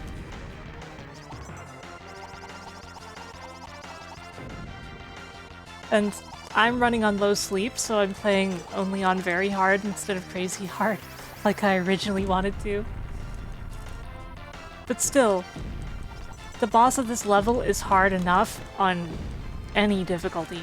This is Sparkster for Super Nintendo, which is completely different from Sparkster on Genesis. You could say this game is Rocket Knight Adventures 3.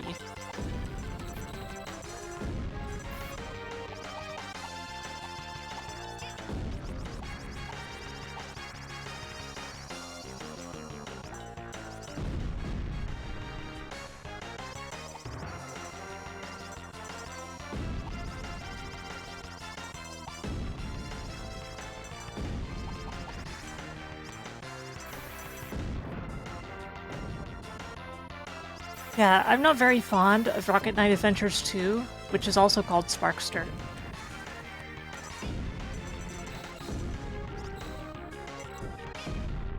No, I died again.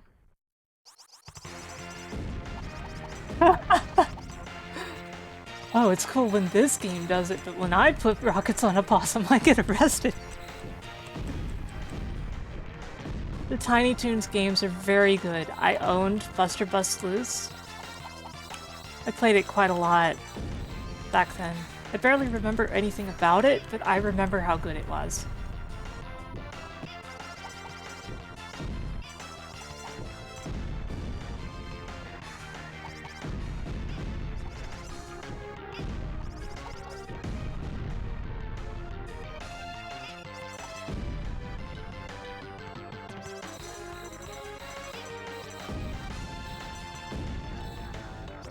Man, I took way too much damage on this run.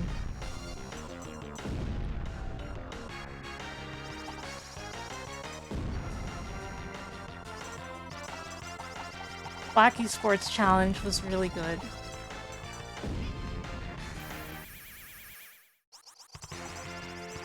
I like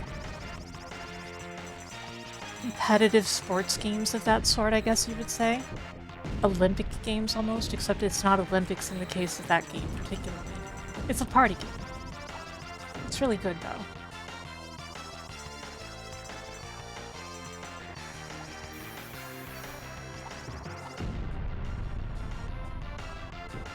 A little, but it's much different from the others. Basically, it's a competitive minigame collection.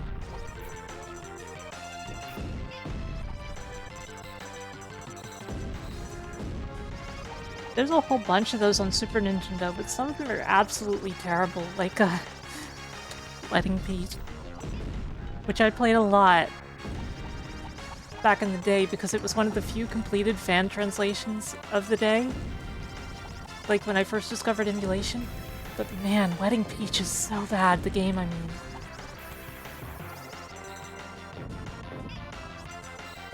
And I'm not picky. I made Roto play it with me once, and even he was complaining about how Wedding Peach was.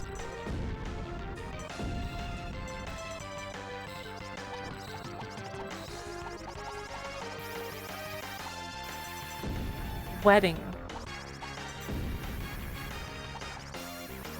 Peach.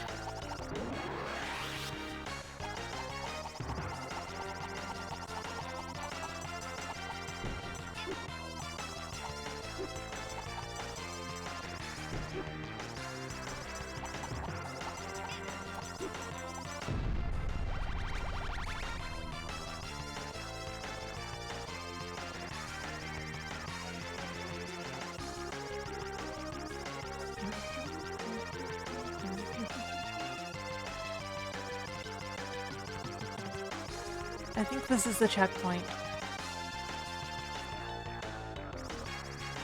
Oh, there's more guns. I thought we were onto the Rock'em Sock'em part, but I guess not. Unfortunate, because I'd really like to have this stage behind me.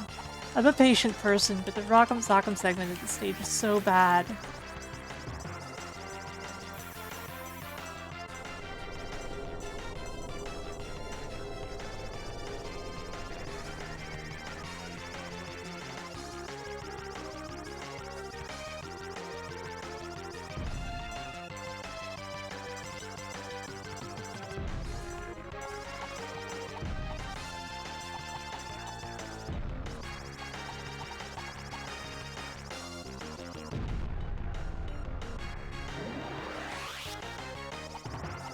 I'll try. I don't like my odds.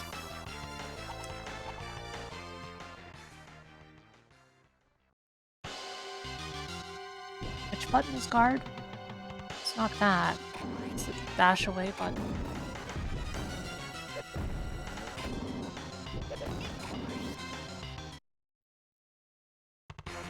Notice how he just systematically destroys me like that.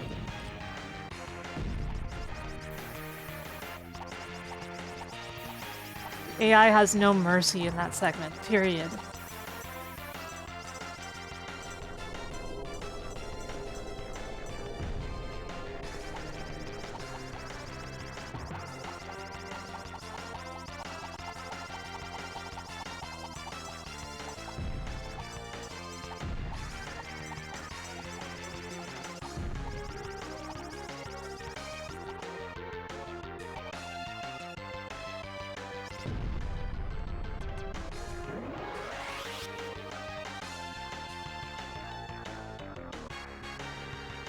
Guard button again?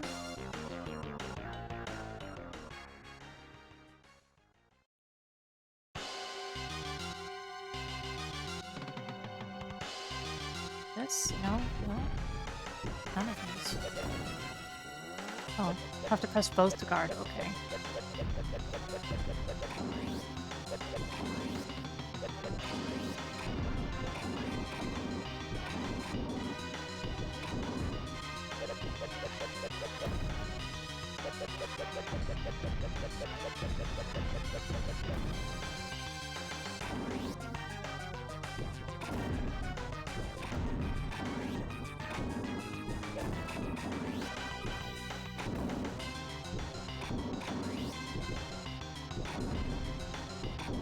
Okay, please stop, dude.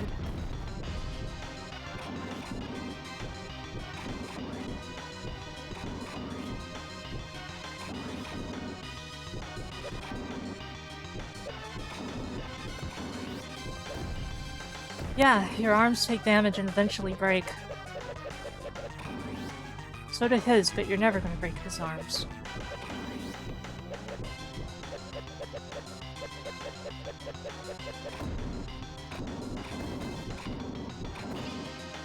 And eventually he just goes berserk like that. It's pretty arbitrary.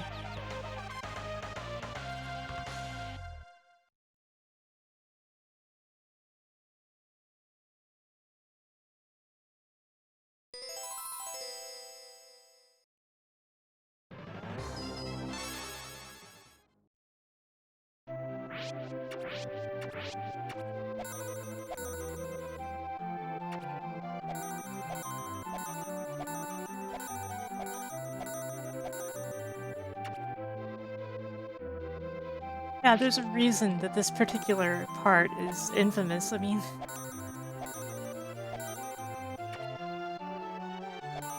it's very harsh. Is this right? Yeah, this is right.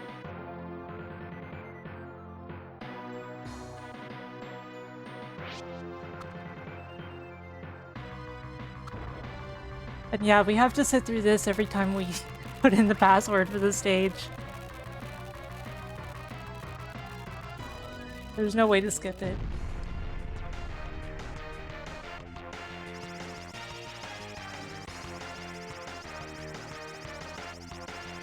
Hey Xanathus, how's it going?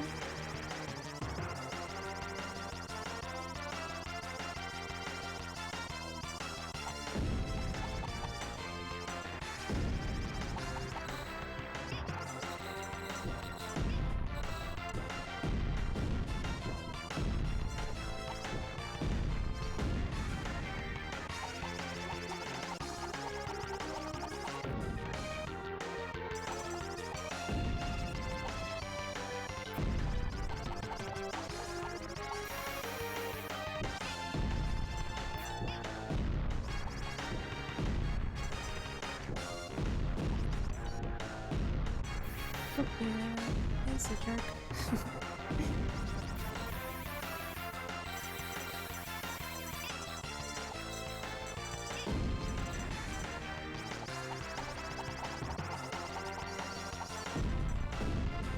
pretty harsh that you even have to go through the stage, considering the way things turn out.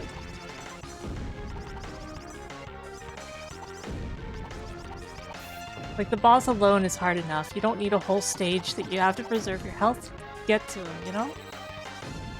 I'm not frustrated, I'm just like, man, I wish this level were better.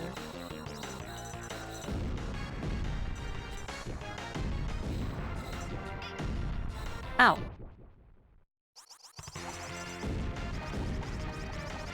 Because you gotta go through so much just to get to the Rock'em Sock'em part, and inevitably die.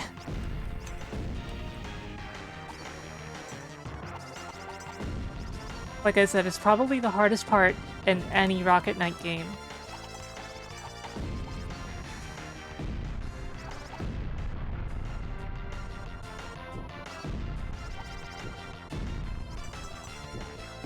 The worst ones are the area of effect bombs.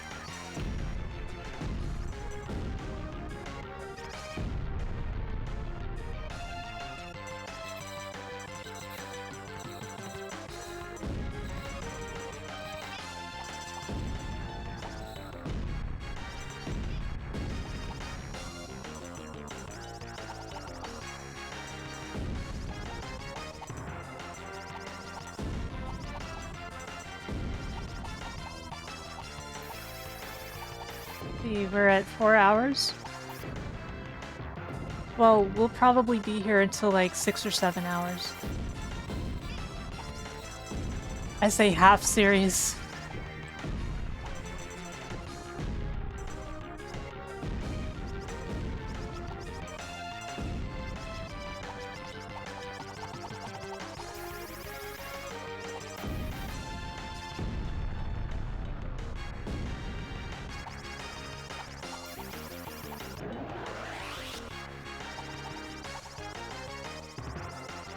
Boss feels so pointless, though.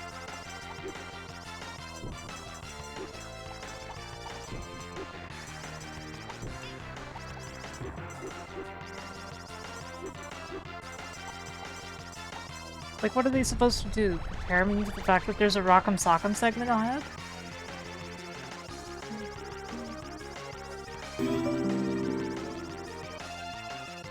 Thank you for the hydration reminder me, right?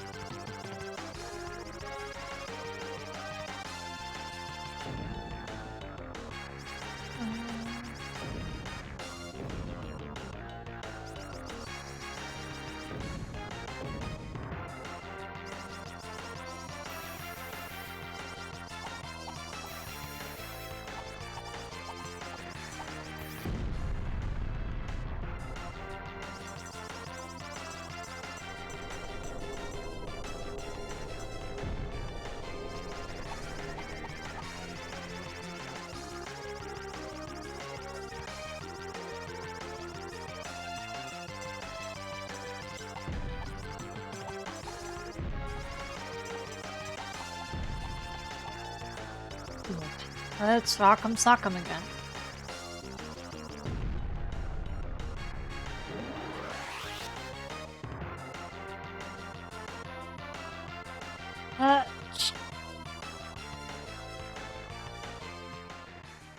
Okay.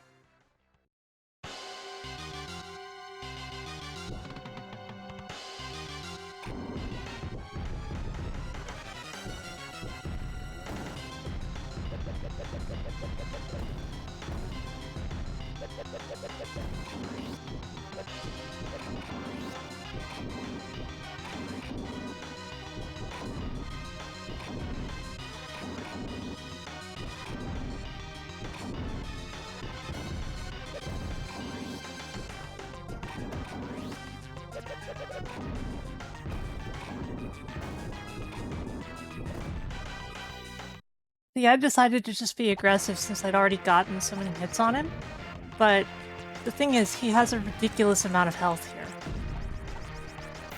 I mean, it's absolutely bonkers.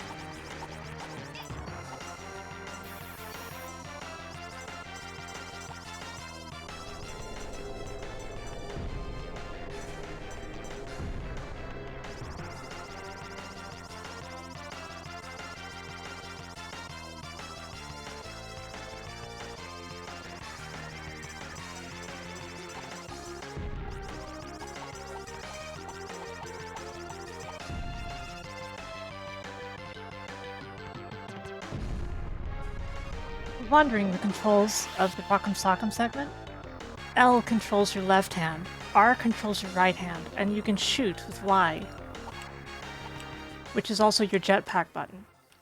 And you can still boost. If you want to guard, you have to hold L and R. For some reason.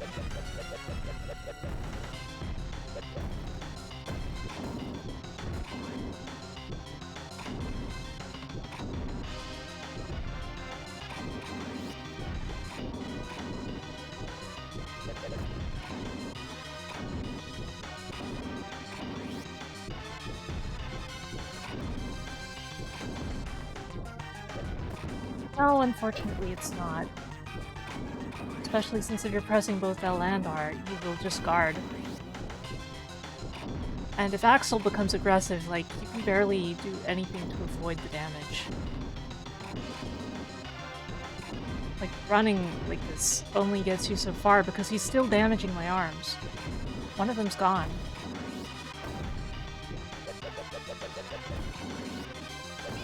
Because of course, why not, right?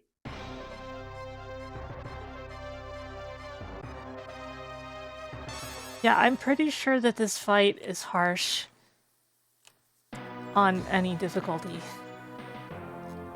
Even easy, which is the last difficulty, you know, you can play it on easy. This is the last stage on easy.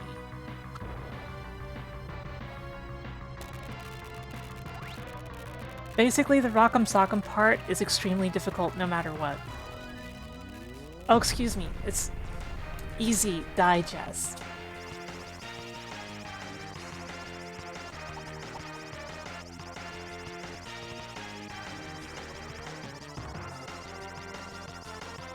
Everything else about the game is very manageable and fair and interesting. But the Rock'em Sock'em part... It's weird because the Rock'em Sock'em parts in Rocket Knight Adventures 1 and 2 are actually pretty fun. There is 1 and 2, right? I think there is.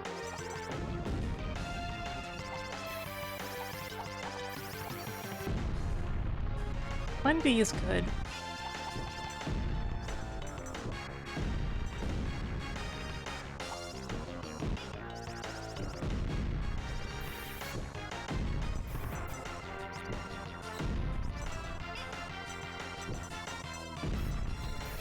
Oh yeah, oh yeah.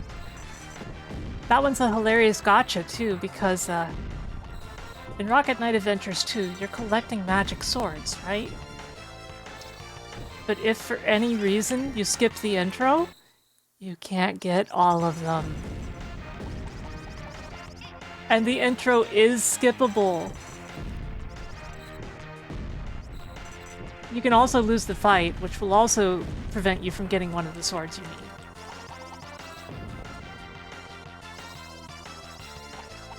I am not a fan of Rocket Knight Adventures 2. I think it's a fine game, but I think it's also the worst game in the series.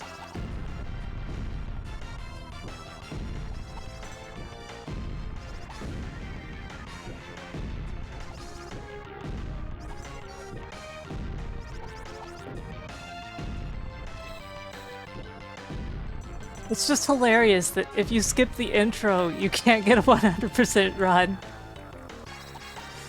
Like, it's terrible, but it's funny, right?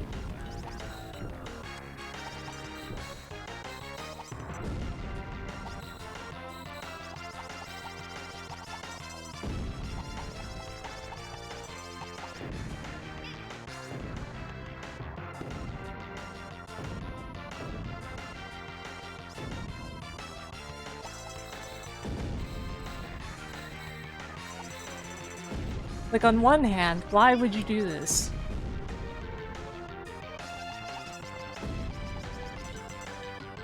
But on the other hand, how were you so clever as to devise something so vile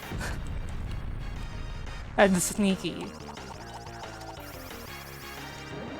It would be hilarious if it was just an oversight and not on purpose.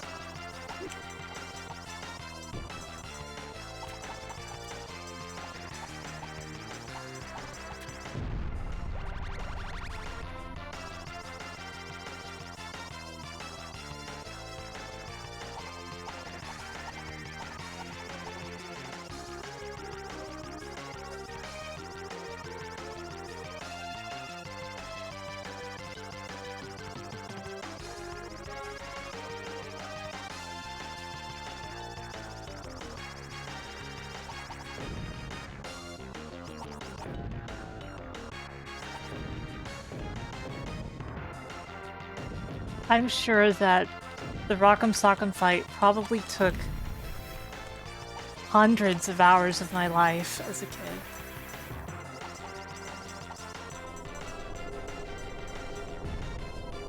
And you might ask me, well, what did you learn from that? And all I could say is, nothing. I learned nothing from doing that fight over and over. The stream is going well, but I'm at the worst part of Sparkster.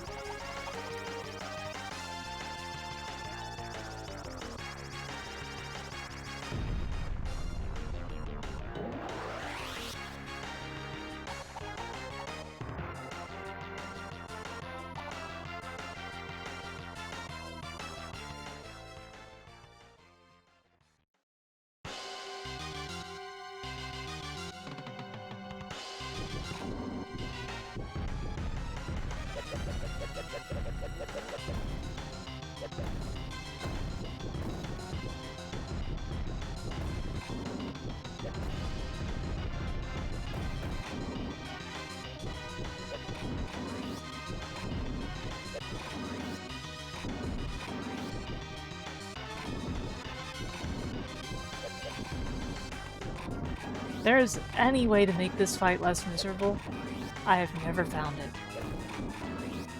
Despite all my best efforts.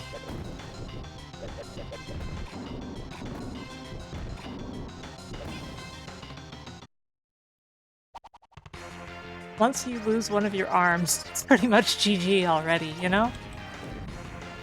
Because you can no longer guard. Is this boxing for the Atari 2600 by Activision? If you lose both hands, you can only shoot.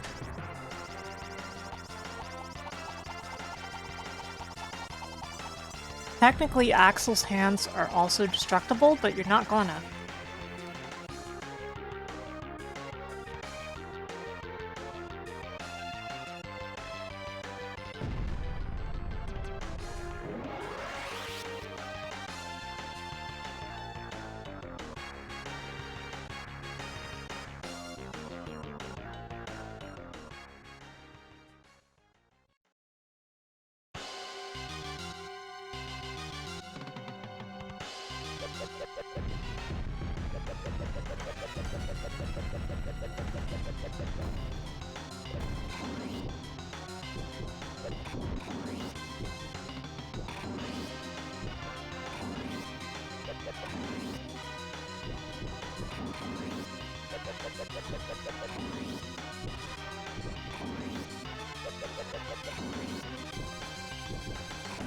Just the one?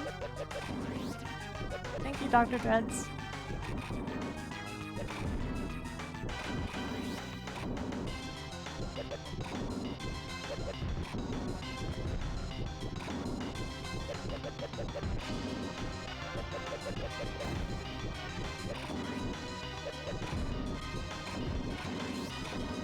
No, my hand. This is not the one.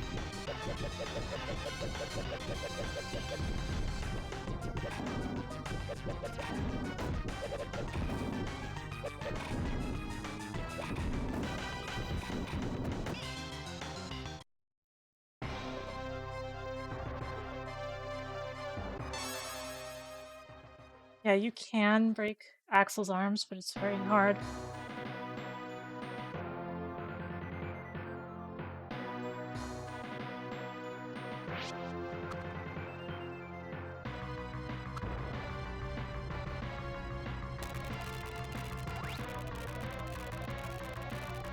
I really do think that every other part of the game is really good.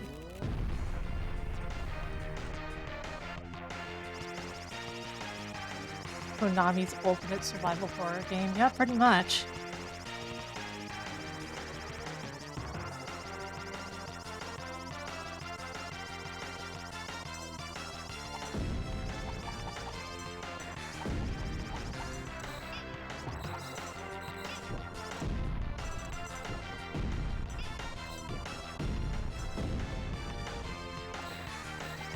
Yeah, Green Lows, that's what I would bet on.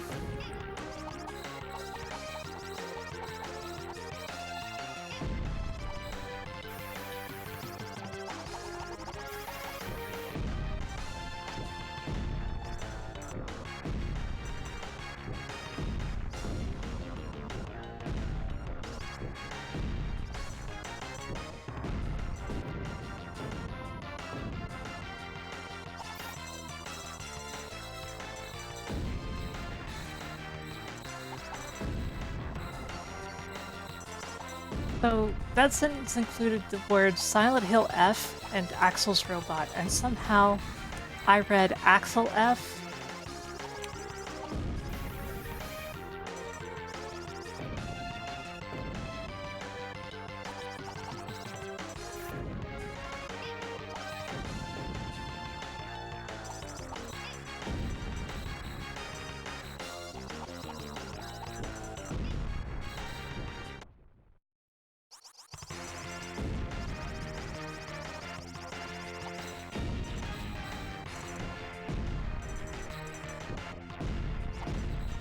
And not the Crazy Frog version.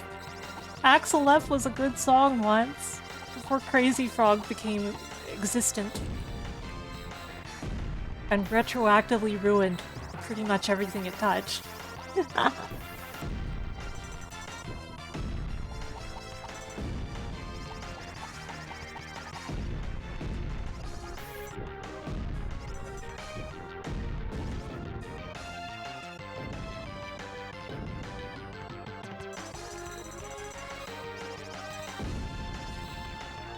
Right? I was there when it came up the other night, too.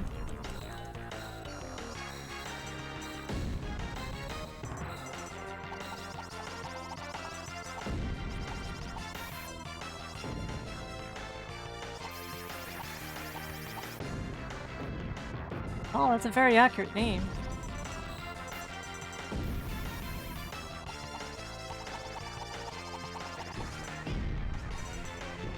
Yeah, like, where's the lie at that point?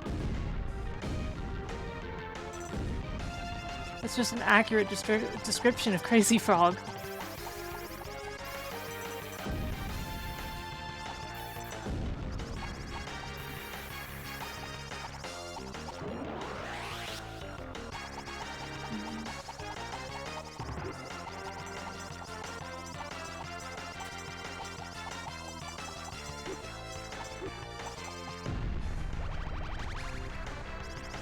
On Becky.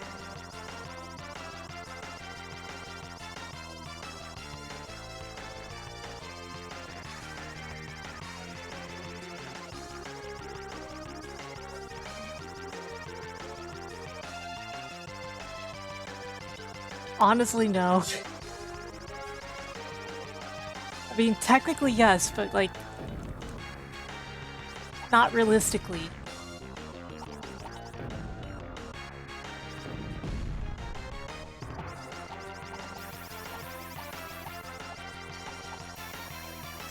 You'd have to be Daigo. Except for Axel.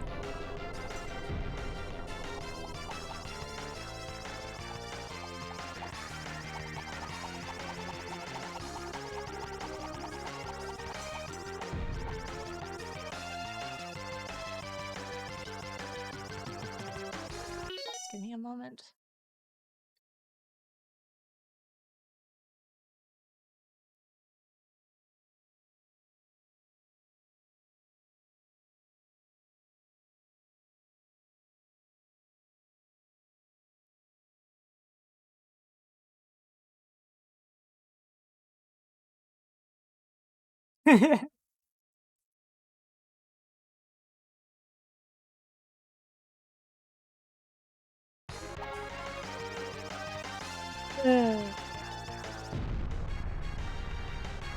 Don't cheer for Axel, he's Justin Wong in this case.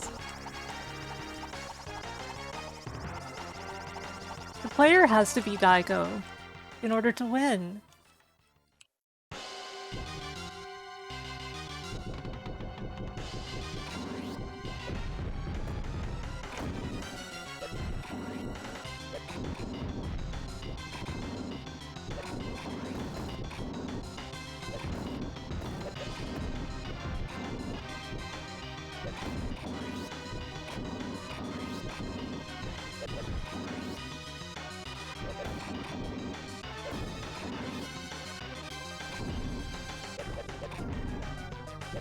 I just realized that Axel's sprite in the mech was kind of bad.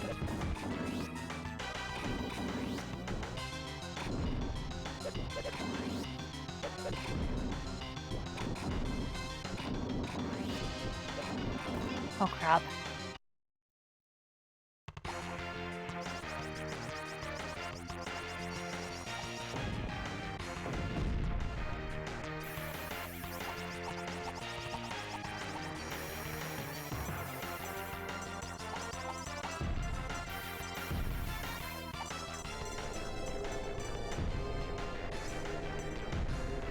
There, I got all 4.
Oh man.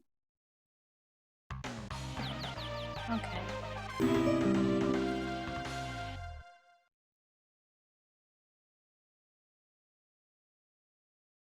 Thanks for the hydration reminder.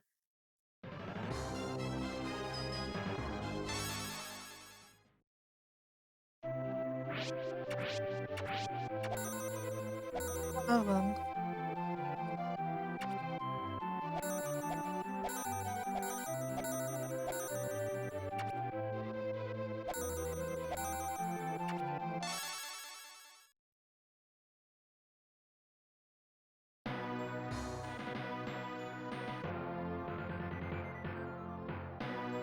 I will say, for what it's worth, this feels really responsive on the Mister.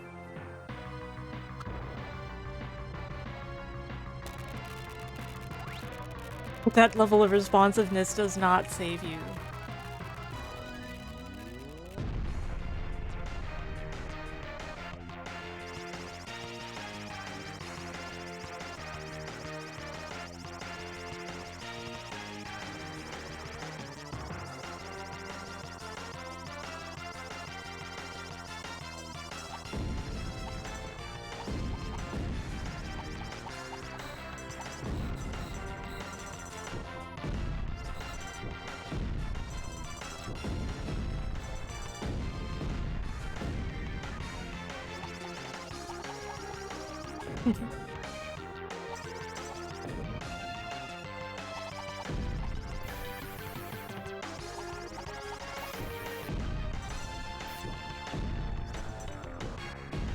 That's basically a reprise of the main theme of the game.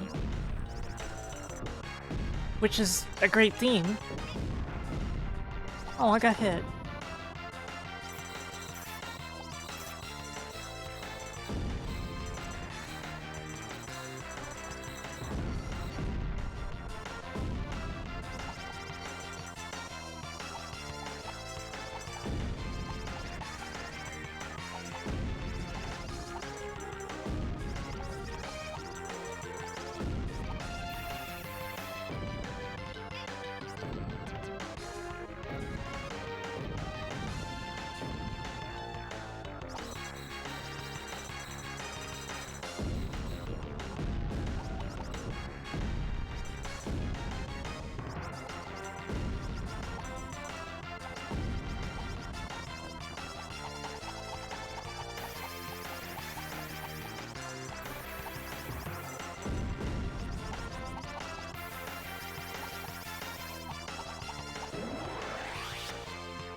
just get over here, and it's relatively safe.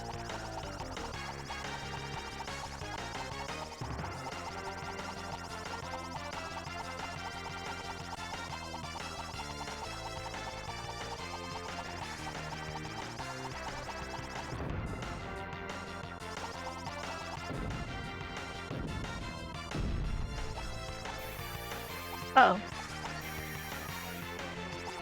Ran right into that.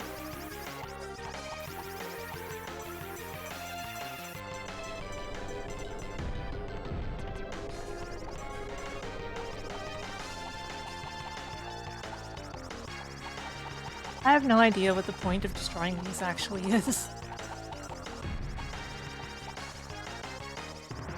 Probably just score.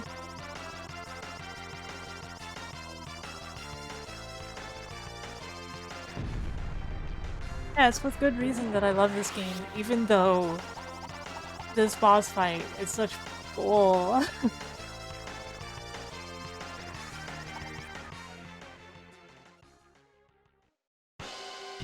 Axel's just mad that he's not as cute as I am. Legit, that's all it is.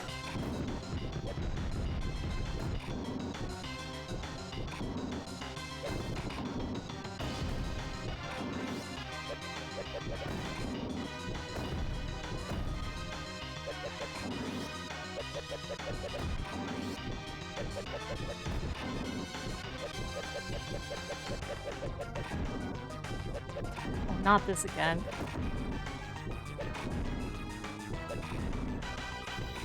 Yeah, hey Konami, when do we get the Axel VTuber? When's that happening, Konami? Come on.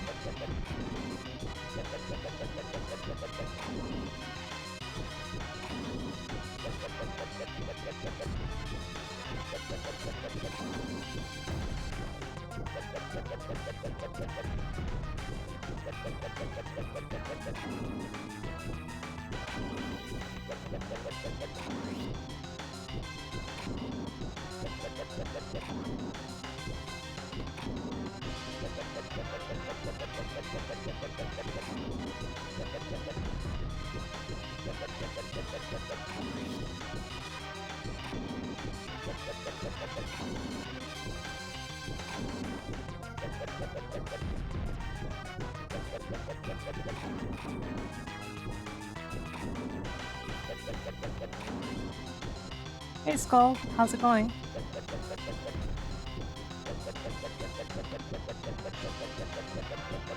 Guys, it's going really weird this time. Oh crap, never mind.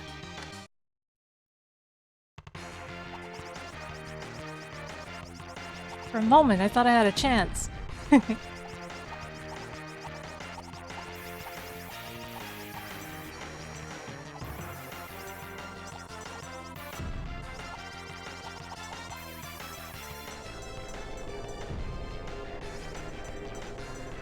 Going okay.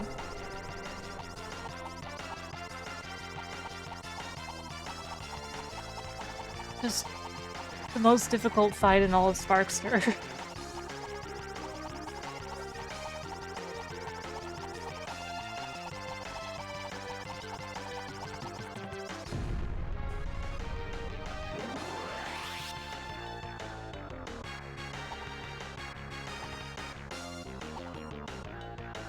What's up?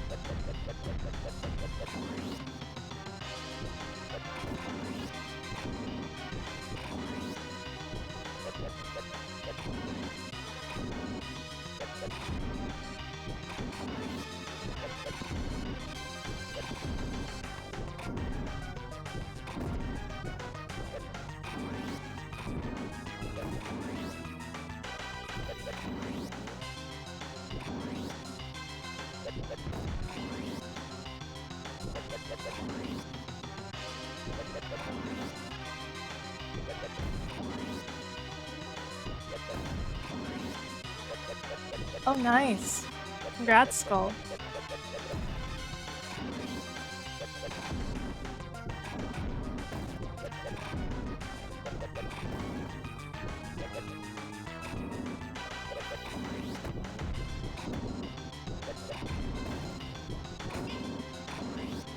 Once my arm was done, I was done.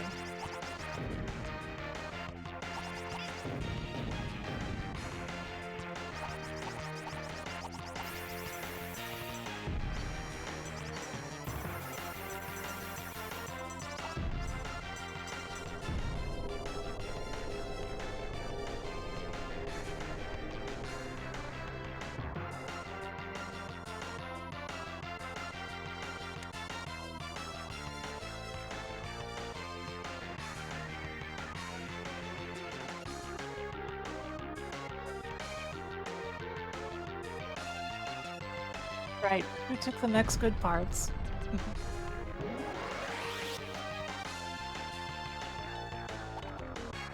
Well, Skull, it could be difficult to sleep sometimes, I get it.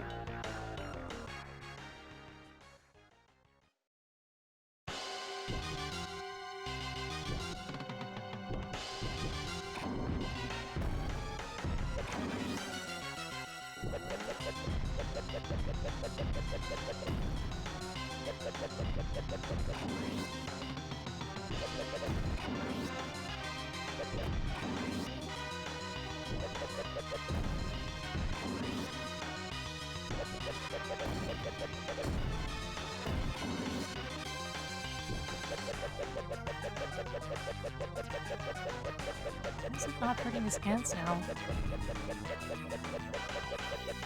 Is it the direction he's moving or something?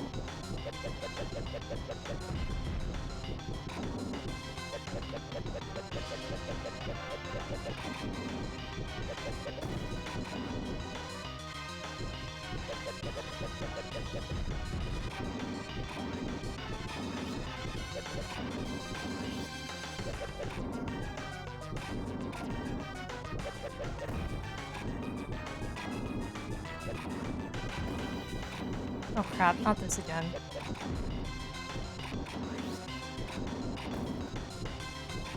Oh, there goes my arm. And with that arm gone, I'm toast.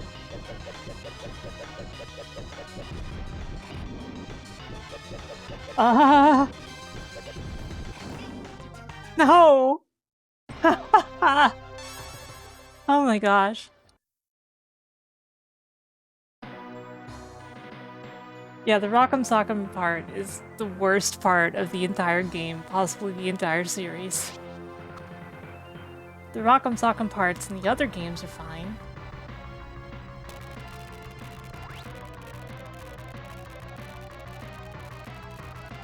Man, though, I was so close that time.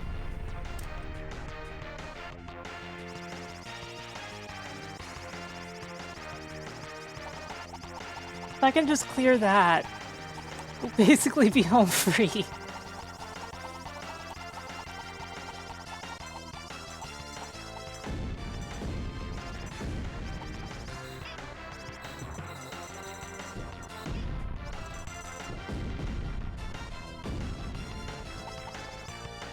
On one hand, I'm not sure I'd go that far, but on the other hand, I'm also not sure that's untrue. It might be.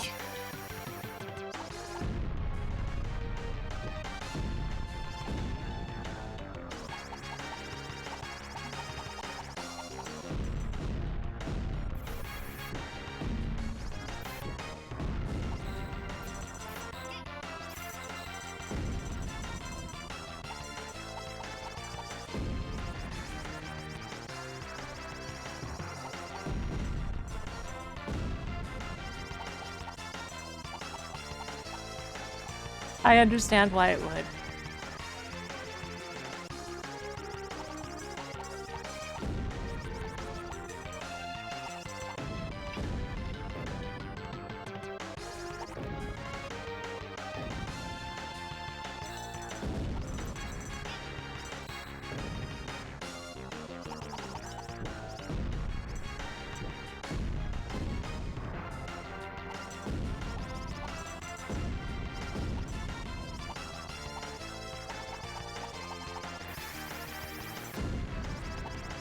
Hardest part is always getting there with full health.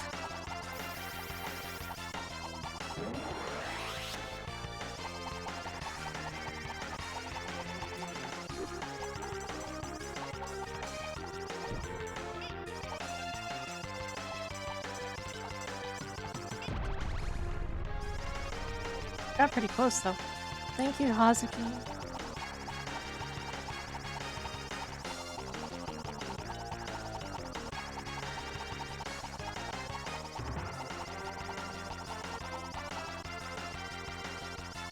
This part just wastes your time.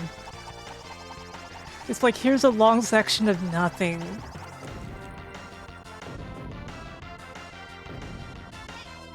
Why did I do that? Thank you for the hydration reminder. Get to it very shortly.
Oh, this again.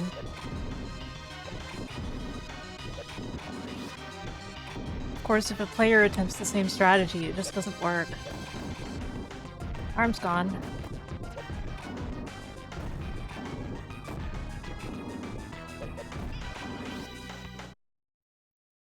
Basically, if he decides to do that, he will do severe damage. No ifs, ands, or buts.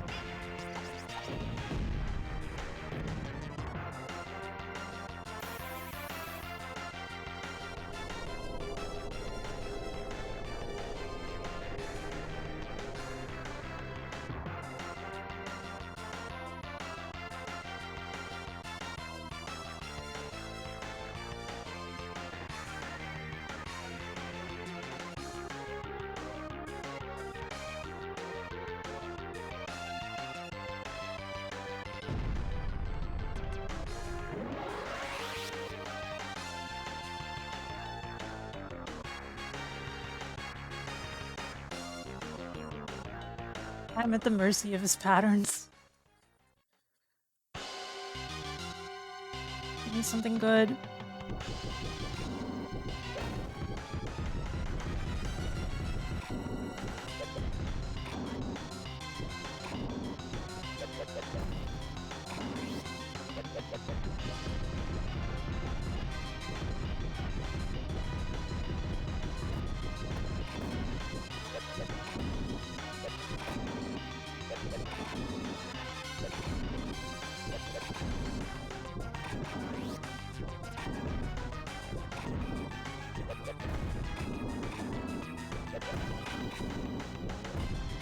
Come on, just look.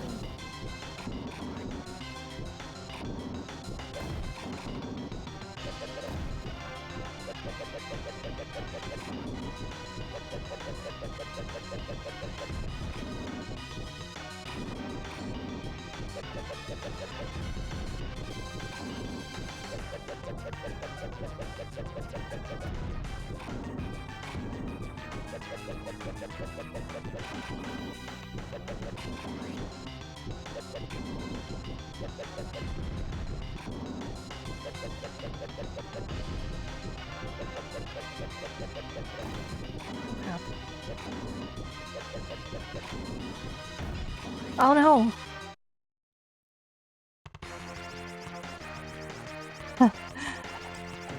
Okay.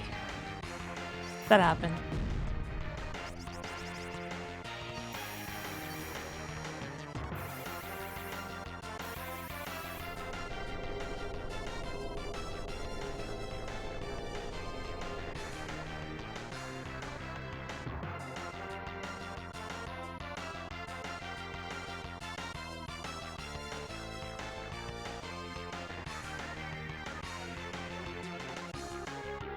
quite a while.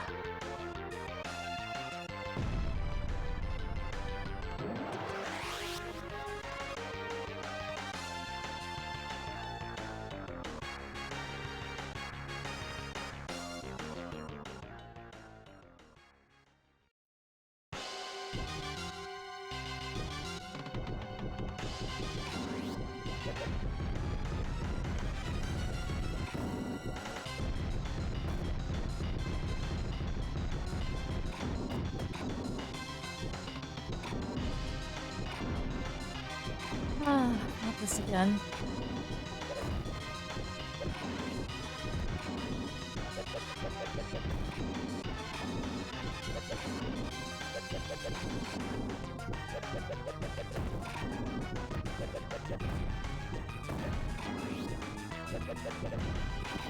I've already lost this one because he's being aggressive.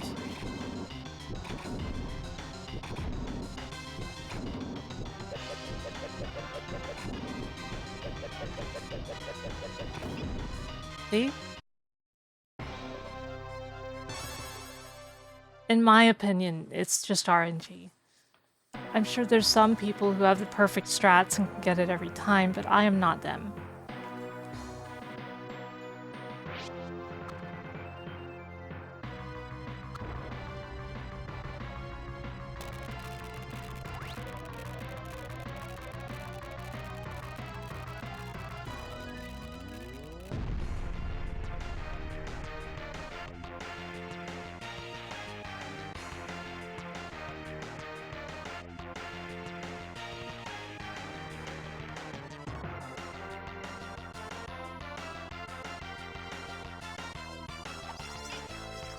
This is the end of the game if you're playing on easy.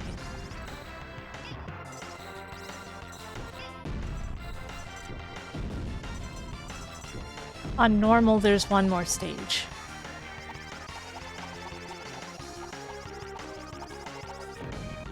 With what you would basically normally consider to be the last boss.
All we need is a lucky run.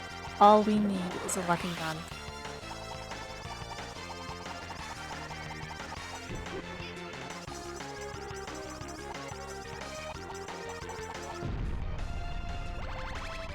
Well, that was unlucky. I only got one apple.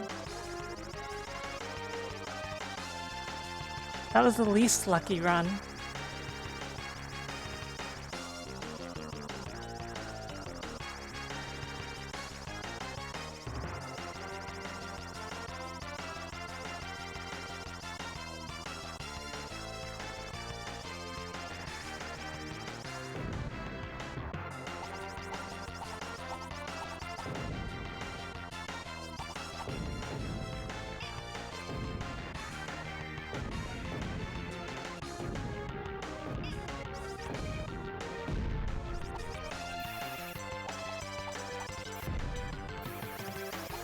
If somehow words are hard.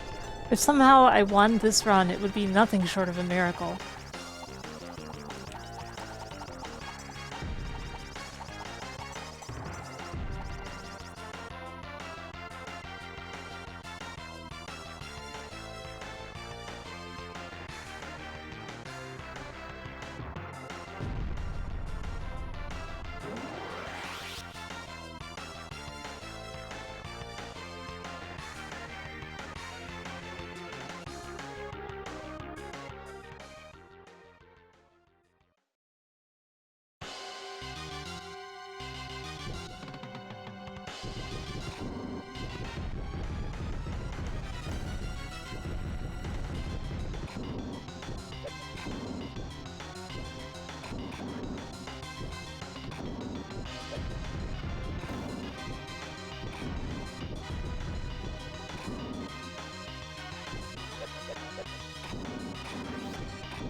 Okay, arm is gone. I figured that would happen.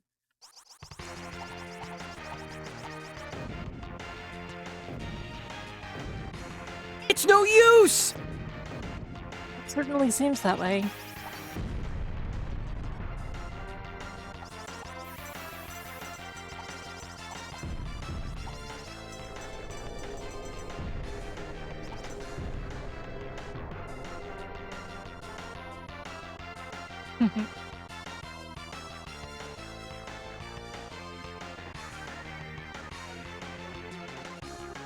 Anytime I've played this game, it ended up coming down to this, honestly.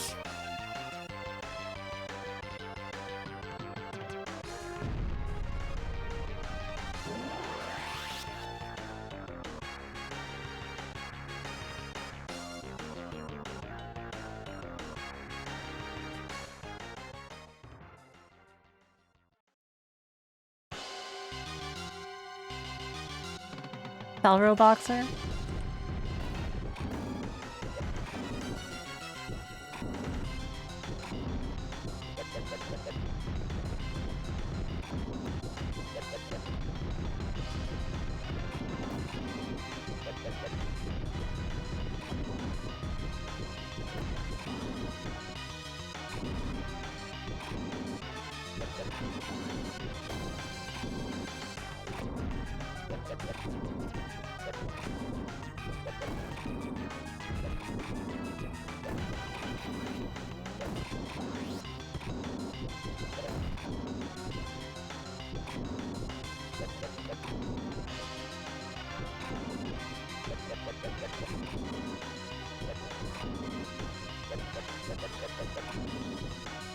Oh, not this.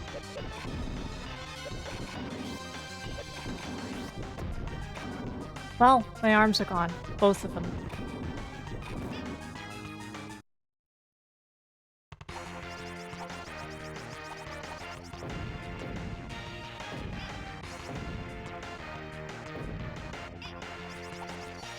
Yeah, it is space, all right. What a shame.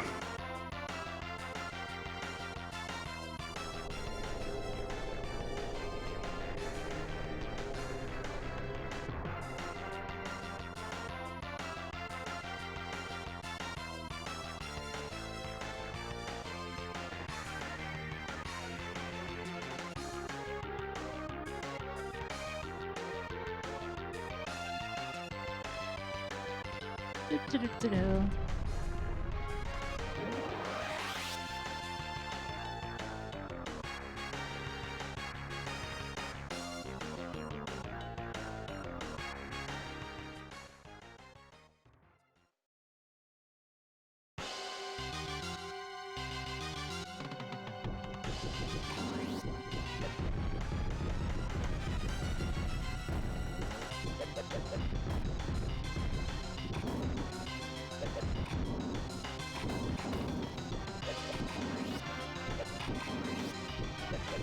Okay, Axel, chill.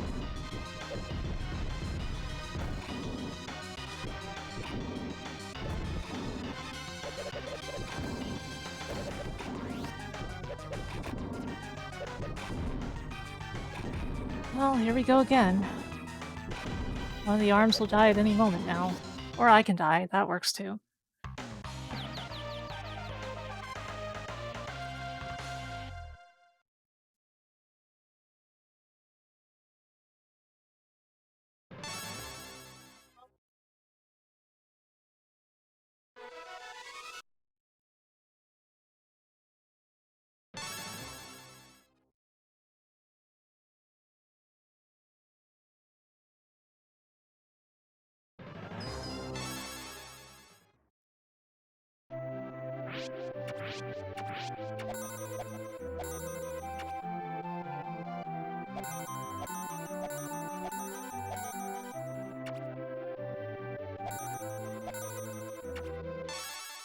Okay. Time to try again.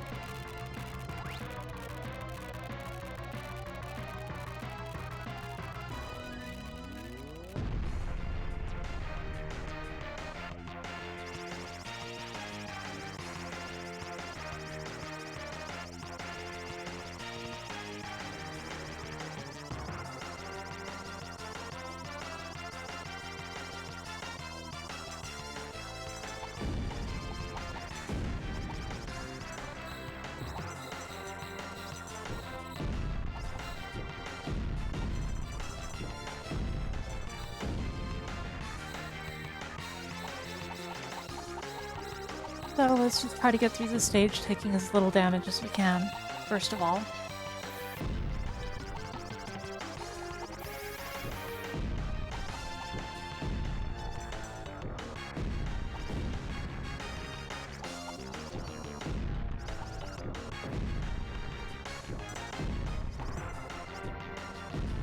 Yeah, I think so.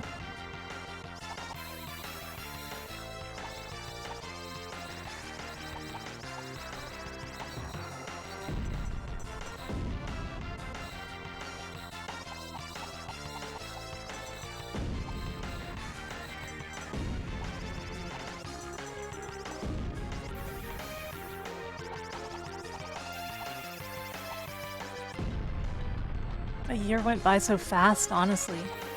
Like, I can barely believe it's been a year.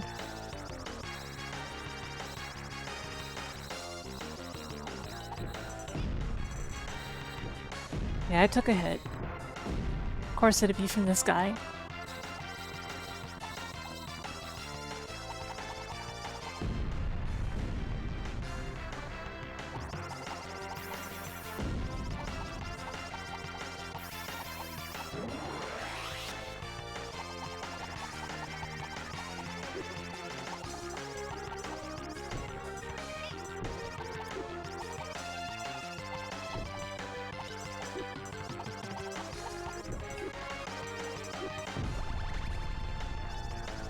Oh well.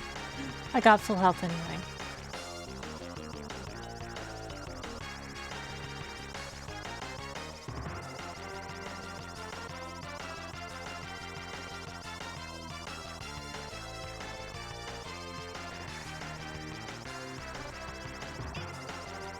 Ah.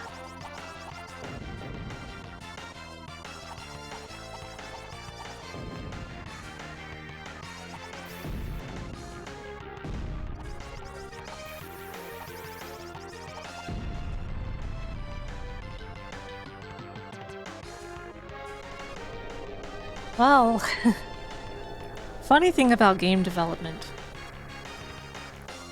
When you develop a game, you get very good at the game.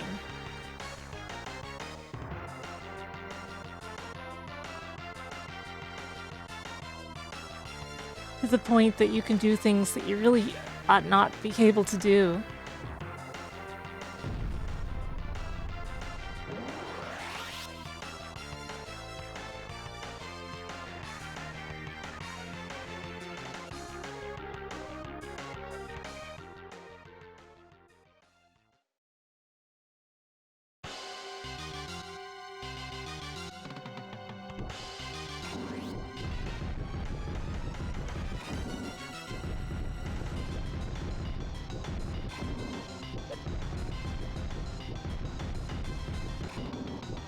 I mean, there was some. Barely.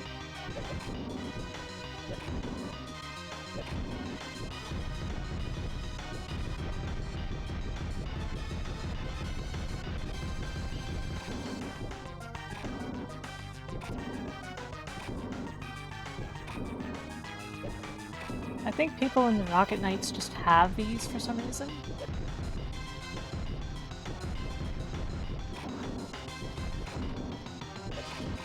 Not this.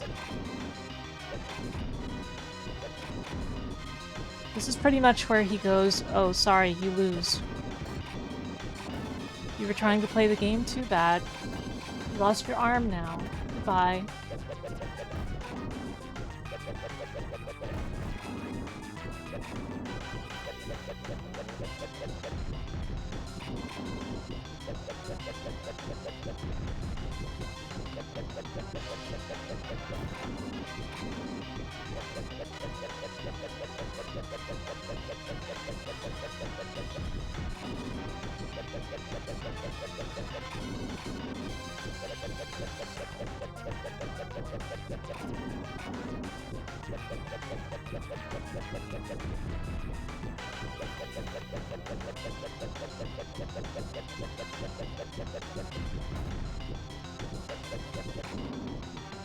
One more hit and I'm dead, so this isn't gonna work.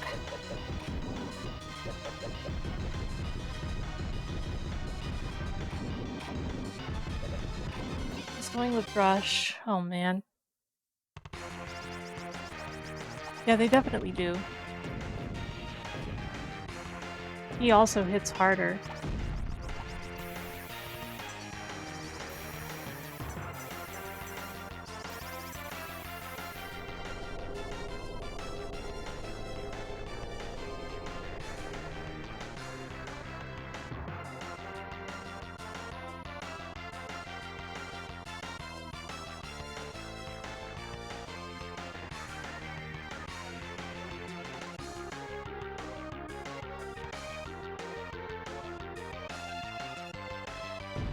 All I can really do is mash until he dies. Or I do.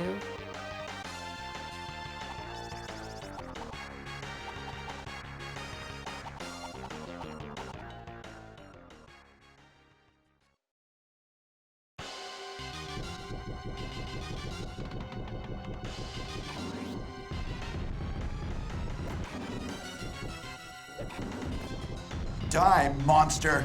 You don't belong in this world! Basically all a matter of, okay, which pattern is he planning on using this time?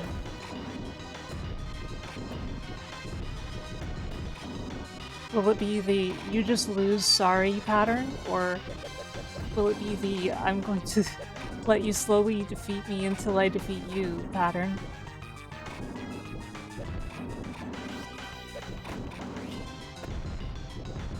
Like this time, he's being very strategic about it. And it makes it a lot harder when he does. Ah! I got too close.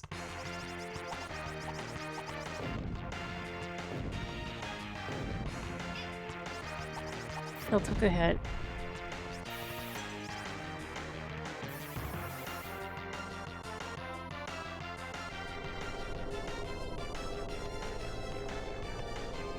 Basically everything I've read about strategies for this is, oh, just mash, there's no way to win this strategically. And that's what I've always believed too, sadly. Throwing the controller away won't solve any issues. That's the thing, right?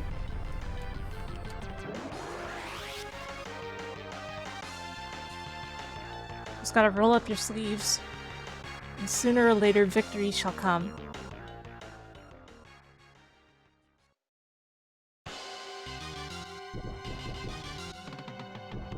Yeah, at least more issues. You've got a brand new problem.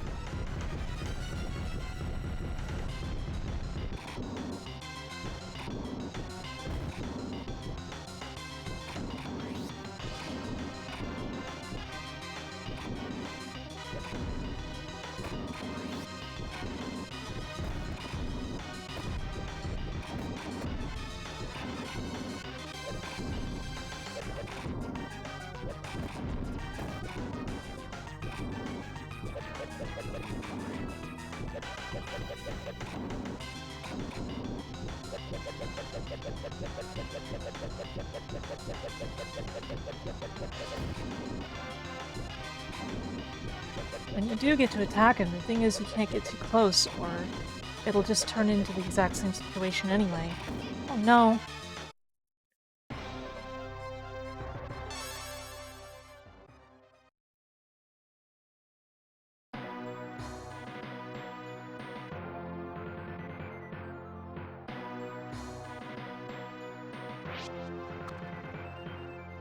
So, fun fact.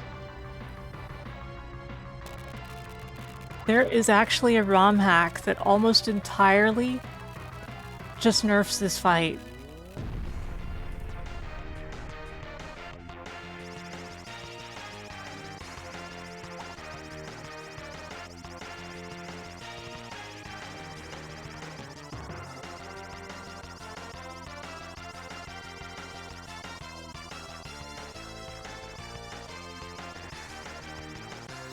It also makes part of level 8 slightly shorter, but it doesn't really need it, whereas the one relevant change is it reduces the boss's health by... it reduces it to...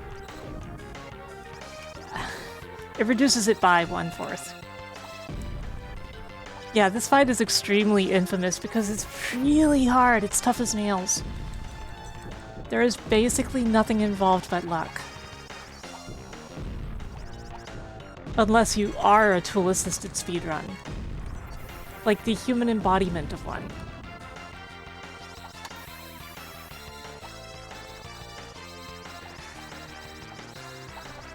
I still love the game though.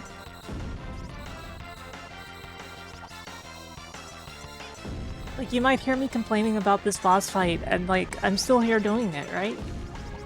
Because I love this game. And that's what patience is.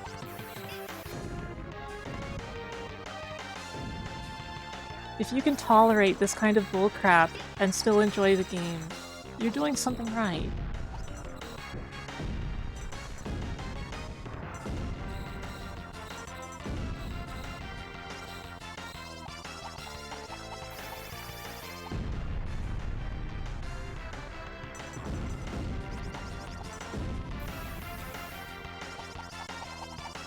I think for the most part, speedrunners would memorize the exact motions and react to them very quickly.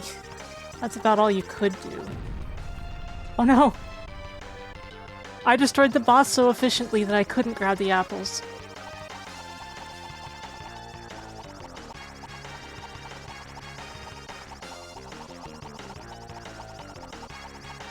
Oh god, Instigator, what?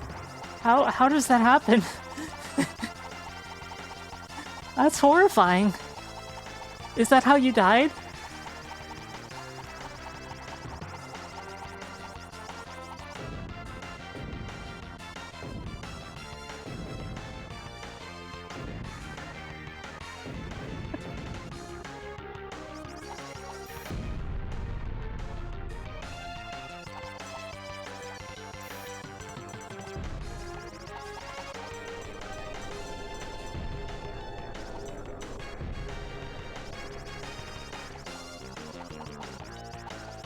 Everyone is reflecting on the crash.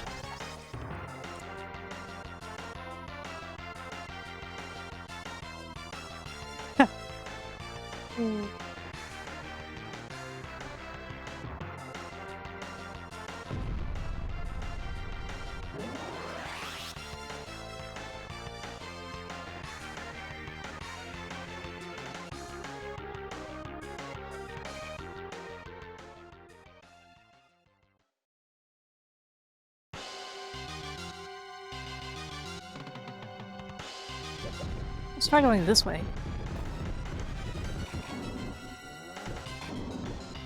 Nope, Axel's not receptive to this.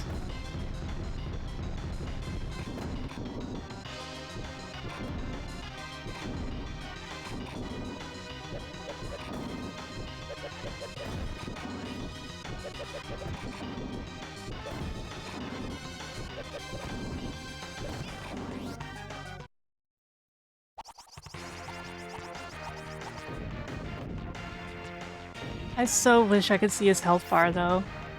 Or something, you know?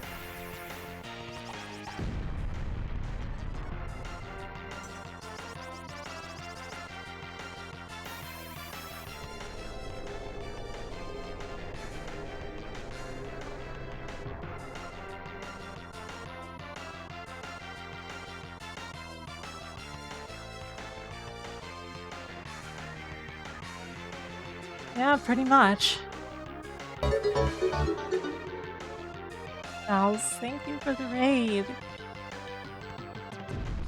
Hello, raiders. I am Sarah Lene, the magical cat girl. I play retro games. Maury, what were you up to?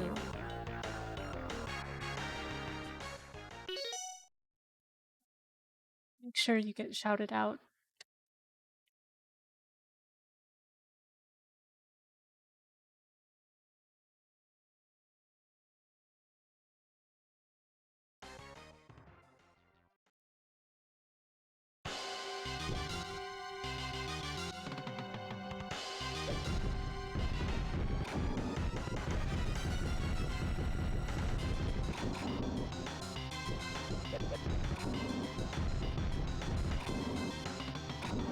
I think fighting on that side is a bad idea. There's just something about his AI that is slightly more ruthless.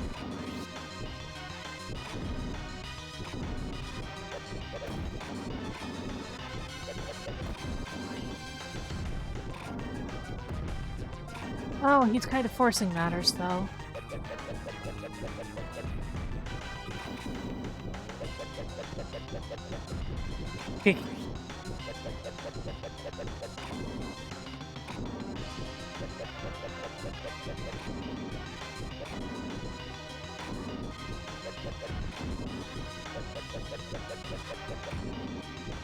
Oh no.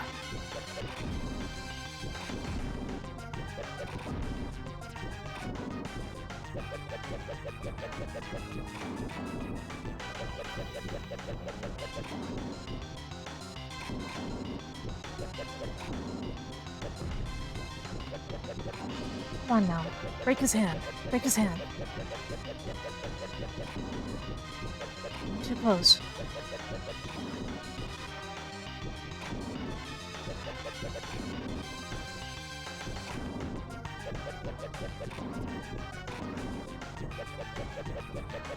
His hand.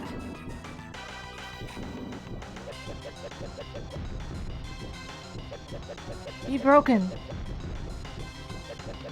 Become broken. Break.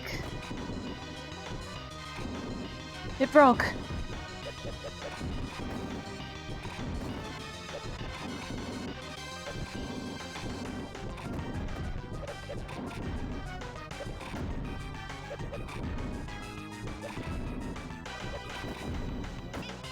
Oh. Okay.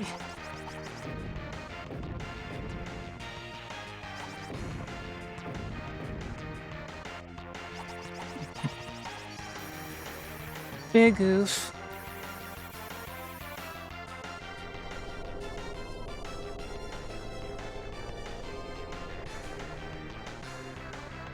Man, you think there's a Twitch account named this? There has to be, right? I see. I see.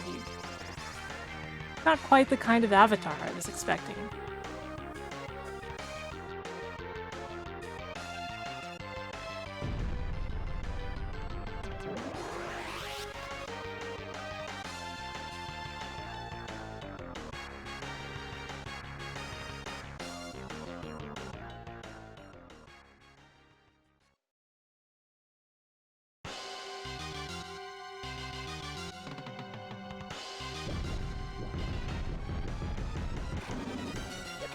The start.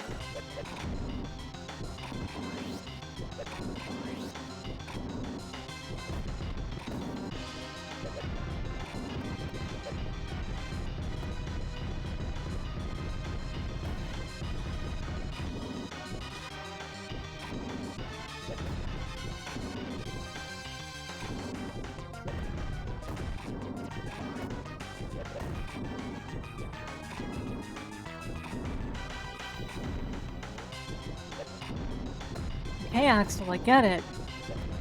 Oh, please just die. We've been here for 72 years.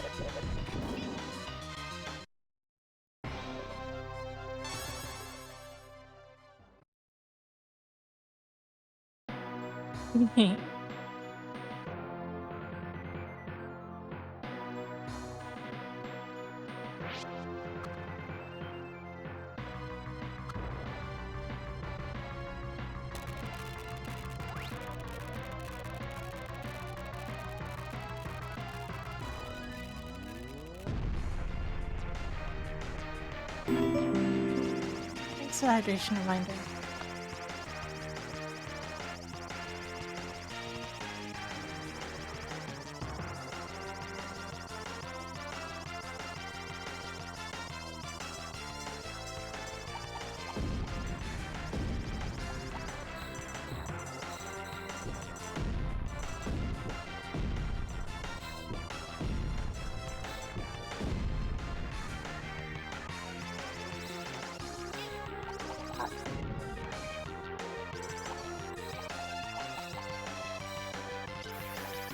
So, you guys tired of this music yet?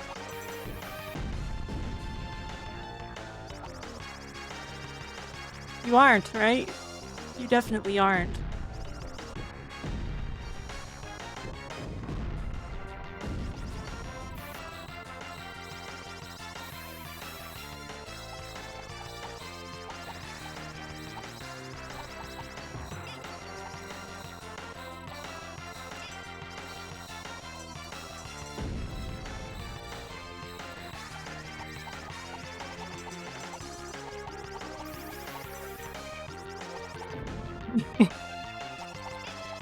Yeah, that makes sense, Andy.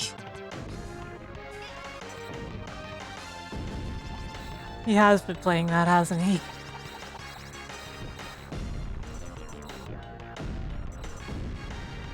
It could be worse. It could be that one freaking song from the Ring game on Dreamcast. Which I'm sure those of you who follow Swirl Drop are way too familiar with now. That one song.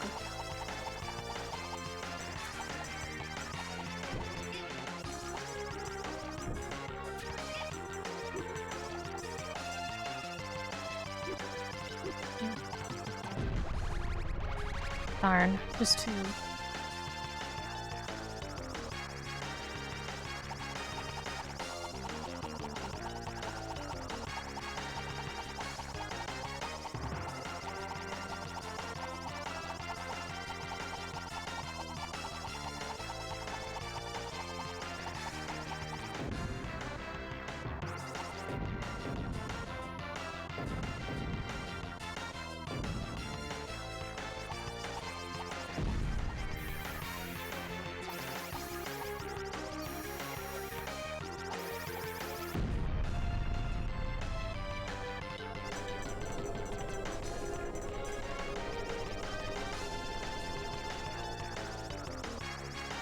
I need a Swift code for mine. I just needed a routing number.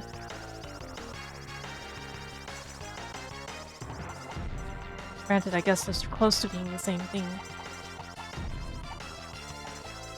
But not entirely the same thing.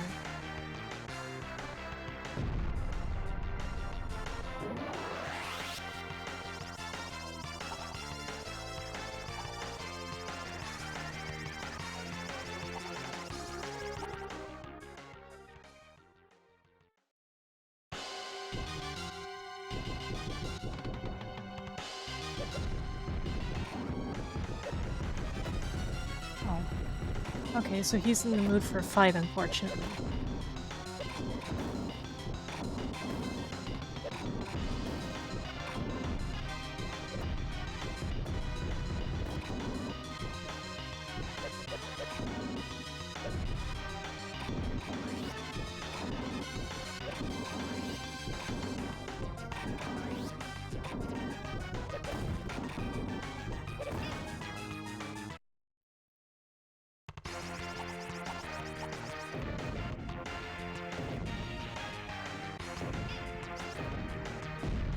Got hit.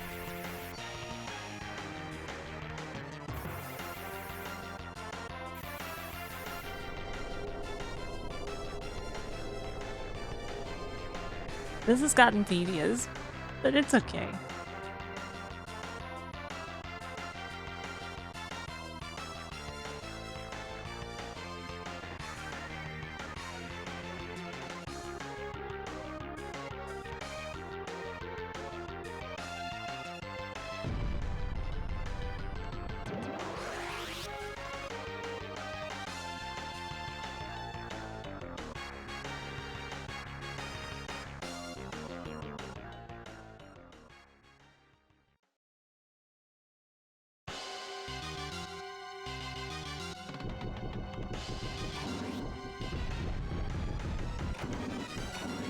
From the start? Seriously?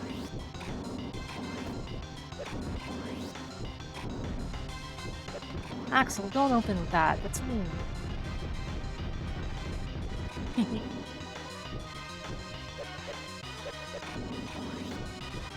Again? He's doing it again. My arms are gone.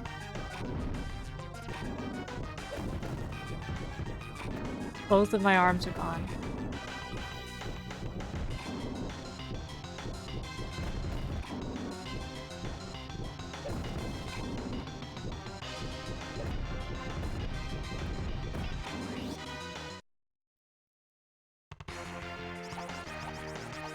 Yeah, I'm just confused because Stream Elements has never asked me for a Swift code.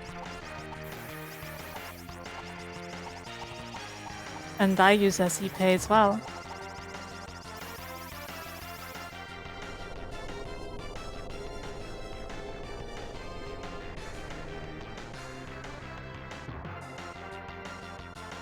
I don't know, it just never asked me for that. It asked me for a routing number.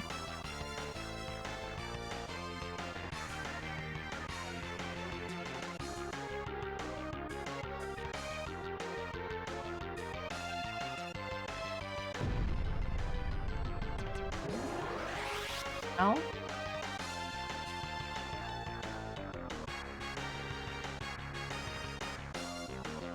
I don't think I even had bank login at the time.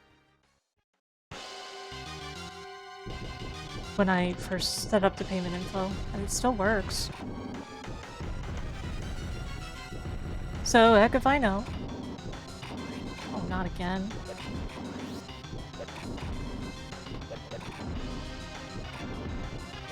The arm is already gone? How is my arm already gone? That's...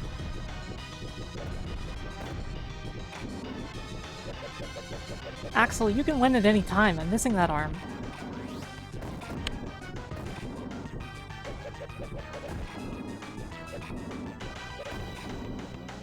Just put me out of my misery, man.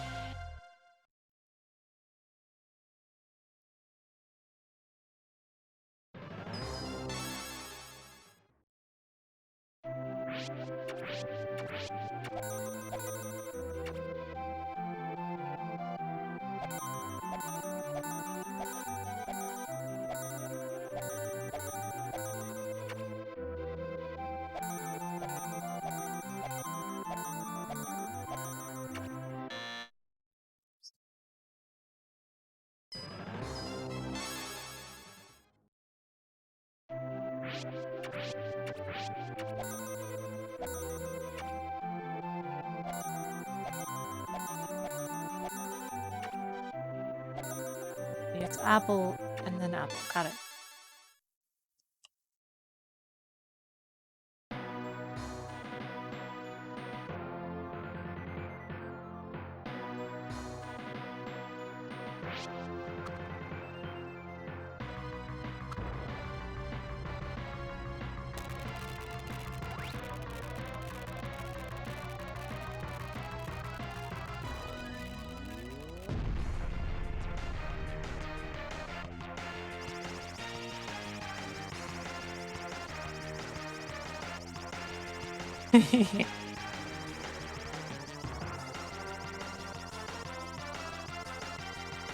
These things happen.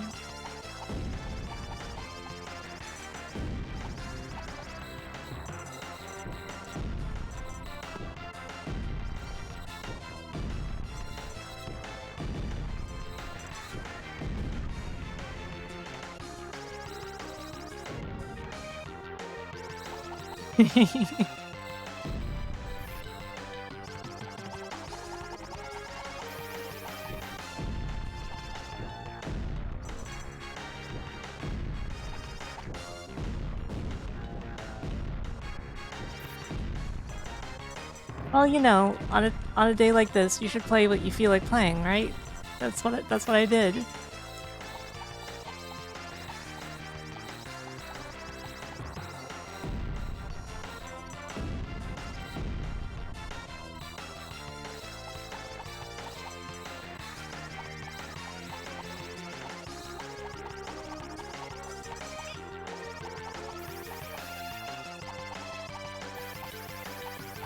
And you guys wouldn't want to see the retro achievement set for this game.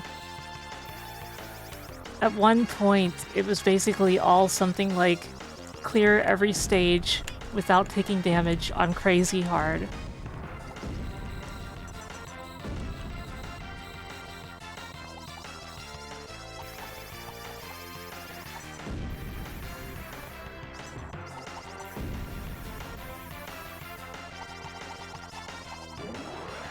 Nah, I'm good.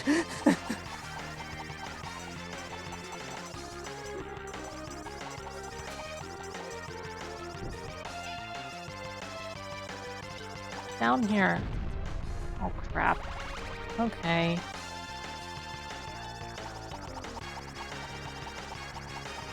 The Genesis version is a different game entirely. Also, I disagree. It's all a matter of opinion, though.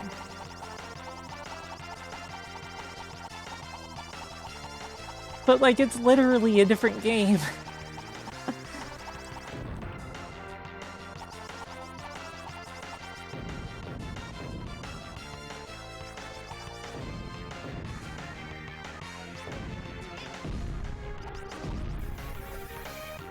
Two hearts, great. This run went really badly.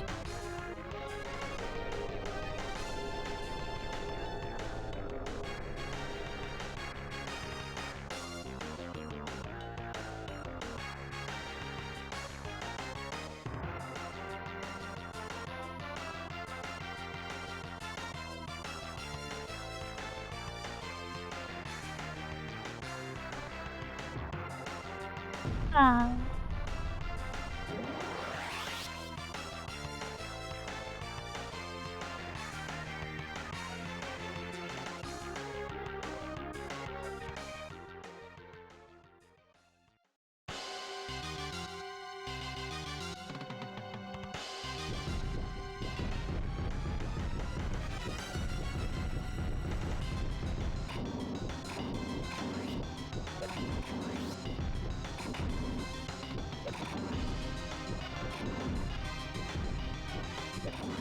You might notice that he rather conveniently has no limitations on how much he can boost or win.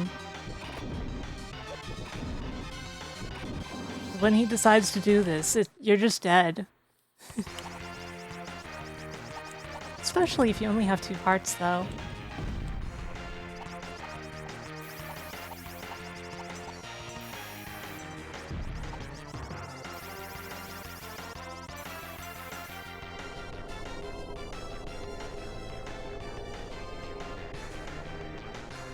Do-do-do-do.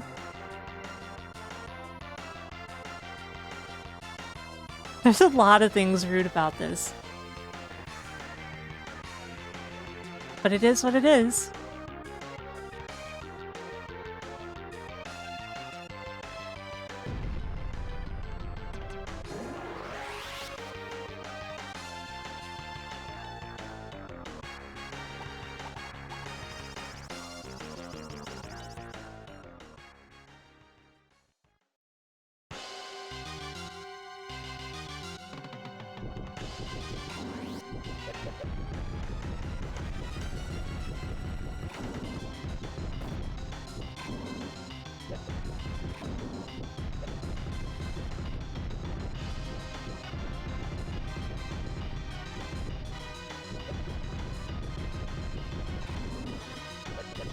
That kind of explains a lot.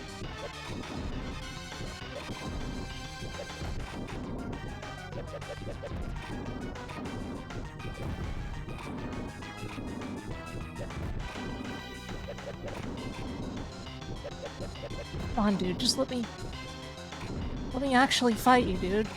Come on. Arm's gone.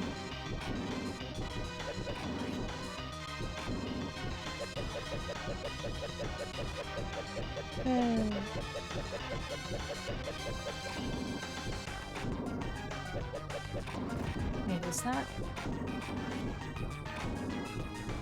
Huh.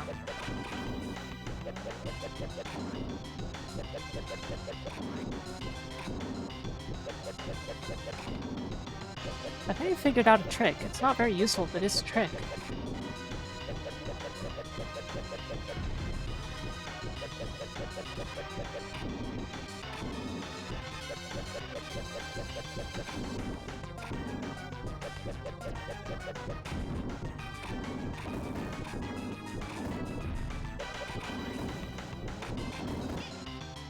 Doesn't work against the rush, though.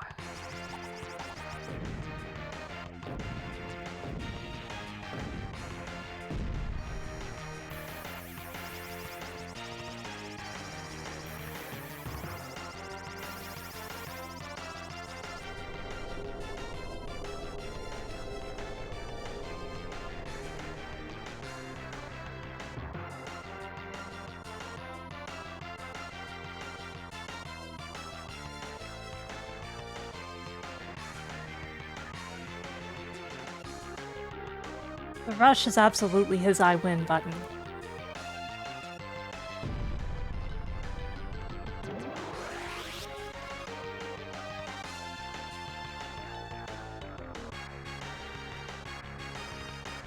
The thing is, if he dashes in for any reason other than rush attack, I can dash away.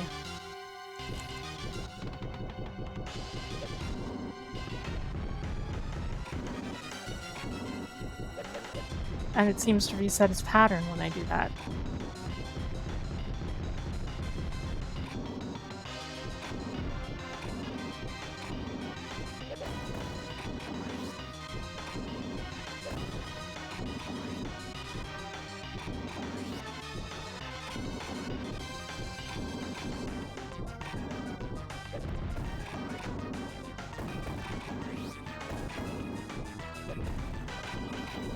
Nope. He has decided we are not winning this one. It's like it randomly seeds for aggressiveness rather than anything else. Like the game will randomly decide that he's aggressive today or he's defensive today. It's weird.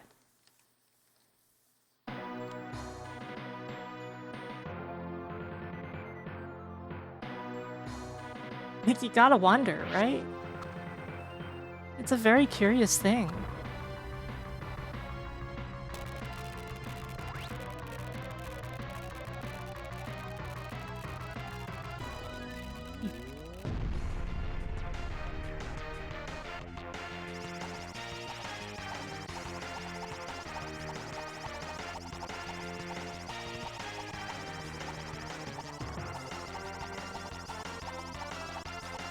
Sparkster slightly kicks with his foot when I swing the sword.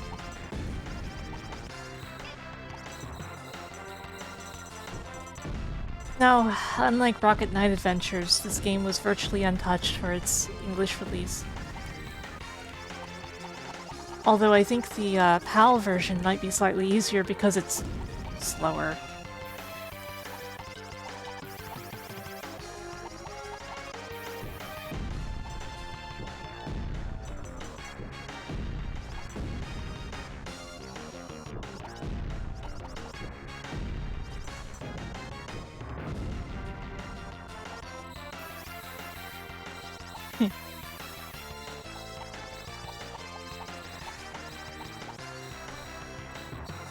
Well, the thing is, I think one of those things is manageable. Yeah, there's definitely no such thing as an advantage in 50 Hz. Going that slow hurts.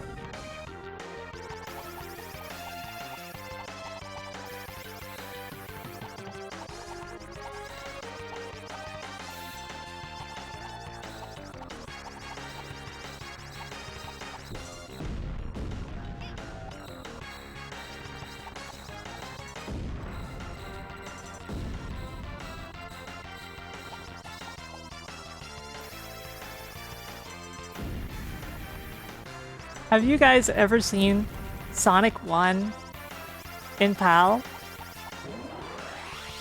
Sonic 2 and 3 are bad too in PAL, but Sonic 1 especially.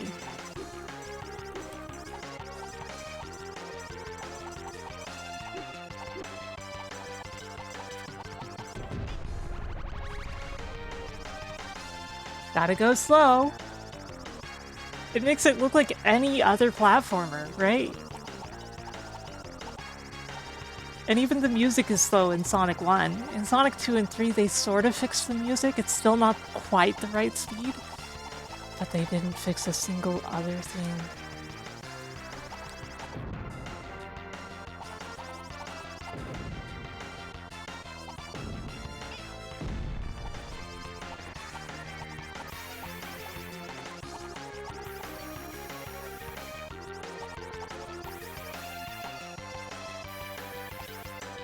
I mean, I would have been done with Sonic Genesis hours ago.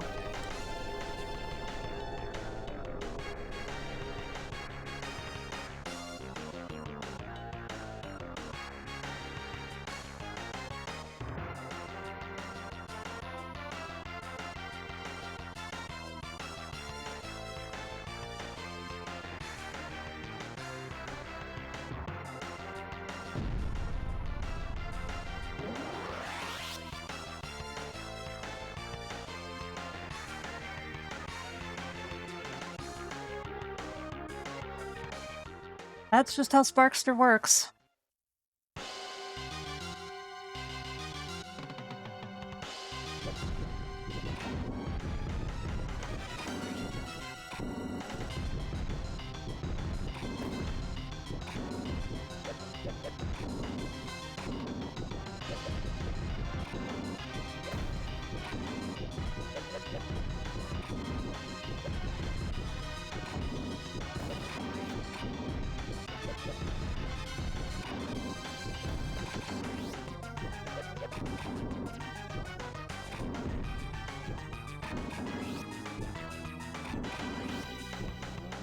You done?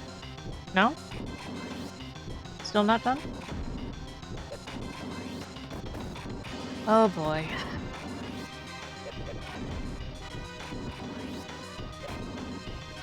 Man, I wish I thought I did. I wish I could be that confident about this.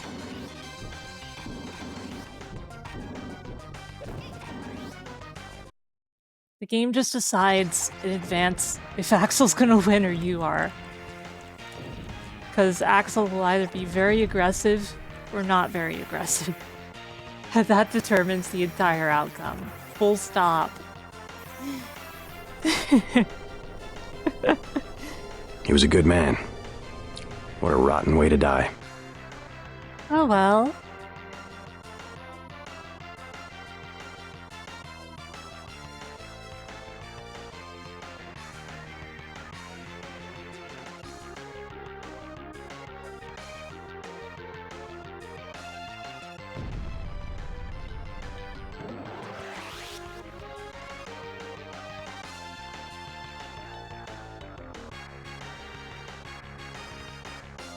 Kaboom! Okay, let's do this again. I'm so sorry, everyone.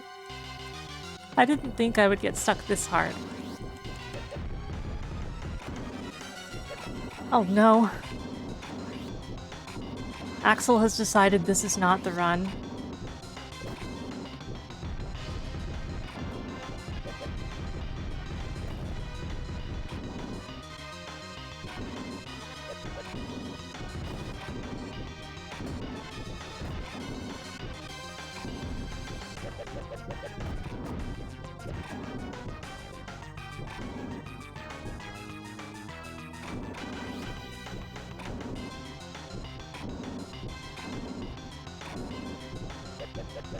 I'm better!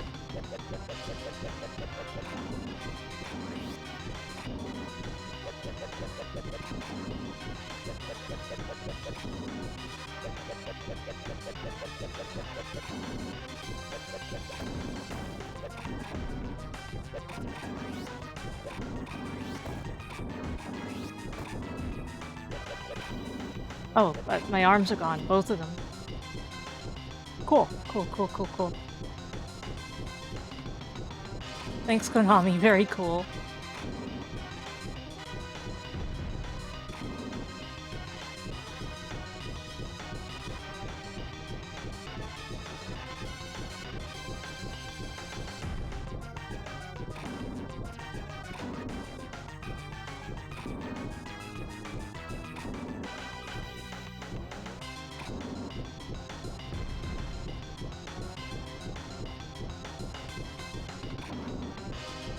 I think so.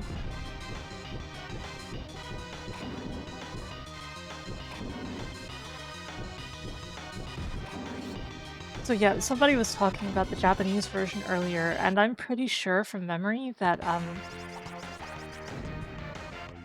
the Japanese version has a sound test, and that's the only difference.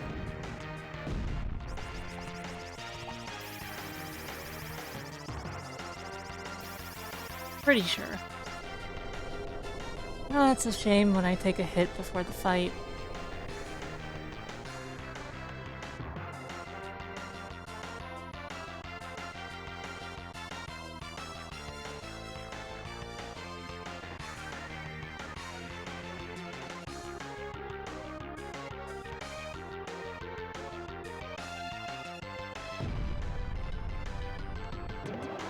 Do-do-do-do-do-do.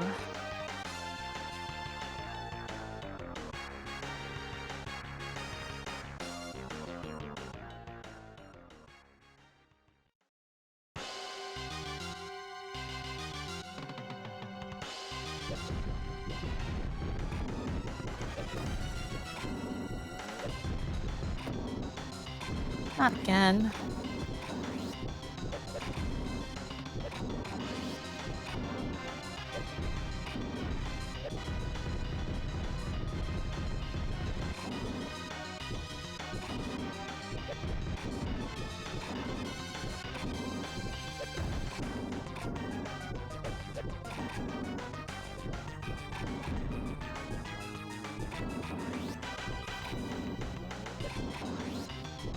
Dude, get away.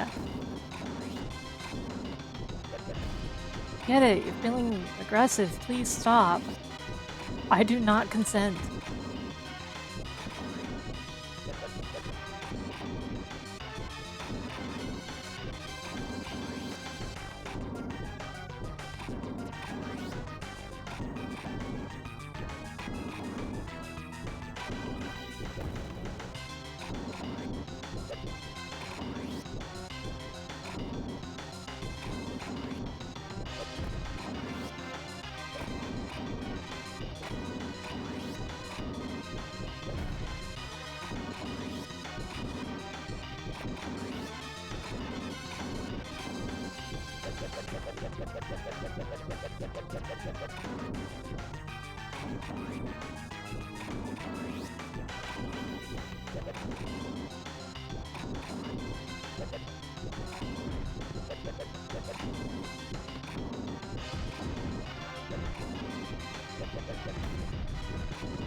Ah!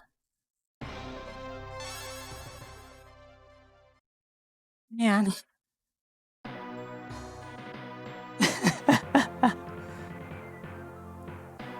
I think I should have played more defensive after the arm fell off.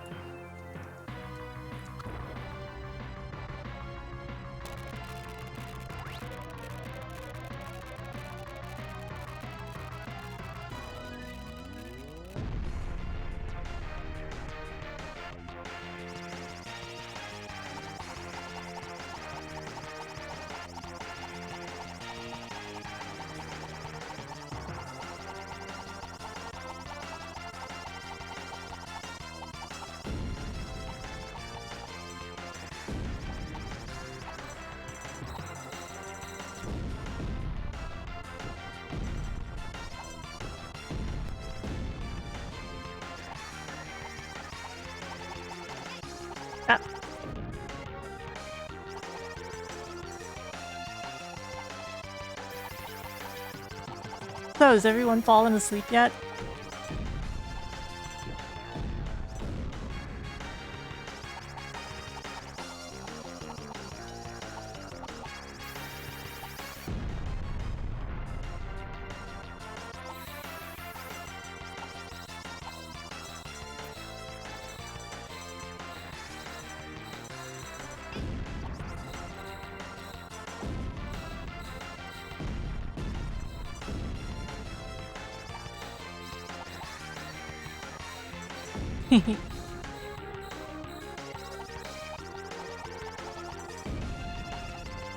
Yeah, I can't wait to beat Axel.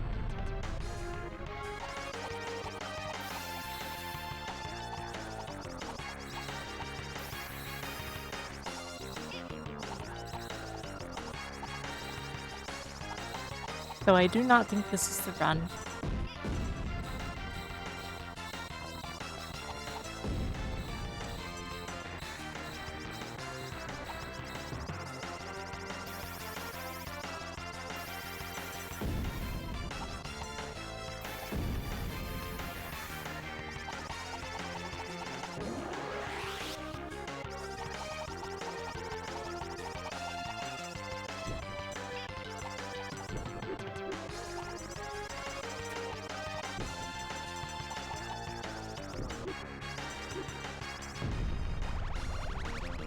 You know, maybe this guy is the tutorial for Axel. His attack pattern is equally random. And sometimes he just says, "To heck with you."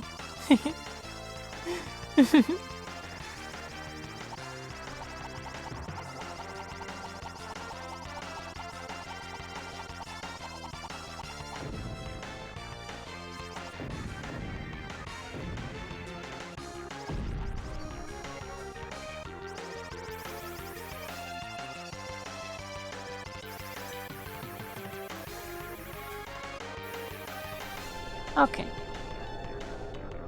Missing a heart and a half. That's not great. Every single little bit of heart that you're missing is really bad.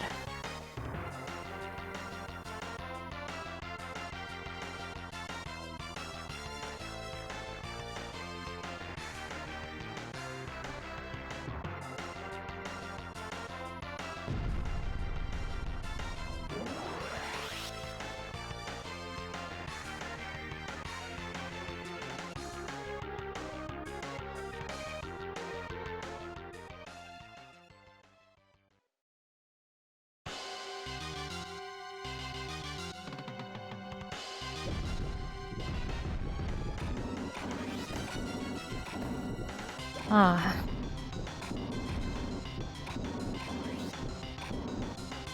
Stop, dude.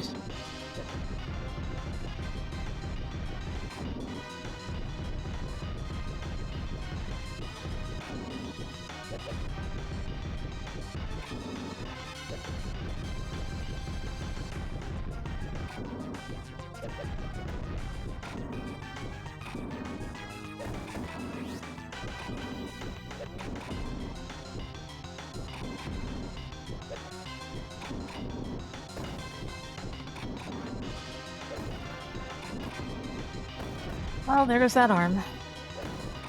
In other words, I lose. Isn't it funny how if I lose an arm, it means I'm dead, but if he loses an arm, it means I'm dead?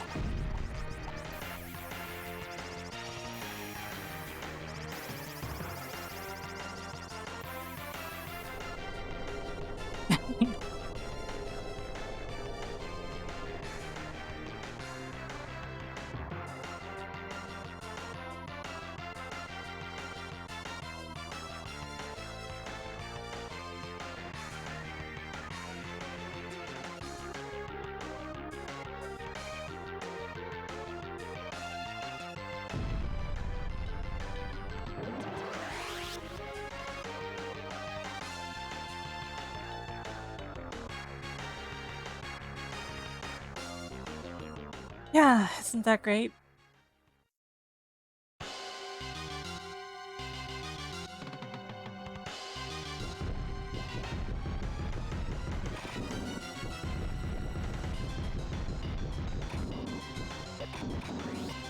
Oh, he's using the rush again.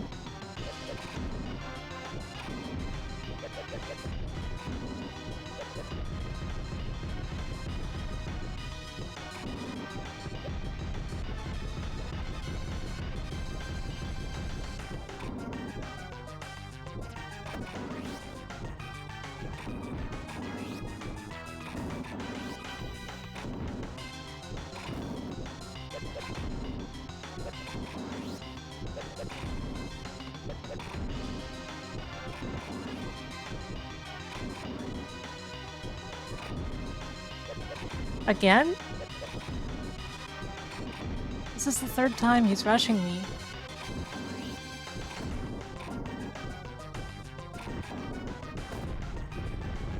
Axel, just stop. Had enough of you.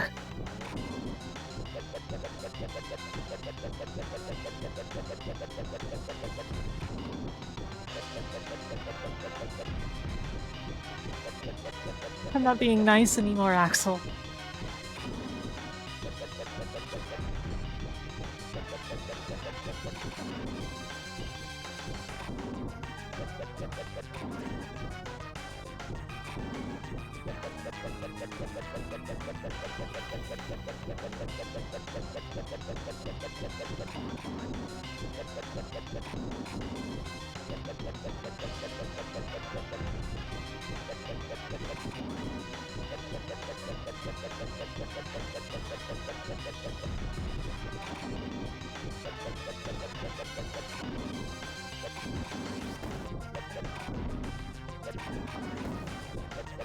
Oh great. Both of my arms are off.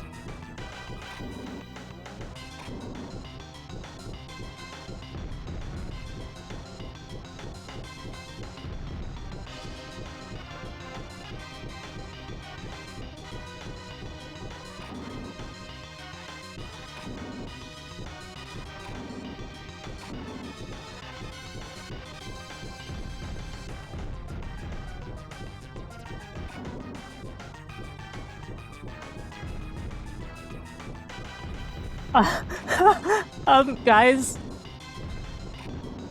Guys. Ha ha ha ha.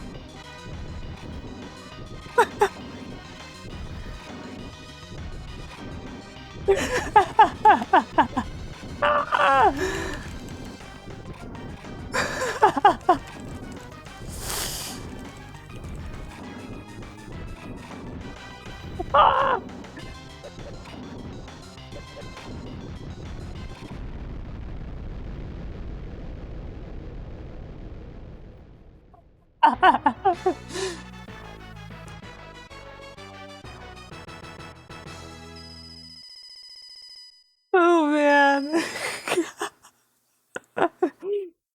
Yeah, he can't even shoot.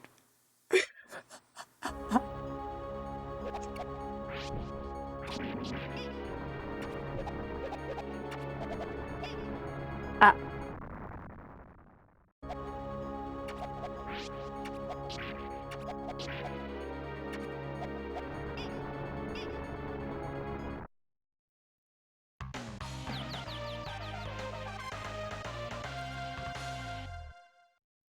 I am so amused. I can't believe the winning run went that way.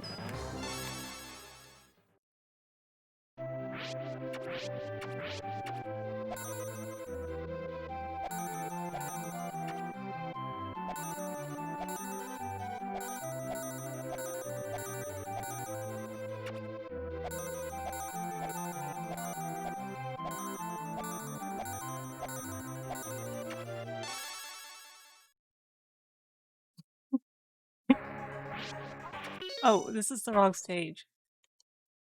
I somehow put in the code for level 9 for my notes instead of level 8. Also, there's a soft reset, and I just learned that.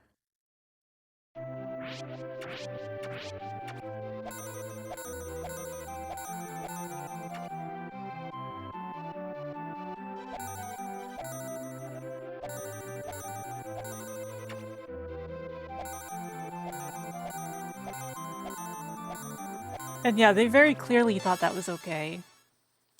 Is Axel dead for good? No, no, he's in Rocket Knight. The 4th game.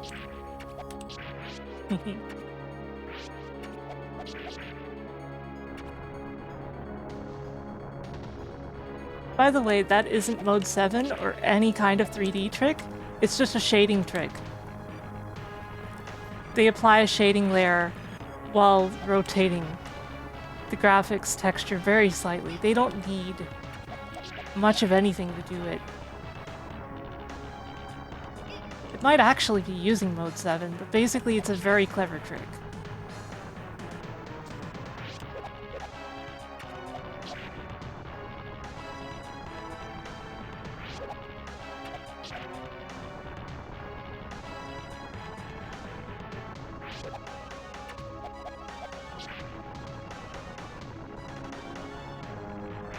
Yeah, they did a lot of cool stuff back then, honestly.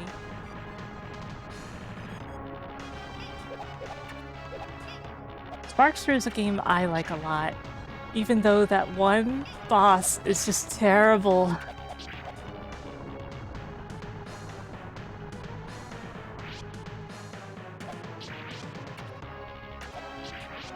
And this part is just kind of goofy.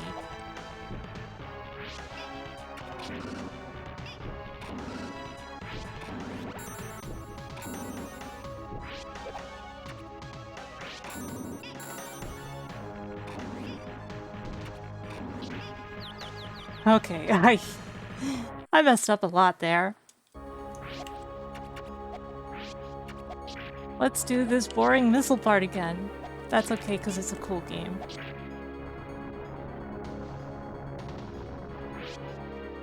I wish the hitboxes were more clear on that thing, though.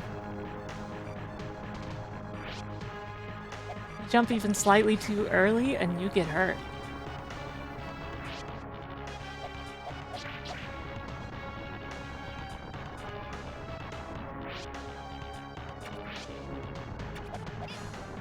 Ah! Okay, that was my fault.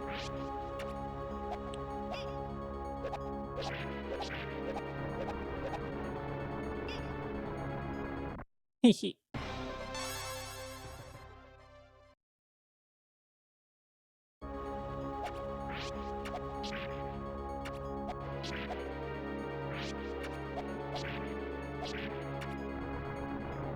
And can you imagine having 2 mechs? Who is so cool that they can have 2 mechs? Who allowed that?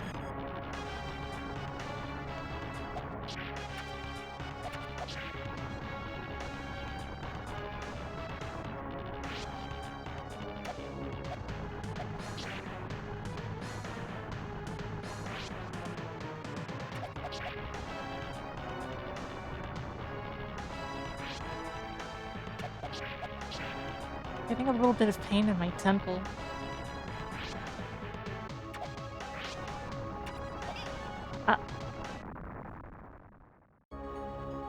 Okay, focus on the game, not on the pain.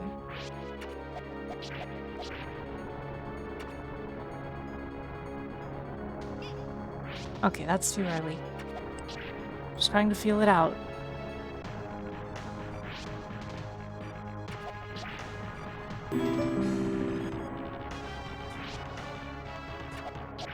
No pain, no game. I actually thought the same thing.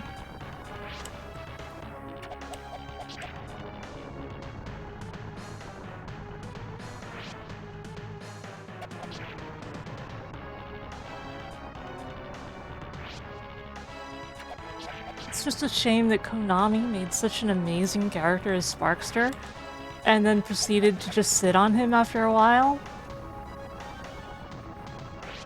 We could have had an entire franchise of awesome Rocket Knight games.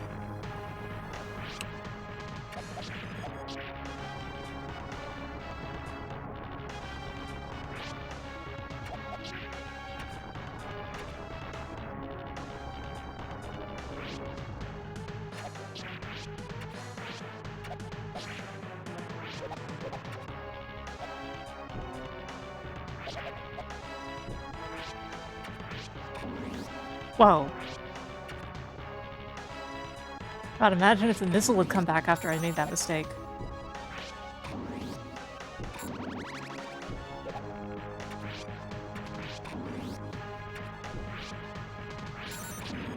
Man, can you imagine if that were true? I mean, I suppose it's not impossible, right? The stage still has some very tough aspects to it, mind you. We're not out of the woods yet. There's like a 3-minute shooting section, even.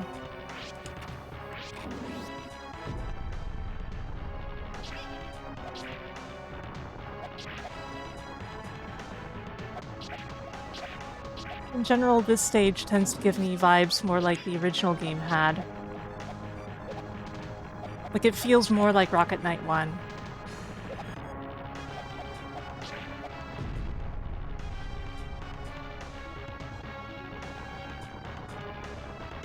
And has way more weird treasure-esque stuff.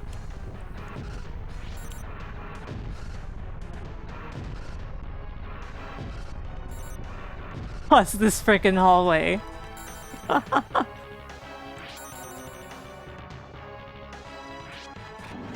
Oh, right. Okay.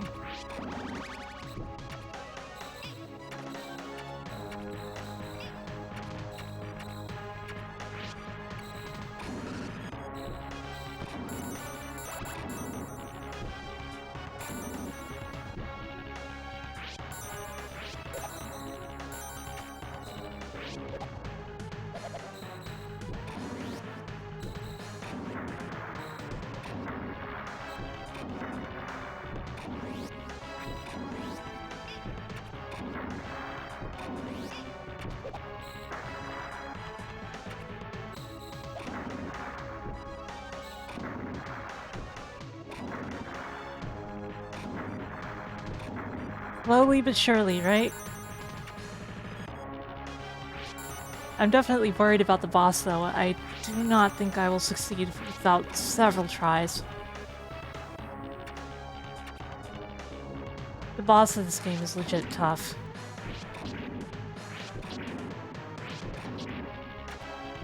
Although a lot more fair than what we just went through.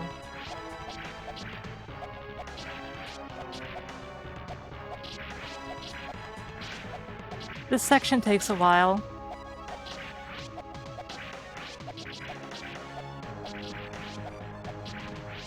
Why did I think this was shooting? I think I was thinking of Kirby Superstar.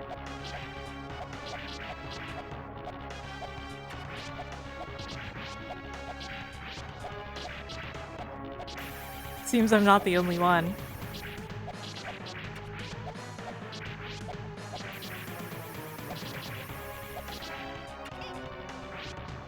From there?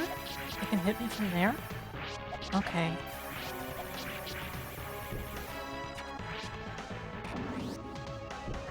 I guess that's good to know.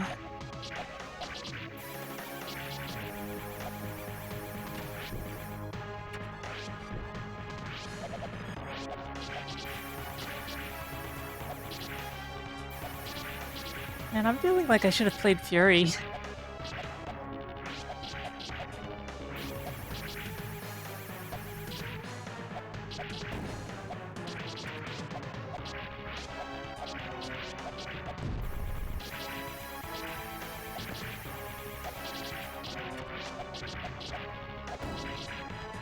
The game's slowly getting back to full speed because the things are dying. Like, technically the crystals don't have that much health, but the shield, man, the shield. Is the game actually running faster than it's supposed to now?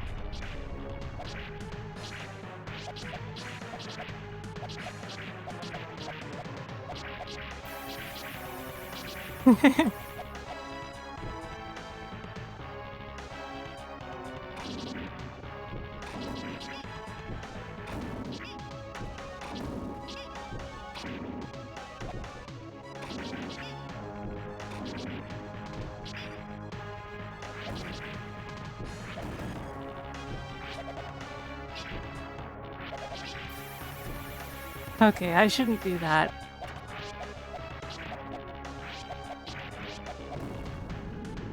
Pop.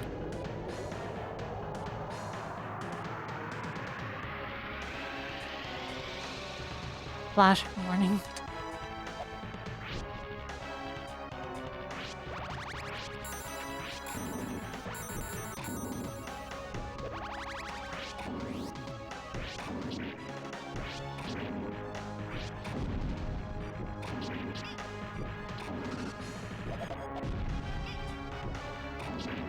These things are reflectors, as you can see.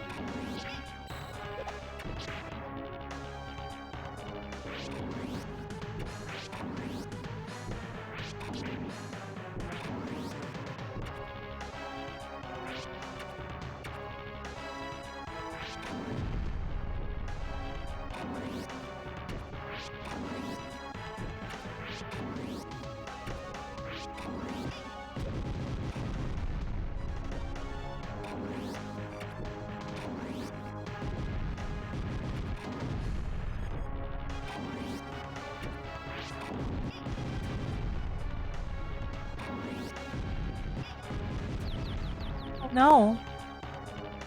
From where? Oh.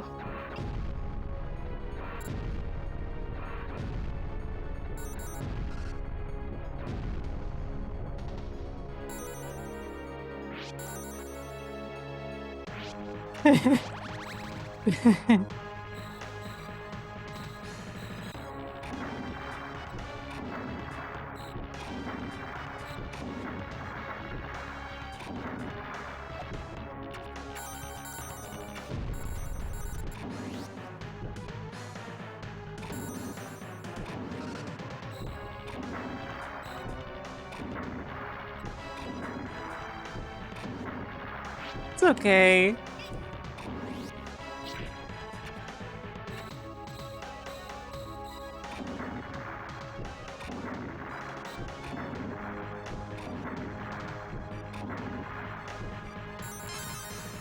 We're fine.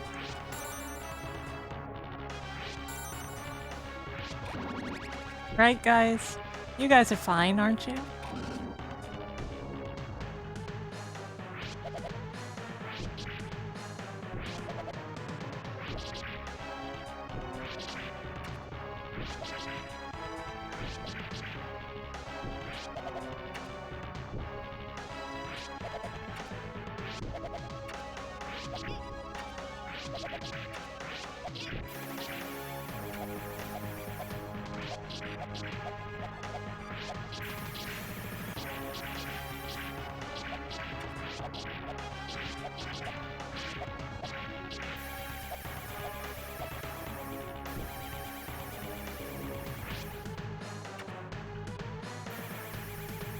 Come on.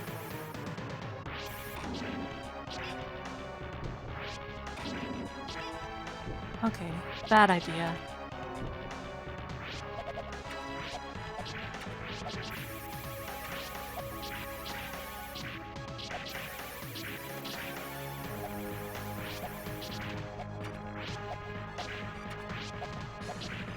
Man, imagine what speedrunners think of this part of the game.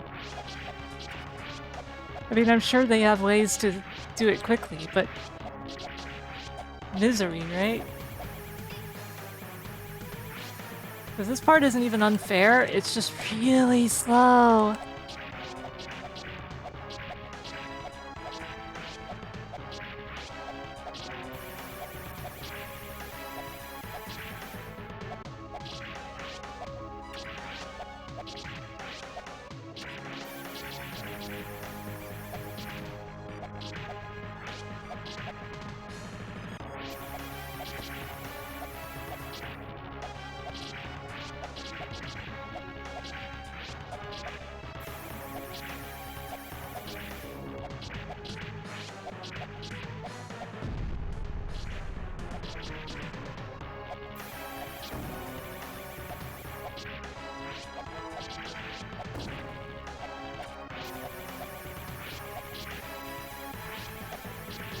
As you can see, it can definitely be done faster.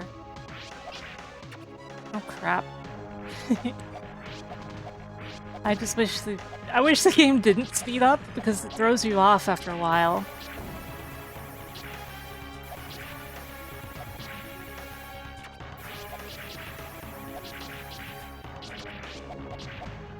Like, look how fast this is going now. It's actually gotten harder for me to hit targets because it's gotten so fast that I can't get my rhythm.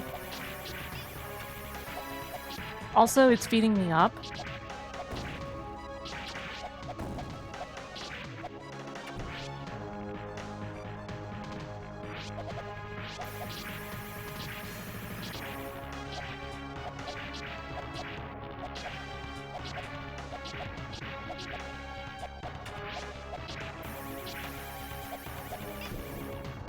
Oh man. Really? This thing's gonna kill me? Well, guess I'll die.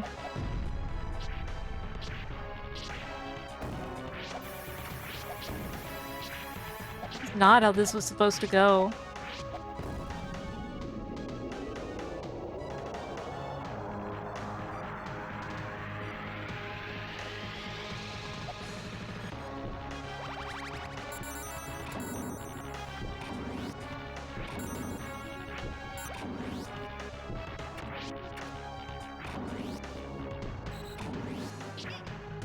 Ah.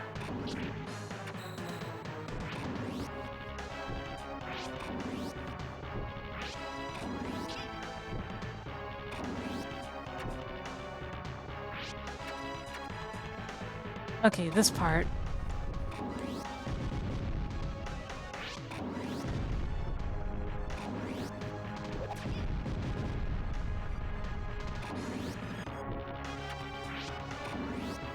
It kinda seems like I am.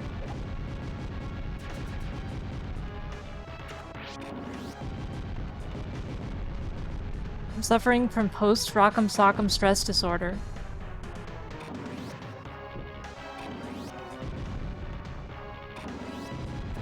It's a lesser-known issue, but it's very serious.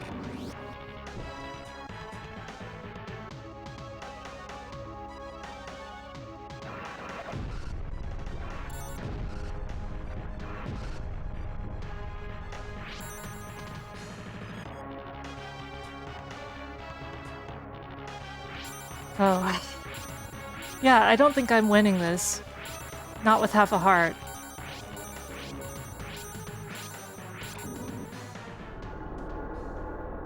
I don't even remember the fight too much.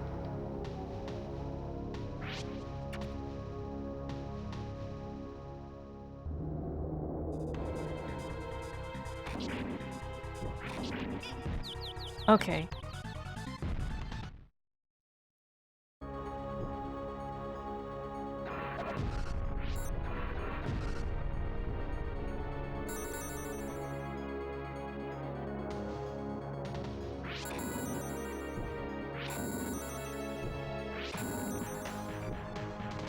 Actually, he's a wolf, but... Actually, he's a terrorist. But seriously, it's the king of the wolf empire. Or whatever.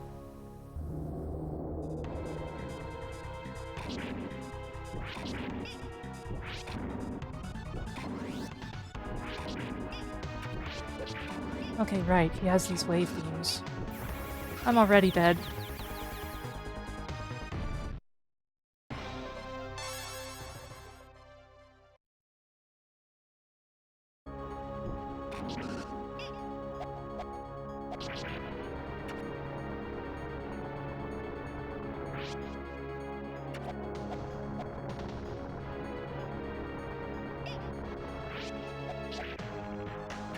I think a lot of you are gonna...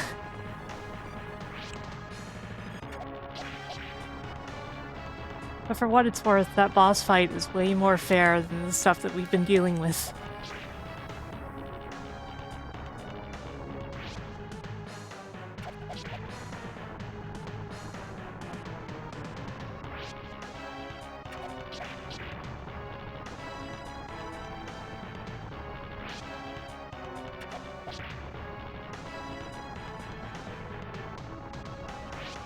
I think this level just really wastes your time, more than anything.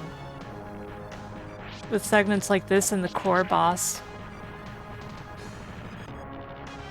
It's not a particularly difficult level, but you have to deal with all this, right?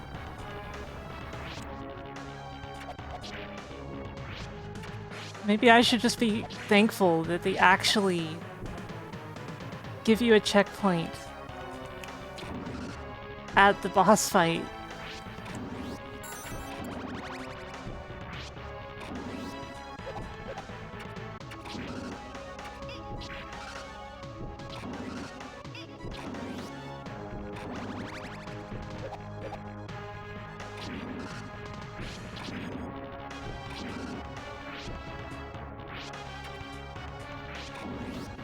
Like, in some ways, it almost feels generous, right? Compared.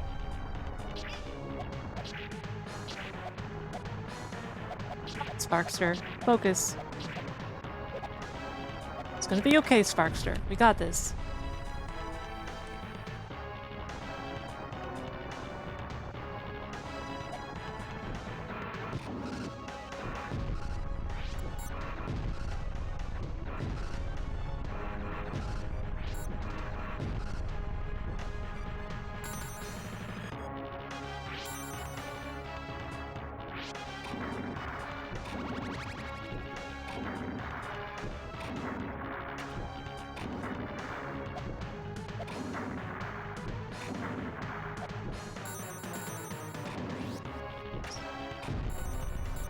I don't even need this apple this time. This part went way better this time.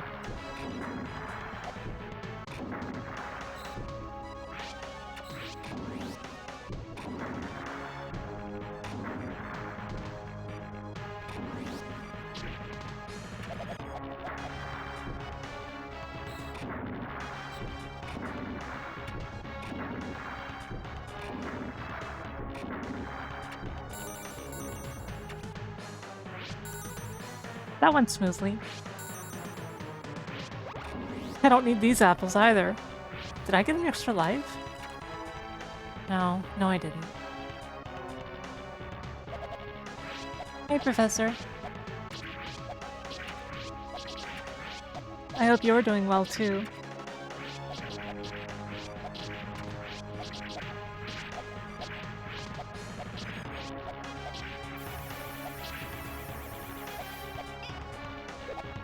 Man, the hitbox on that though. Well, the hurt box.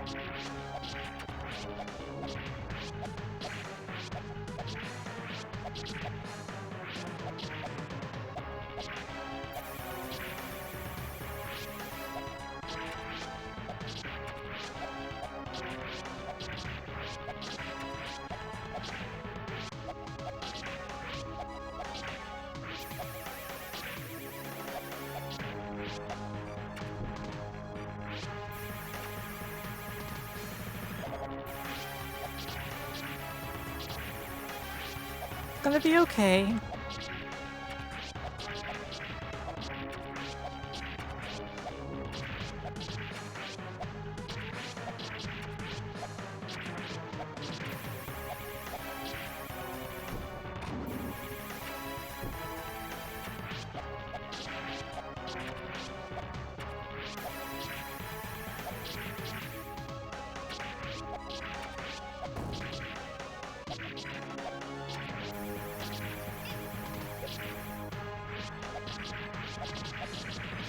It's virtually inevitable that you're going to take some hits from those things unless you're extra careful.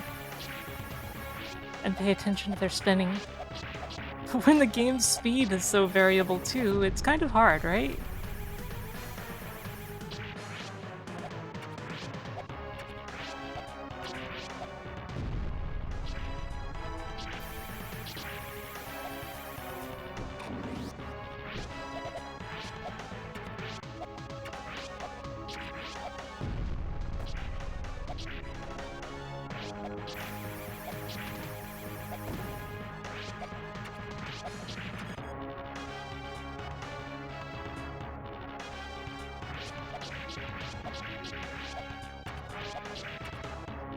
Almost.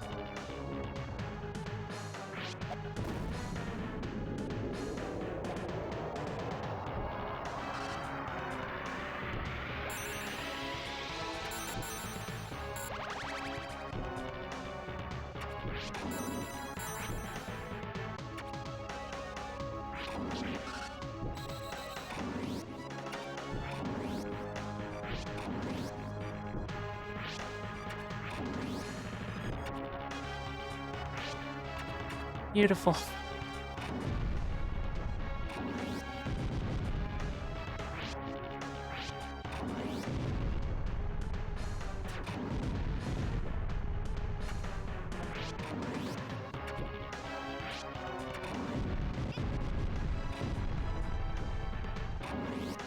That was not so beautiful.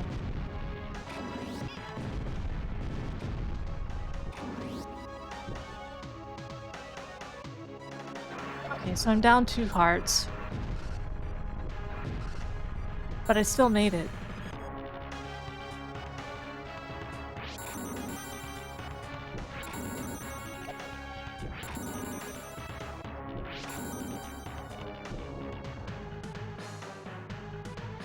Oh boy.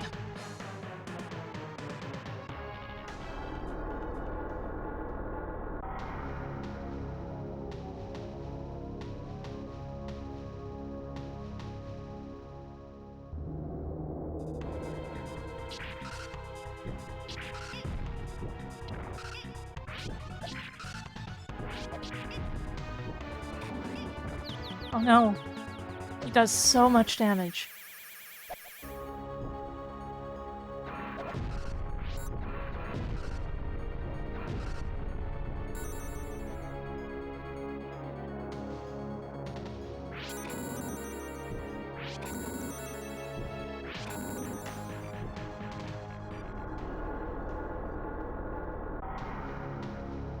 Let me think about this. Okay. Okay.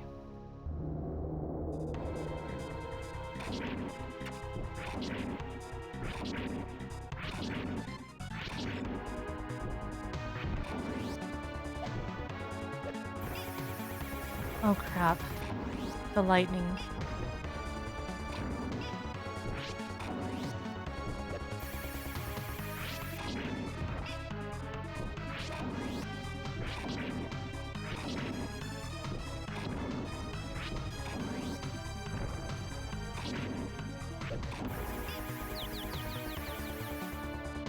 That's a lot of hits.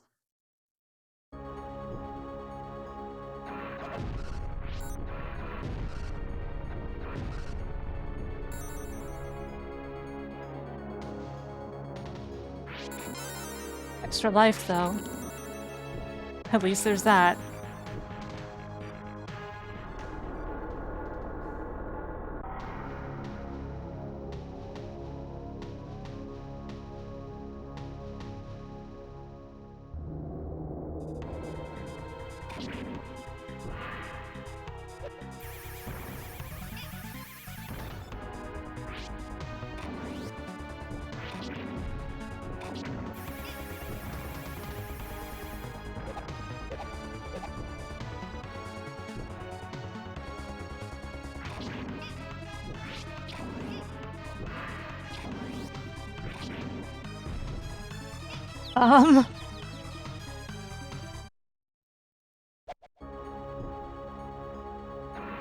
This game just looks really cool in general, I've always felt. Like, a big thing is that a lot of the mascot platformers of the era just aren't actually that cool with characters since that's right. In this game, everything looks frickin' rad. Like, it nails that. Which is funny, because Rocket Knight Adventure looks kinda dorky. I mean, I like the game. But am I wrong?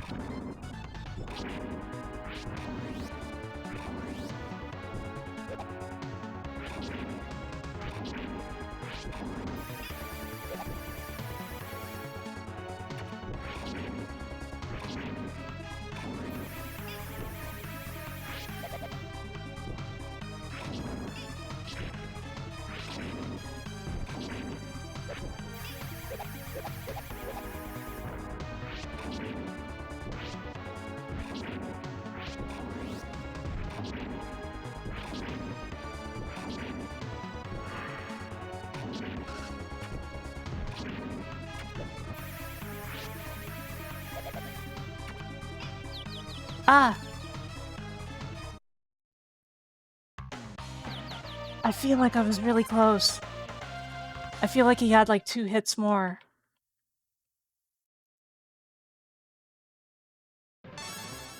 Oh no.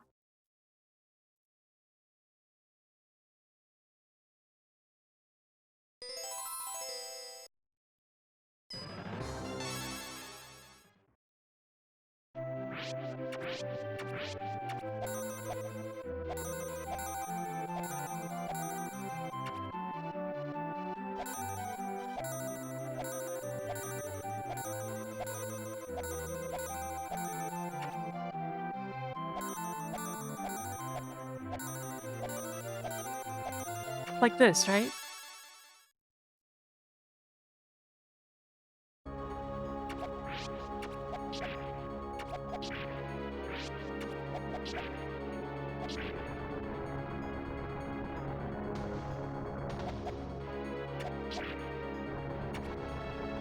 So where do you think all these missiles are going? They don't seem to do anything, besides squishing you.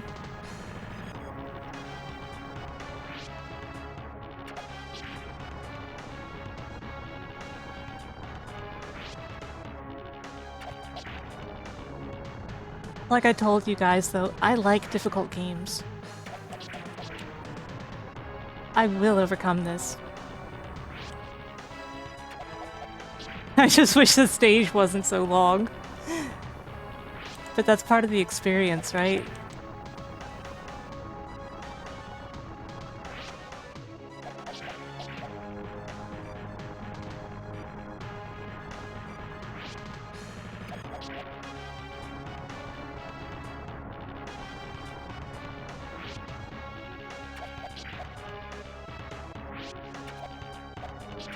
See, everybody keeps saying that there's no more games, but Rocket Knight happened. The 4th game exists.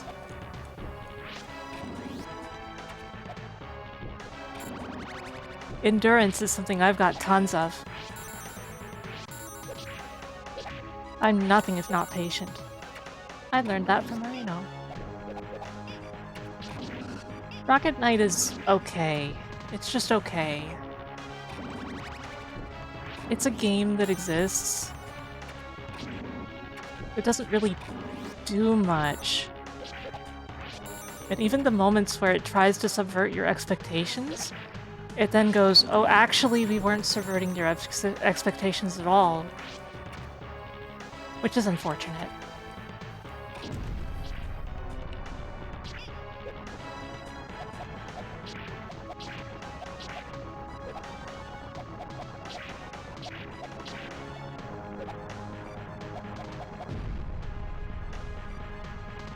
If only Cat Floxworthy were here, huh? She'd be able to tell us if it was some sort of lunar capsule.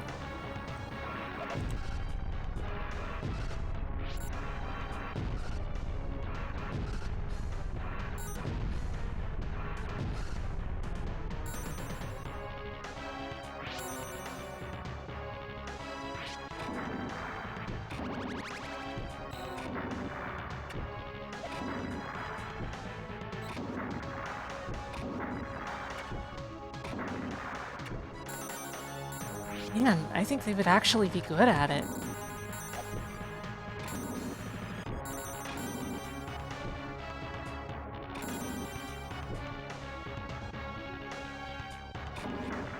Only problem is it would probably have death pits. Because like Dimps, Inti Creates kinda likes them a bit much.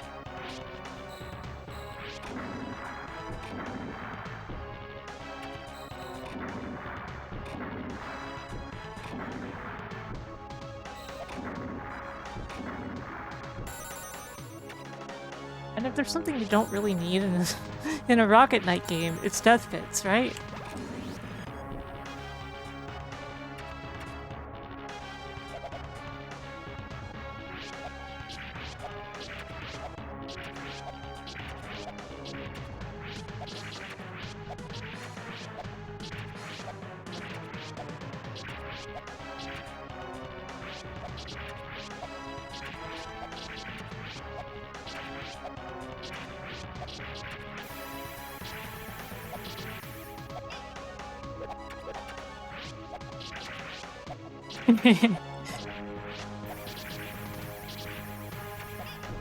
Even ZX has death pits. It's a freaking Metroidvania. How do you have death pits in a Metroidvania? How is that a thing?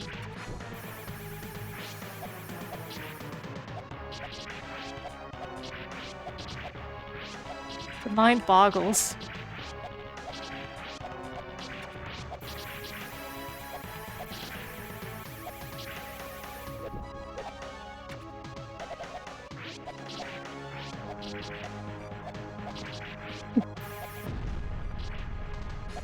Thank you, Winter. Everybody's been calling it my birthday. I guess from a certain point of view.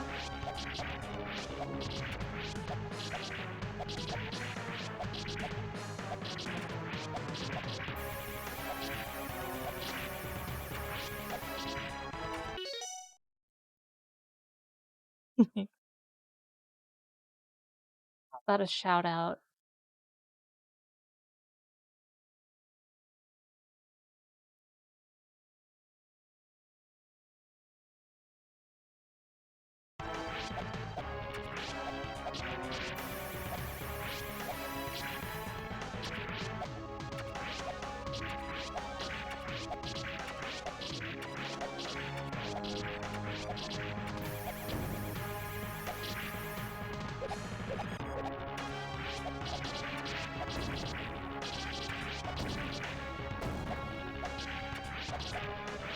That's right, Brian. It's not the anniversary of my stream, though, technically. It's...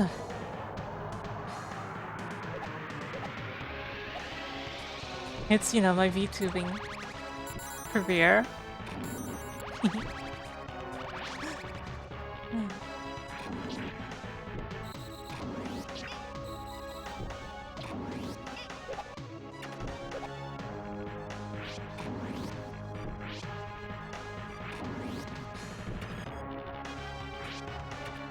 Well, Winter, at least it's not Chair's emergence cosplay.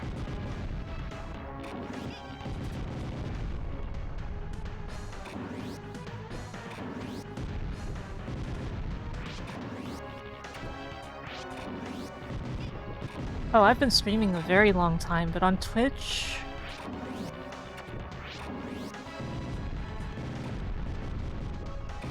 Yeah, at MagFest last year, Chair did an emergence cosplay. As well as a Yik cosplay. Both of those things. That's not a joke.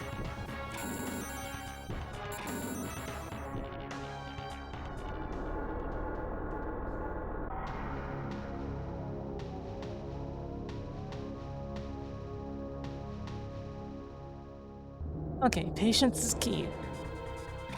But the lightning attack he does is really...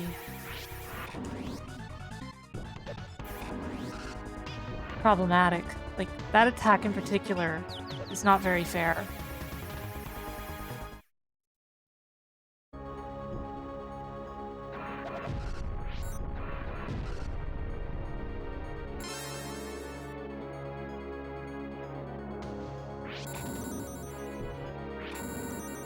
Only just barely.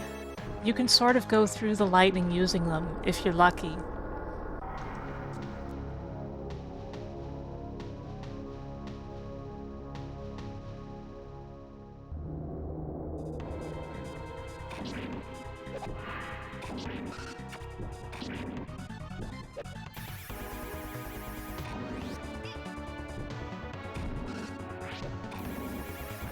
And sometimes you can escape it like that.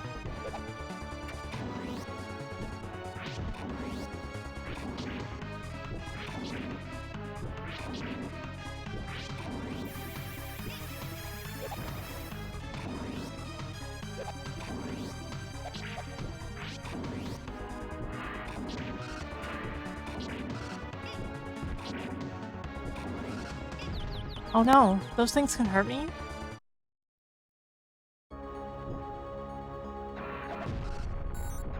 Okay, now I learned. Like, I thought that those things were just a nuisance to bounce me around, but apparently they can hurt me too.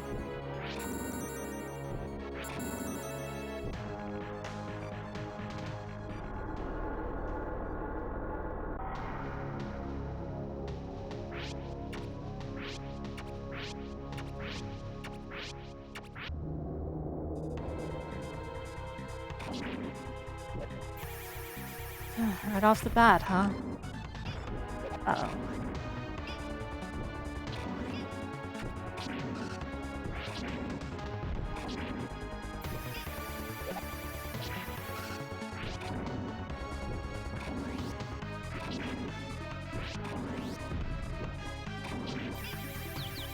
If I'm gonna get hit by them anyway, I should just try to immediately escape them so that I don't get hit a second time.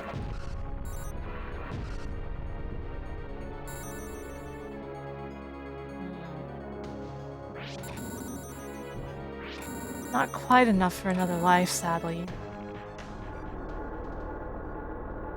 Okay, let's do this.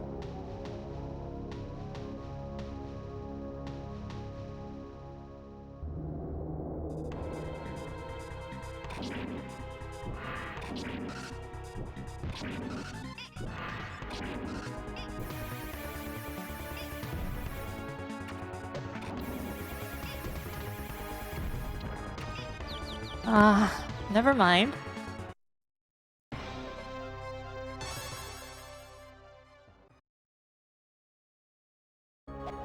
Here? Okay.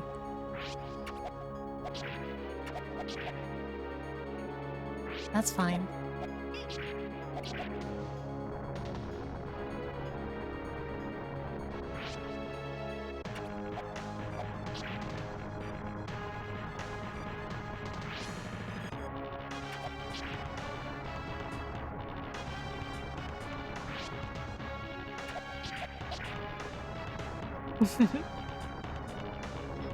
Well, I appreciate you anyway, Andy.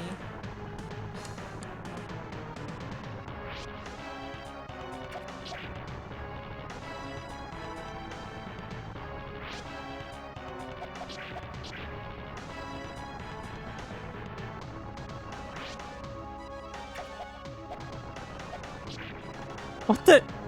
Okay, sure. I'll accept that.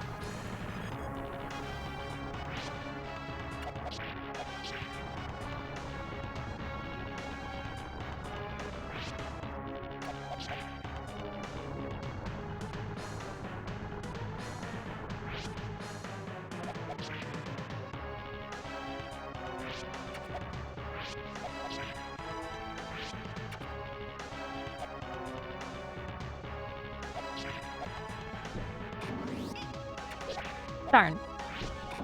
That's okay.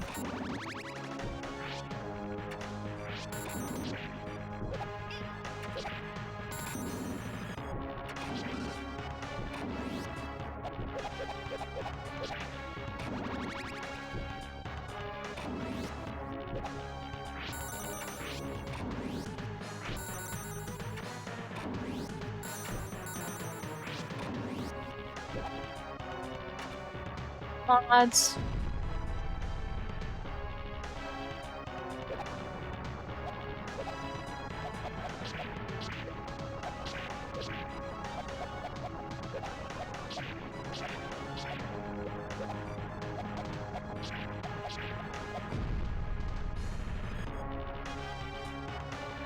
Thank you, mods.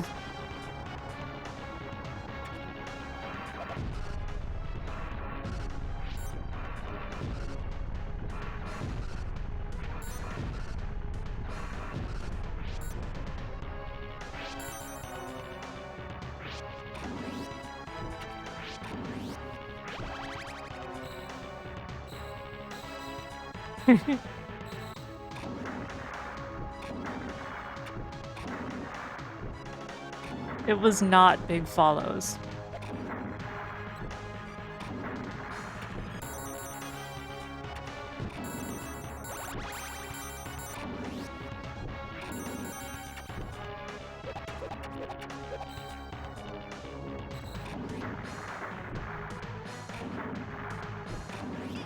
Yeah, the bot situation on Twitch used to be a lot worse. That's just fact.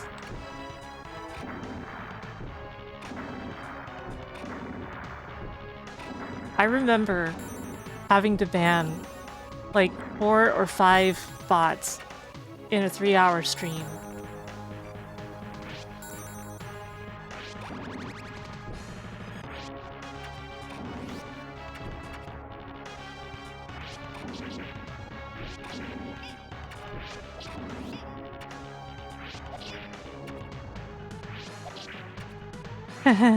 Yeah, fun times.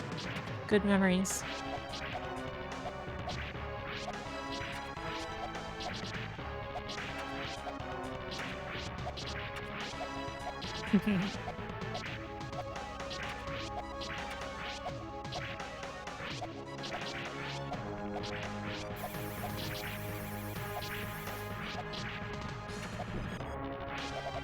So what you're saying is, do not invite you to my mod team.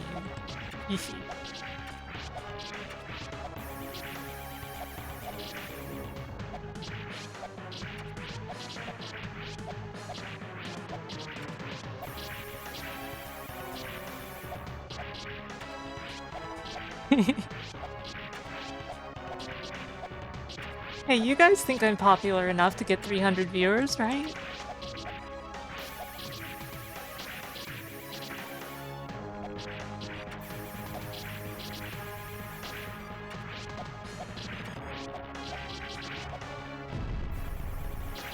Uh-oh. I knew that was going to hit me. At least I destroyed one of the crystals.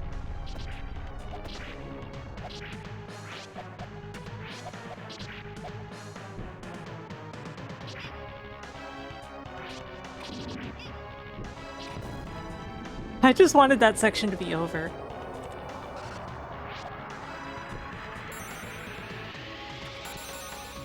What is your most nightmarish story?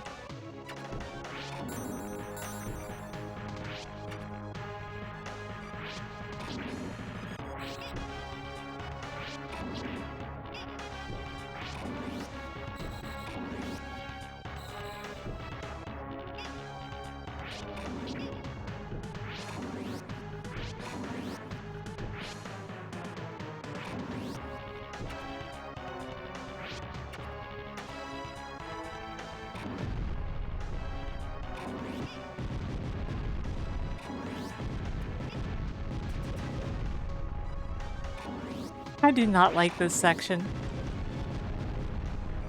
It's a bunch of blind jumps and hoping that you hit the enemy instead of getting hit.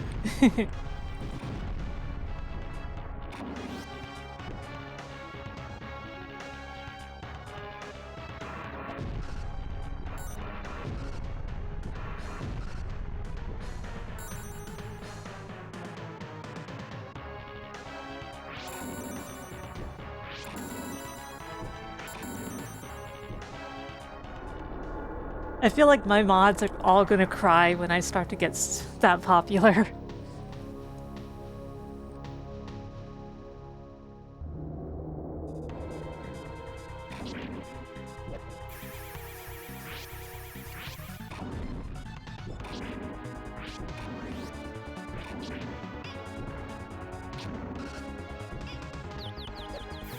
Whoa, ow. That hurt.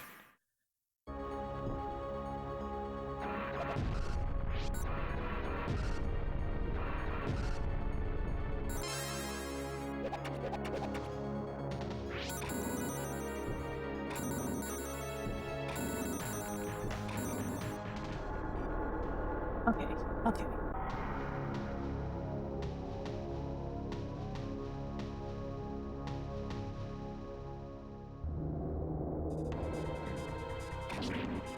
Man, when I have guests on, my intention isn't even, hey, their viewers might like me. It's, hey, I just want to have a cool time with this person, you know? I feel like I'm the exception to the rule on that kind of thing, though.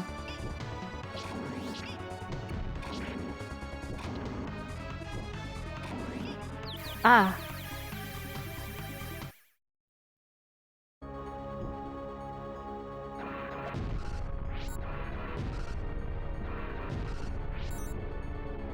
Like, I really hope I get to have Drop on again, but it's not anything about their audience. I just like Drop and want to hang out with them.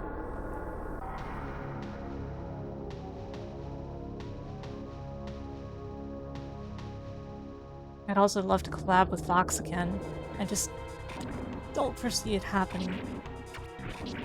For whatever reason, like maybe it'll happen someday, I hope.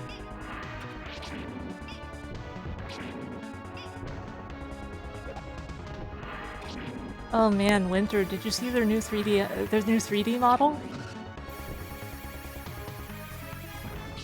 They somehow became even cuter.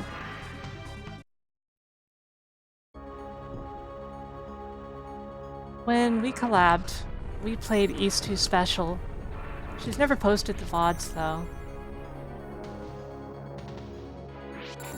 I'm sure she will eventually.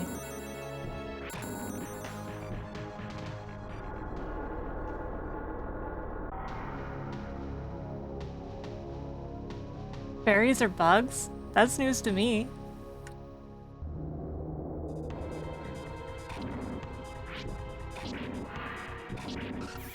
Well, today I learned.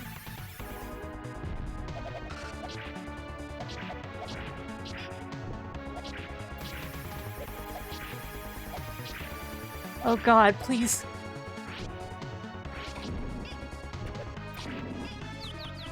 Oh, okay.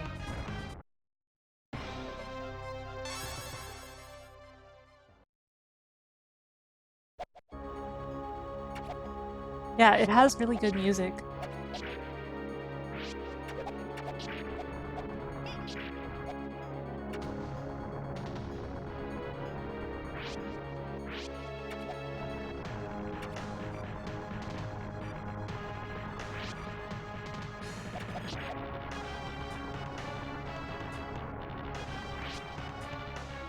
My favorite is actually the level 9 music. It's a pretty short loop, but I just really like it. Oh my god, JC, a bomb!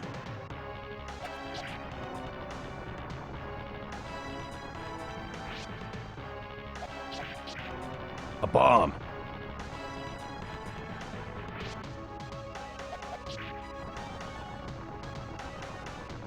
As long as you handle this stage very patiently, it's not a big deal.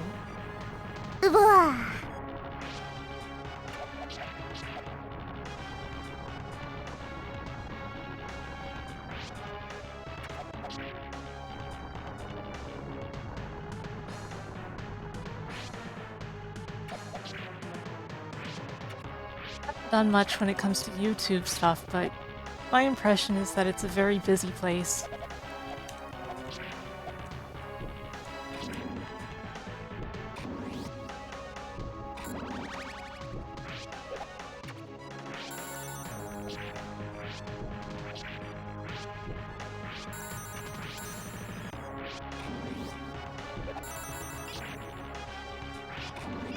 Okay, you guys got me. I thought I was gonna get through here without getting hurt, but instead I got hurt a lot. And yeah, that's the big thing. YouTube seems extremely good for videos, like offline content. But if you need discovery for your live stream, it seems to be hell. And as Gigaboots learned, they can just decide to reclassify your stream in a way that will make it impossible to find it even after the fact.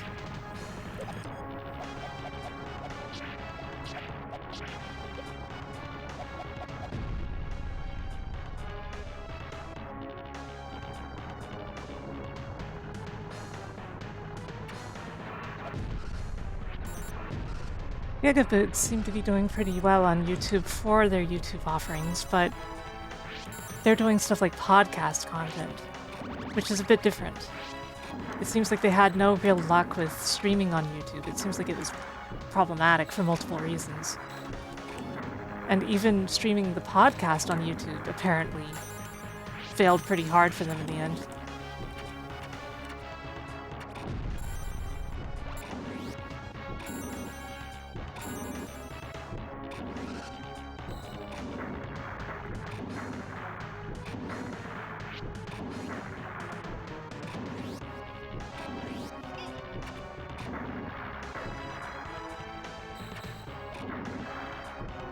No.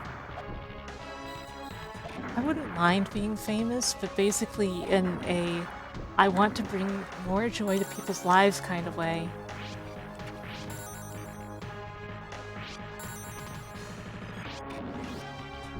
Yeah, even the people who use Twitch, all of us, we wish Twitch had better competition. Twitch would at least have to try if they had better competition, rather than YouTube, which I don't really consider competition.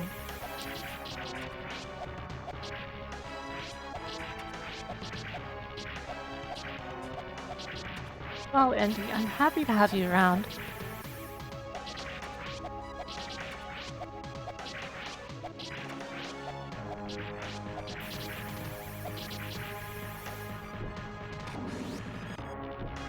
You know what's funny about this situation? With level 7 and level 8? I will probably clear level 9 without using a continue. At most, one continue. Level 9 is a victory lap level.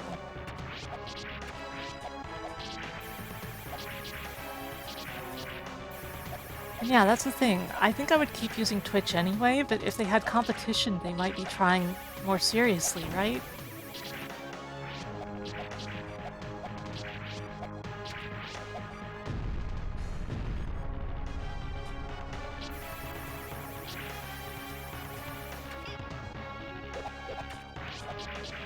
All of my friends are on Twitch though, so...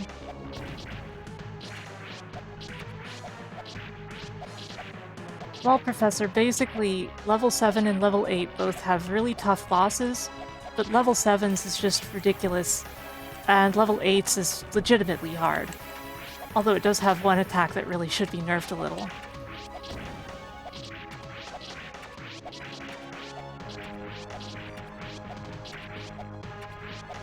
Yeah, my mind still boggles at that.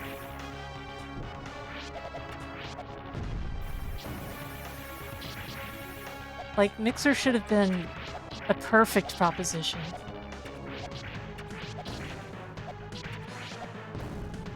Instead, it failed really hard.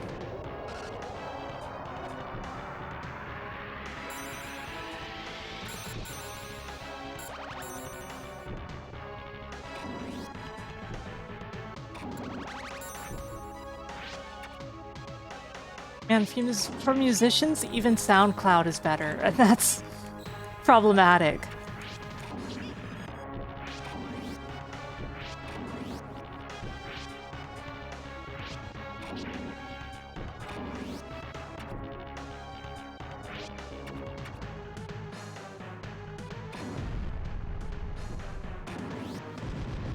And if I got loaned $2 billion, I would immediately invest most of it and make sure that I darn well got it back.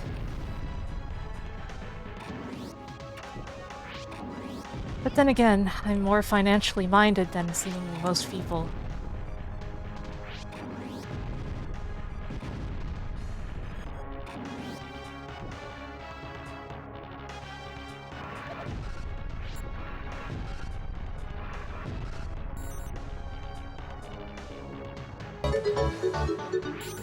Sea Canary, thank you for raiding. Welcome, raiders. I am Sarah Lenny, the magical cat girl who plays retro games. MC Canary, what were you up to today? Oh, I guess you're going to bed, that's right. You usually just go straight to bed, huh?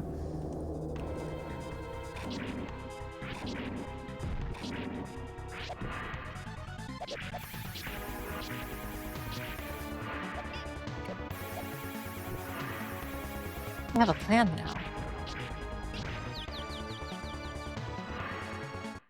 Anyway, I still want to shout you out, even though you're going to bed, so... Oh, wrong keyboard.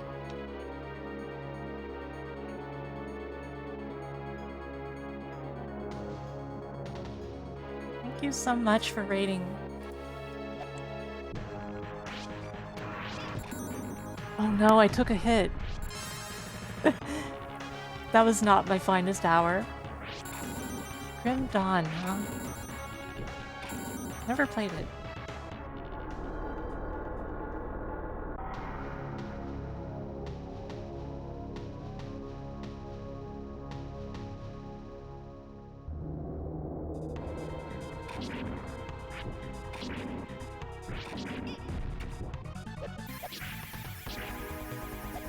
What the? Rude.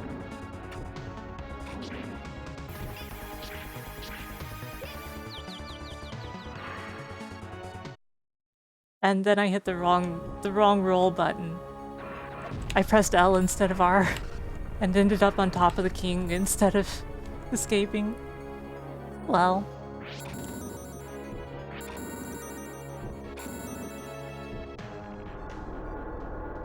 This fight is pretty legit. Like, I enjoy this fight, even though it has problems.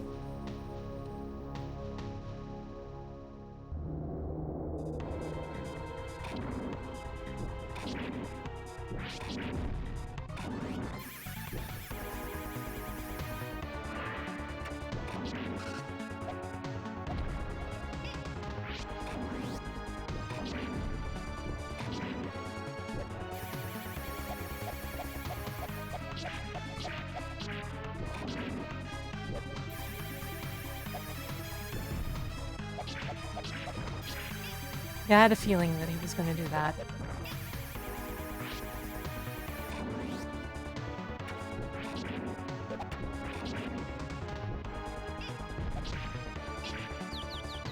Those waves can move downward? Okay. I feel like I was close that time.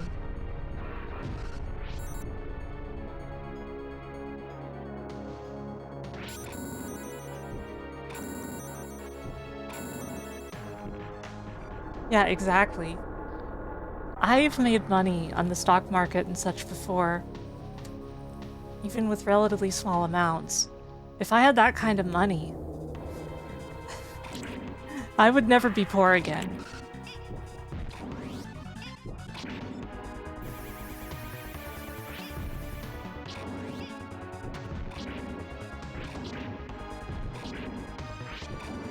Oh no.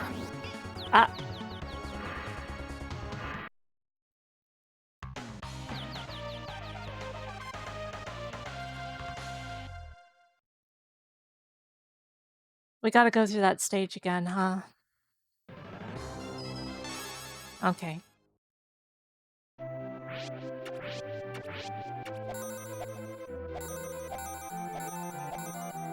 Yeah, well, I am on very hard.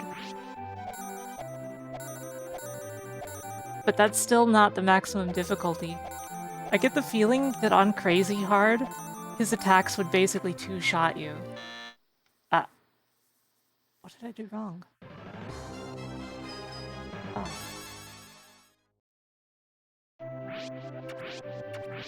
I will never like this password system. It's a cool idea, and it's a pain.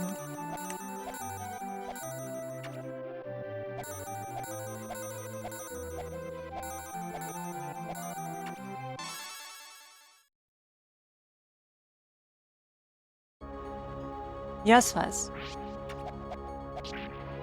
There is a fan patch that makes level 7's boss a little easier, and makes the core boss in level 8, the one that takes us a bunch of time just to kill those crystals for no reason, have less health as well. Oh crap. I lost a life, so I may as well start over.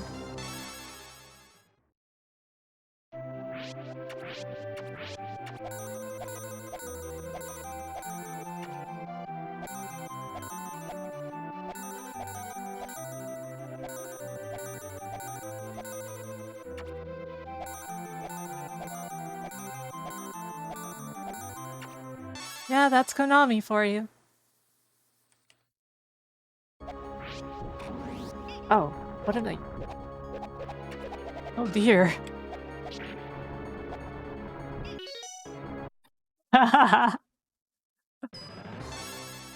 After I started over and everything.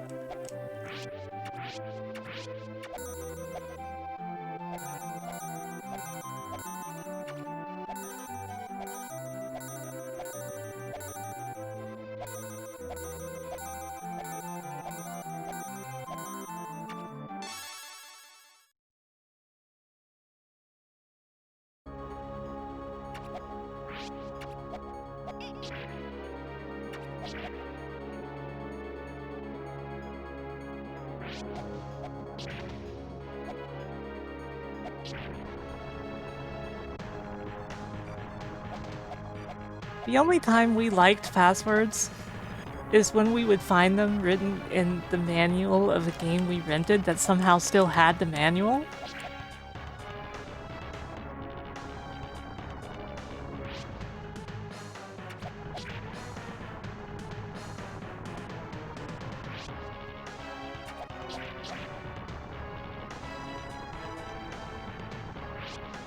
And I mean, sure, sometimes you would rent an RPG and it would have somebody's save game on it.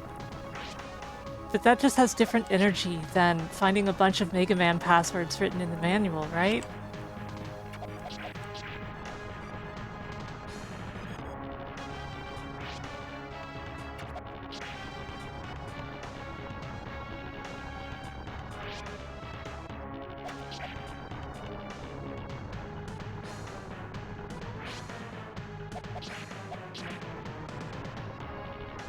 Exactly, Les. It is.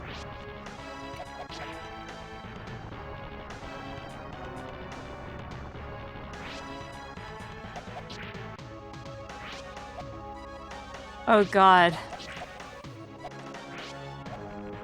Yeah, Oracle of Ages and Seasons or Golden Sun. Oh boy.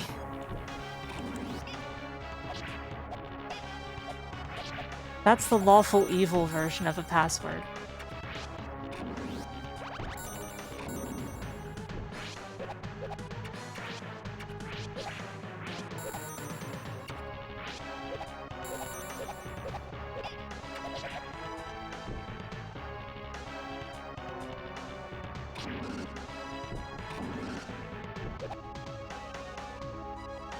Man, I don't remember Crash Bandicoot passwords. What were they like?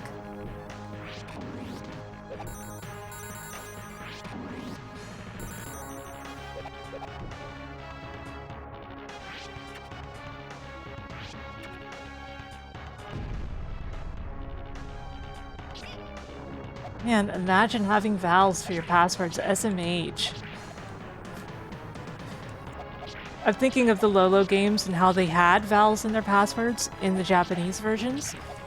And then the English version replaced them with symbols because, oh no, it might be a no-no word.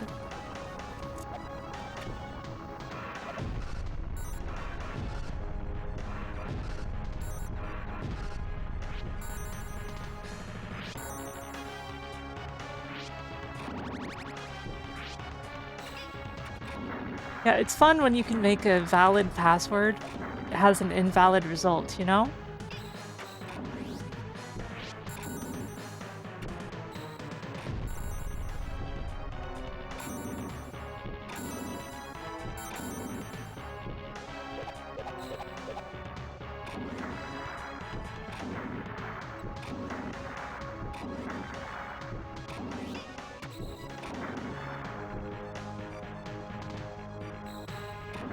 Yeah, I am glad that companies have even vaguely started thinking about things like that.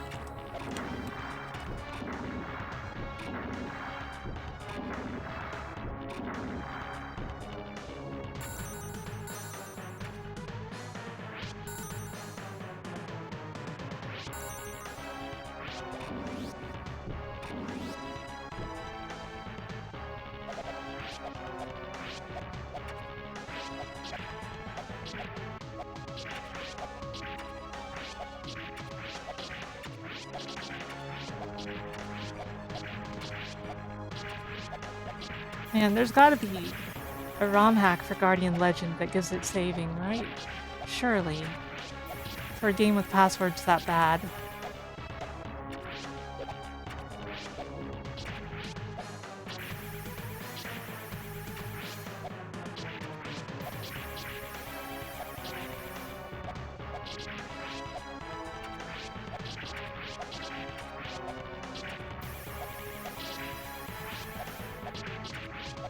I mean, yes, save states exist, but you can't use save states in every Mr. Core, just a few of them.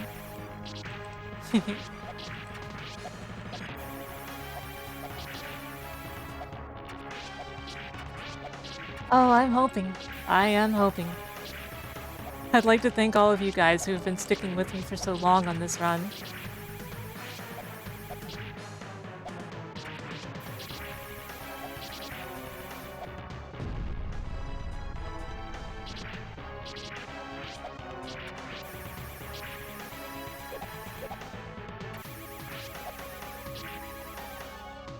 It's party time!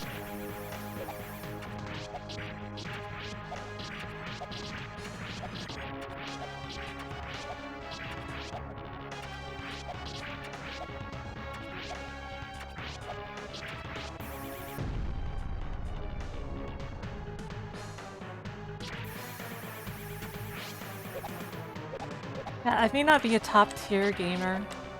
I think I'm pretty good though. And I want to teach people patience, you know? I want to teach people to be endurant like this as well.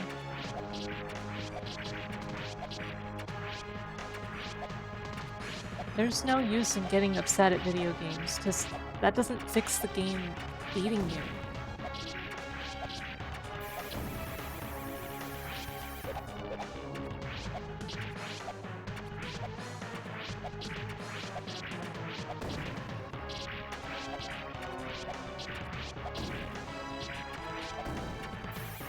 And like, I'm not trying to say you guys aren't great as you are, but like, I got this way by watching Arino, and I think it would be great if I could inspire even a couple people the same way he inspired me.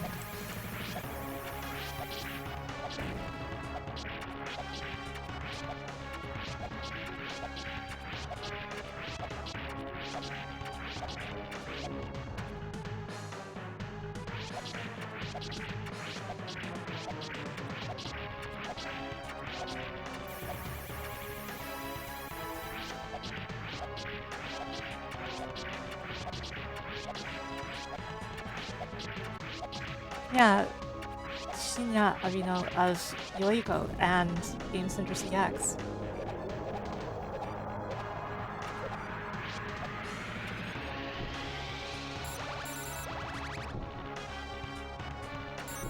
He does do more than Game Center CX.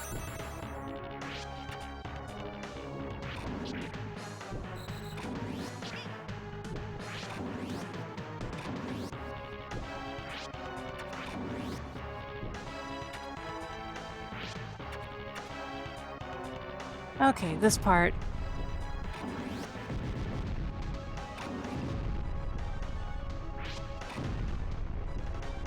This part typically costs me a bunch of health.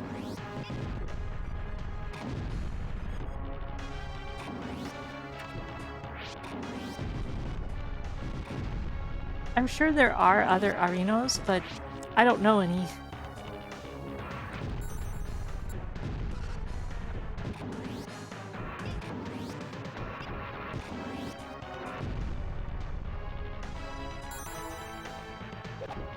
Oh boy, that sucked.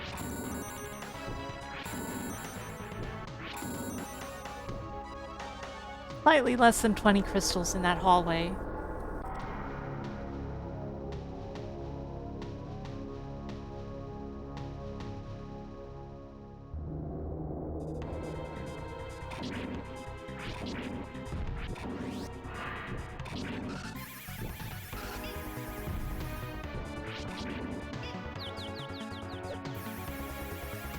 That was inevitable.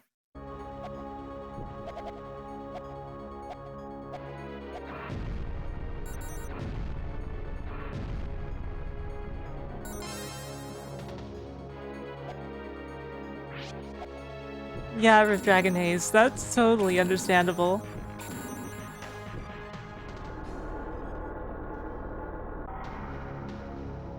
I've had issues with that before.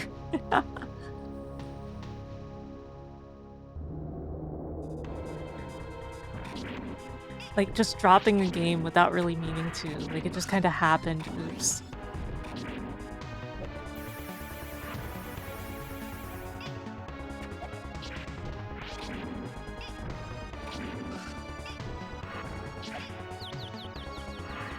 Okay, I got reckless.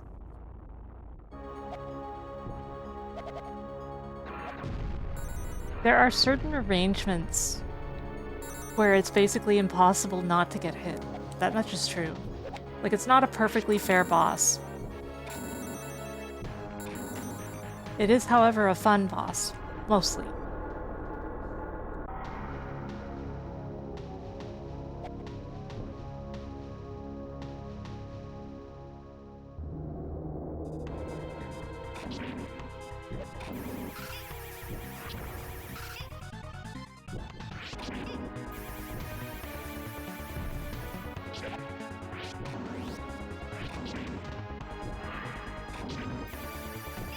Ah. Ah. It came back.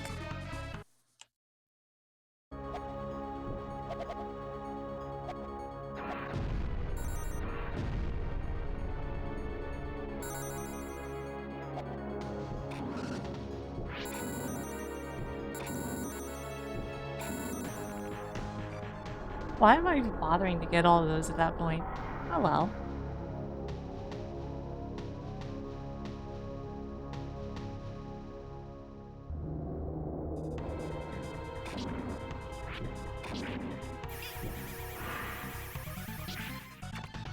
Not being fair is definitely preferable on average, though.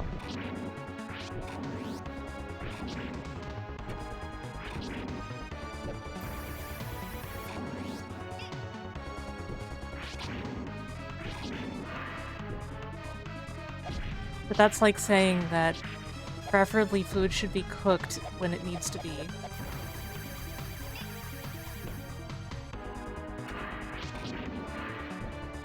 But maybe I shouldn't be saying that.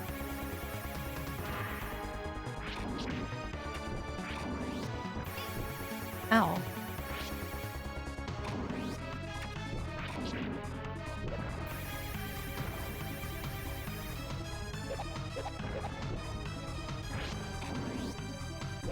Uh-oh. I realized I was on the wrong side.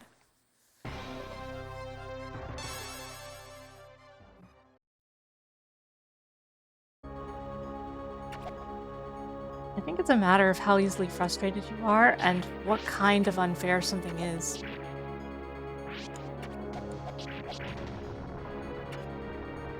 Like, if something is just plain unfair in a cruel way, then it's no good.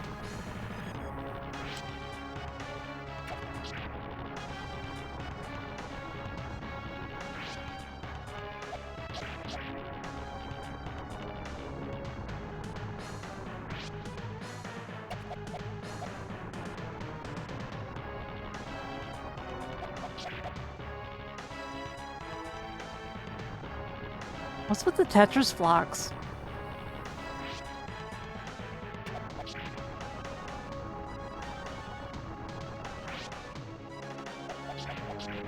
After a while of this stuff, you just start to get kind of philosophical about this stuff. You have to start pondering the meaning of it. Wow, my language center is shutting down.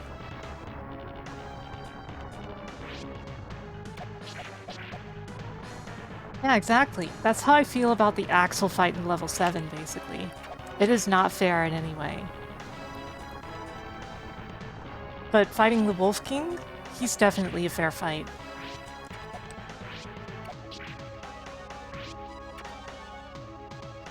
I mean, he's unfair, but like... he's unfair in a manageable way. You feel like you have a chance, and you do.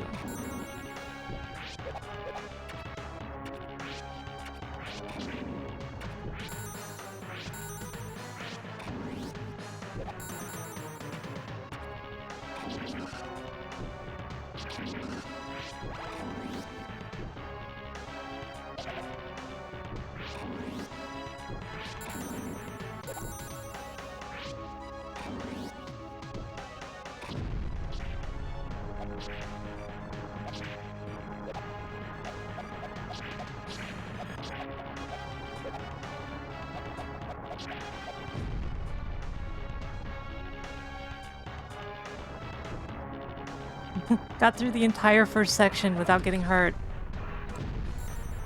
Gamer.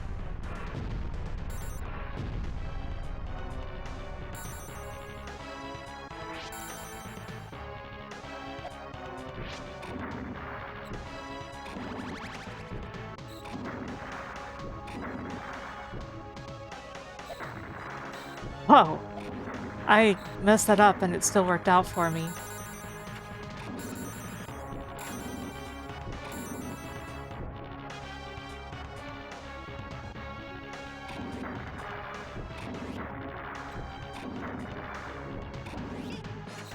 That did not.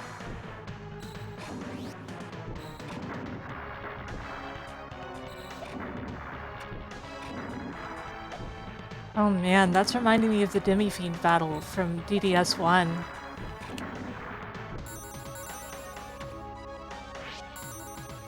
You essentially cannot win if he uses the wrong pattern at the start.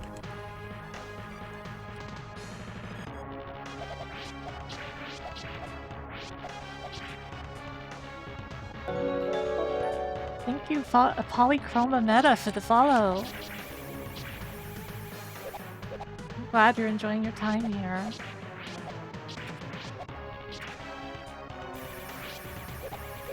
Them toasters do be flying, though. I miss After Dark. I owned most of the After Dark screensavers back in the day.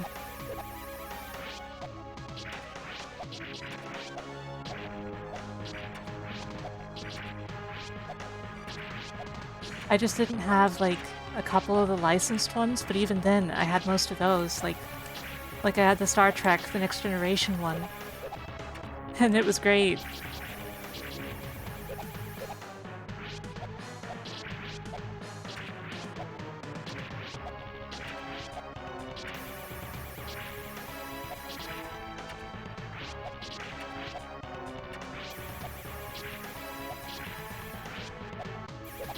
Nowadays, I have them all installed in a virtual machine.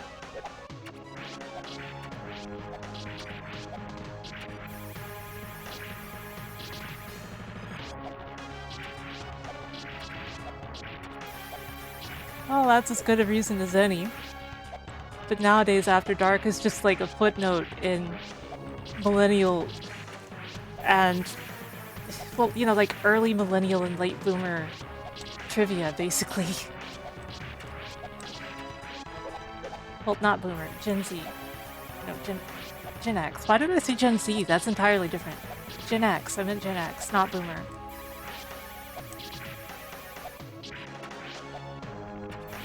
Look, my brain has started to shut down, okay? It's been 7.5 hours, and I didn't get much sleep in the first place. Yeah, Gen X. That's what I said. After correcting myself several times. Late Gen X and early millennial.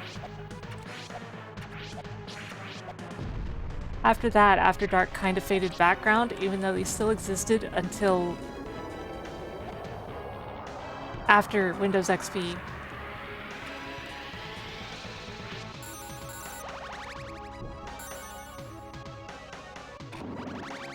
Windows XP is the last version After Dark works on, without a lot of extra effort. You can technically still install the 32-bit version, but the control panel stuff that you need to use it is not there.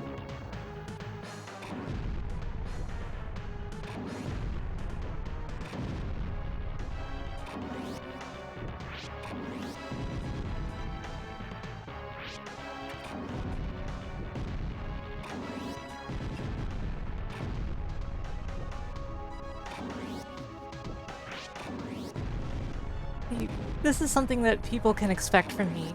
I talk about technical stuff, some of it nostalgic, a fairly large amount of the time.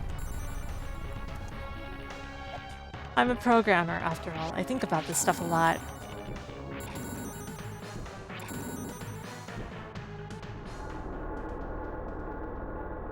Okay, Wolf King.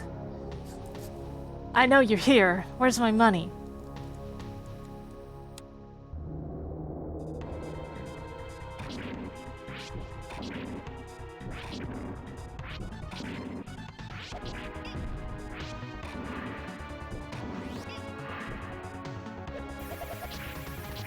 Where's that damn fourth Chaos Emerald? Oh no, I hit the wave. Arm hurts slightly from positioning.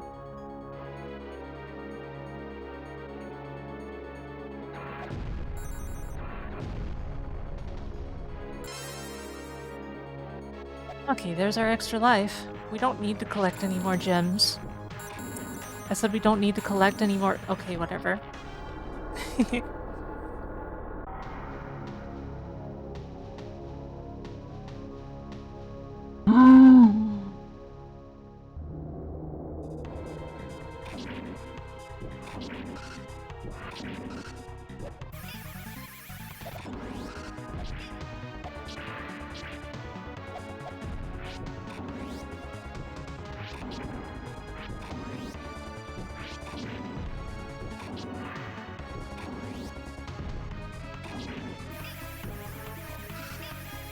Oh, that's rude. What? All three at once?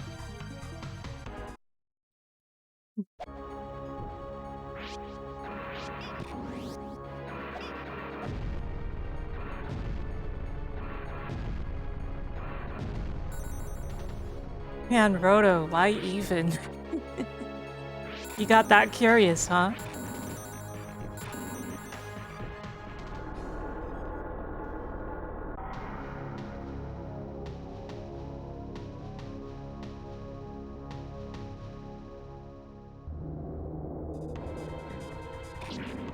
I am the Ringmaster.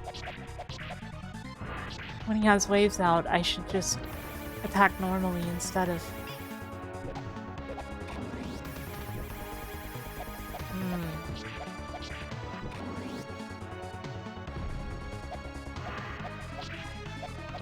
Like, I'm sure this does less damage, but...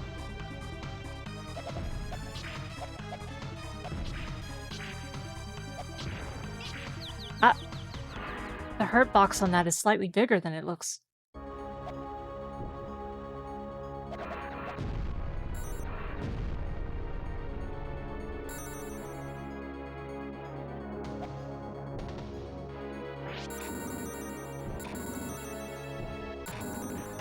Okay, so Roto, what's the winning strat then? And does it work on crazy hard?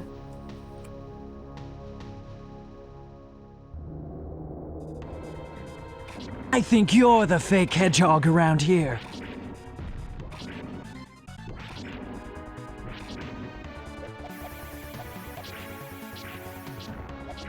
Uh-oh. Ow. Dude, stop.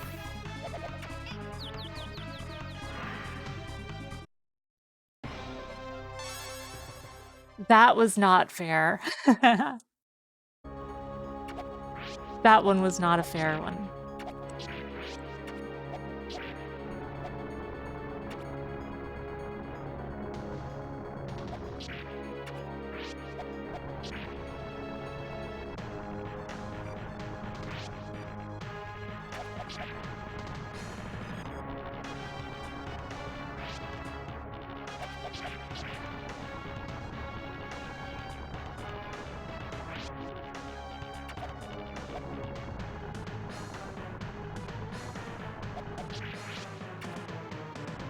This part is so dull.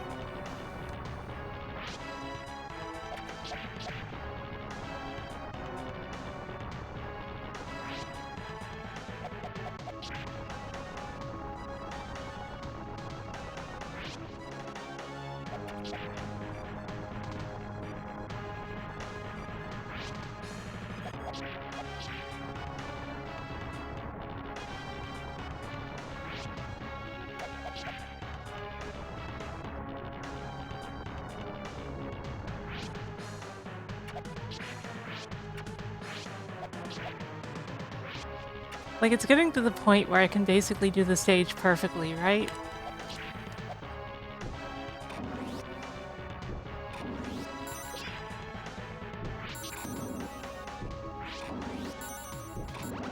And where even if I don't, it's not a big deal.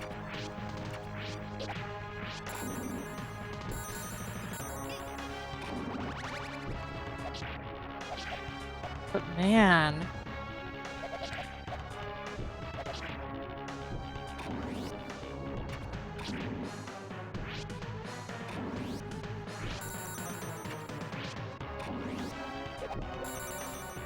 I'm confident that I could beat the game on crazy hard with a little practice, but I feel like these would still be the two parts that would give me trouble. Axel and the Wolf King. I feel like he has a name, but I don't remember it.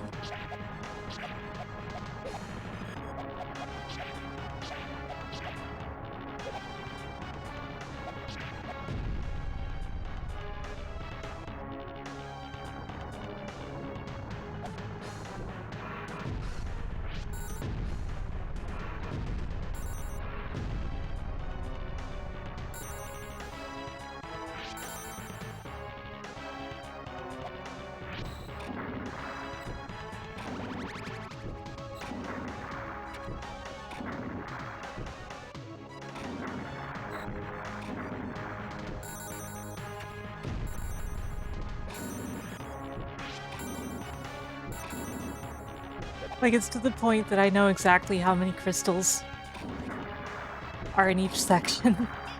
It's kind of ridiculous.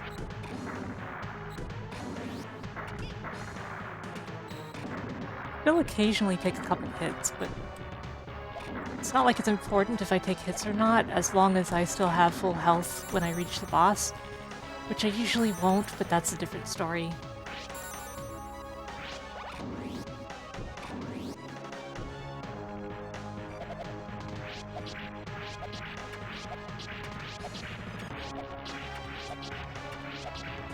Uh-oh.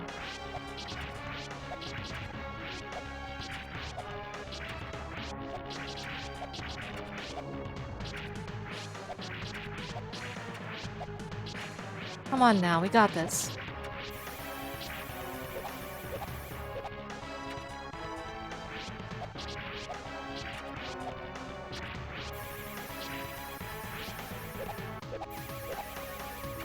And I'm gonna have to give myself a couple days break after this.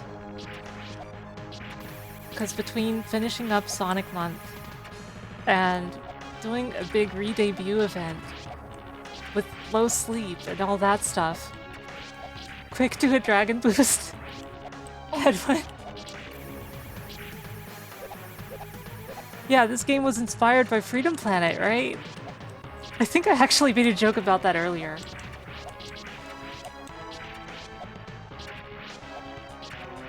No, it was a joke about Freedom Planet being the spiritual successor to this. Man, I wish I had the wild kick. That would make the bosses so much easier.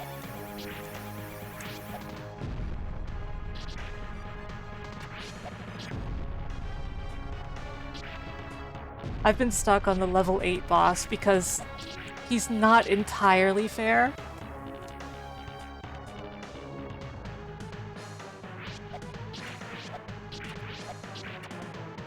Like, he's about half fair. Half.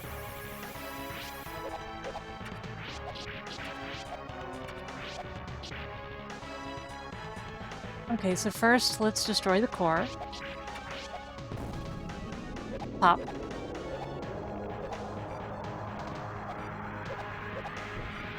Now let's do the next annoying room that, you know.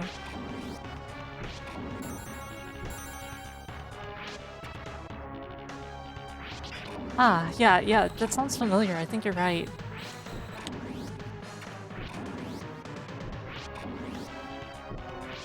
Also, it's a kind of on-the-nose name, considering what it means.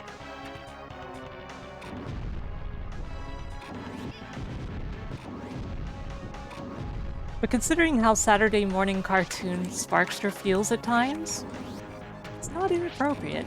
It's appropriate.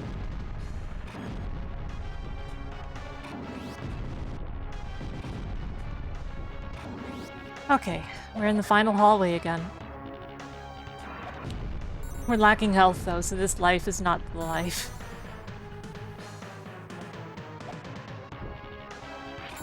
And we get just short of enough for an extra life from collecting these. 96 every time.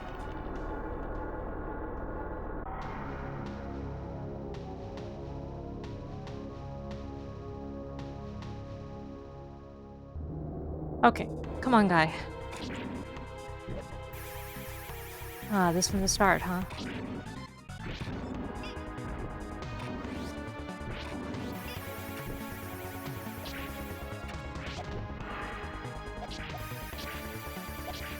Oh no!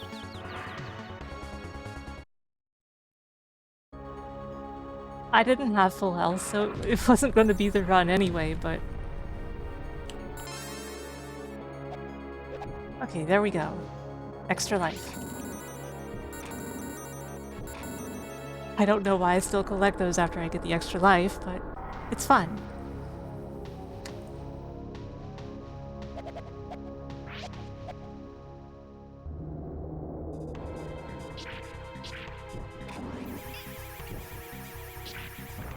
I have been drawn as one of the princesses before, but it was the one from Rocket Knight Adventures, not the one from Sparkster.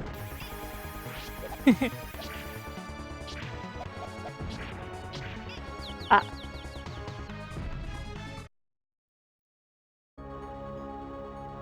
Have that here somewhere.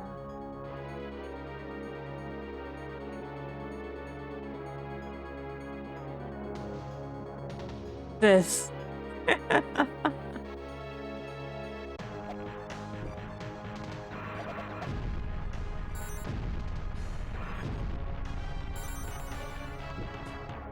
Oh, that's wonderful, Winter.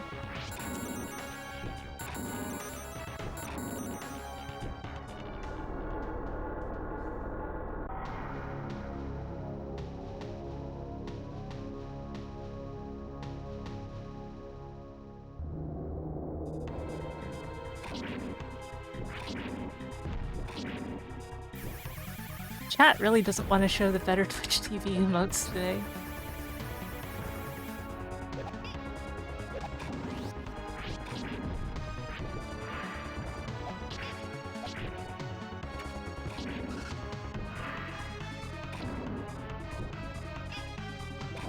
Okay, that's slightly more than a full jump to get across that. Yeah, I knew he was gonna jump on me.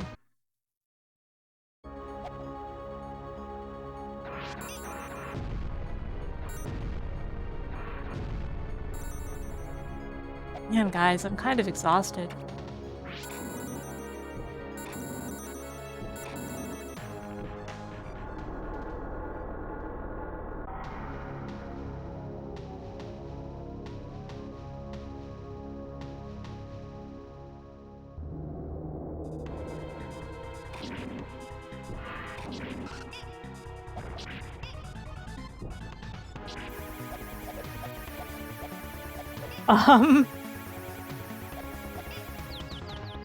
He really went unlimited lightning works.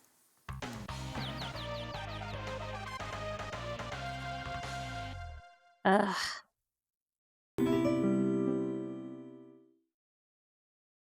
You know what, guys? It's been almost 8 hours.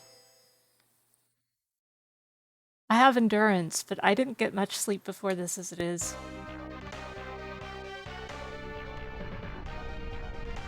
I think I'm gonna get revenge on this very soon.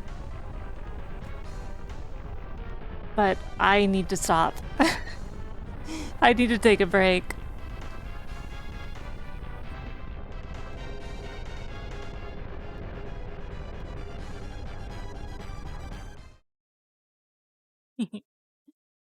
Also, I really hope you guys like the new bedroom a lot. You're going to be seeing it plenty. I really like it.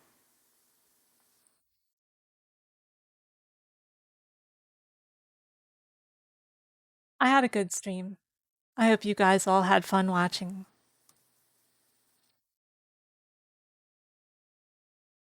And I will see you guys next time. I'm gonna take a couple days off.